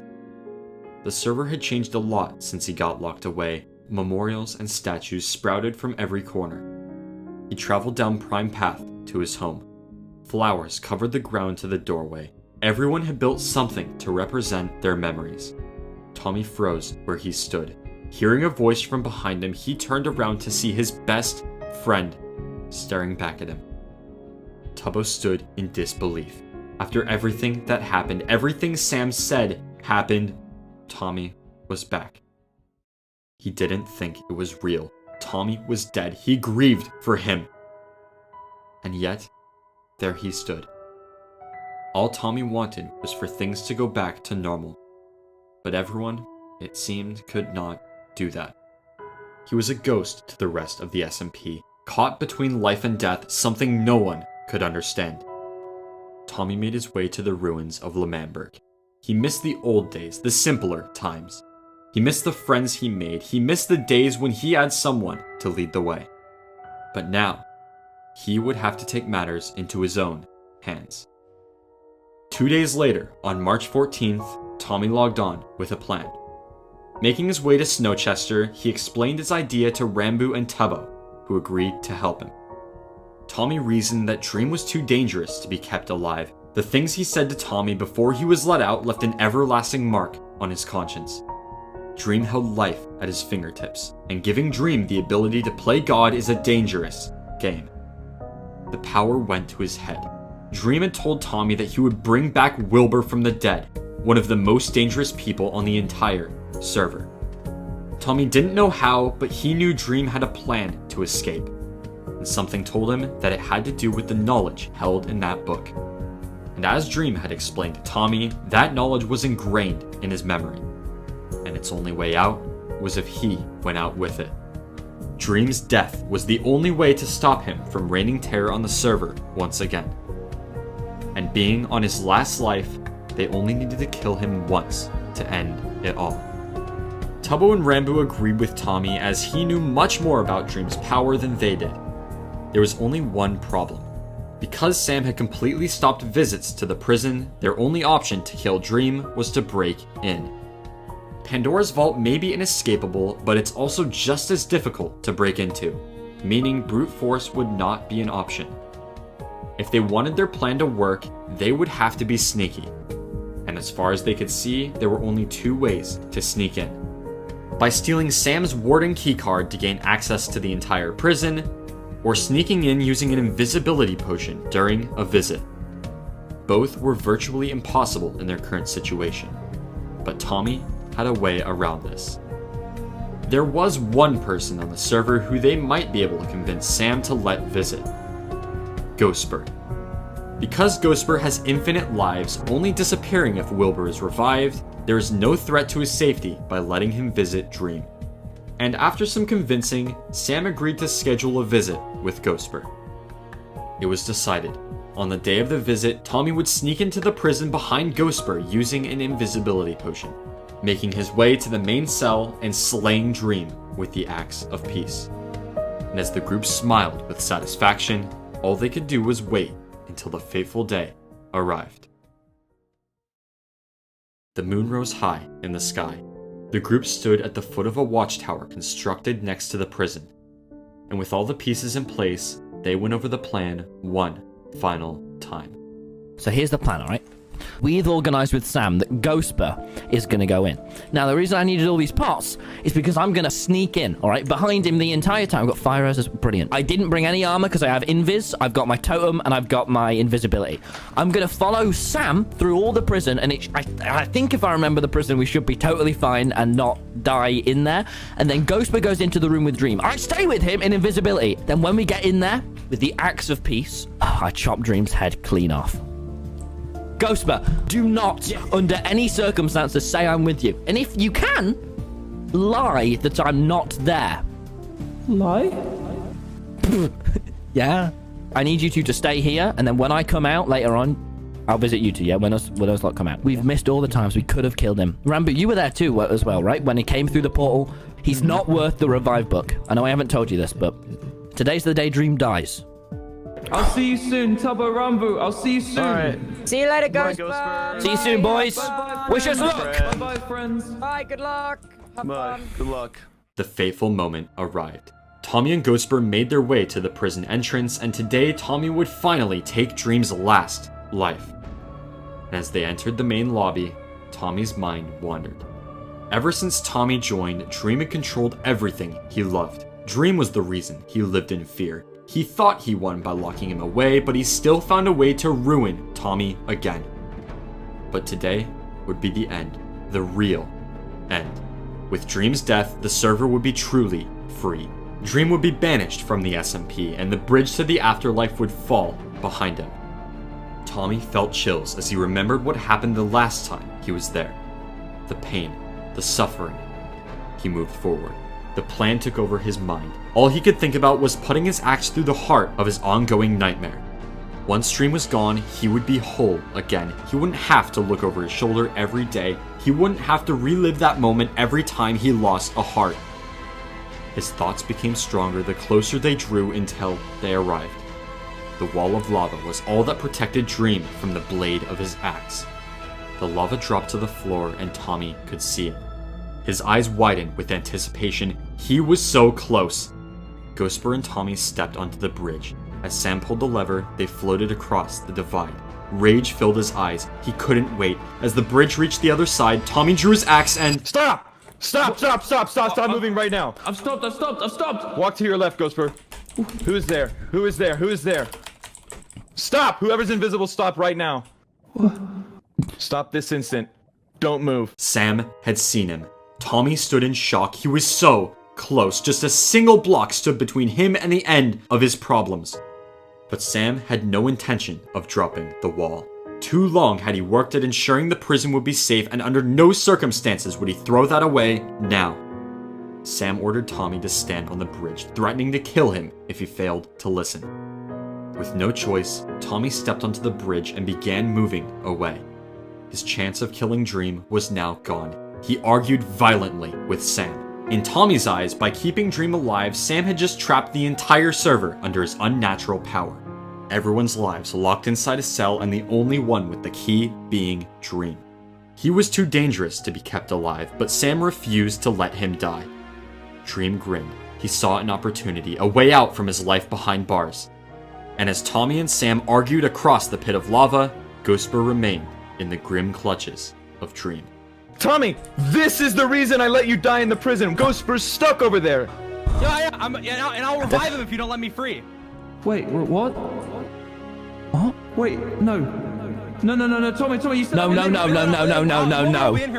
Go over there and kill him now. Get Ghostbur back. Go over and get Ghostbur back. You said I wouldn't be. Get Ghostbur back, Tommy. Sam, get Ghostbur. I can't go over. Press the button. Which button is it? Which button? You're trying to break him out. I'm trying to kill him. Get Wilbur back. Send the thing. Send the thing.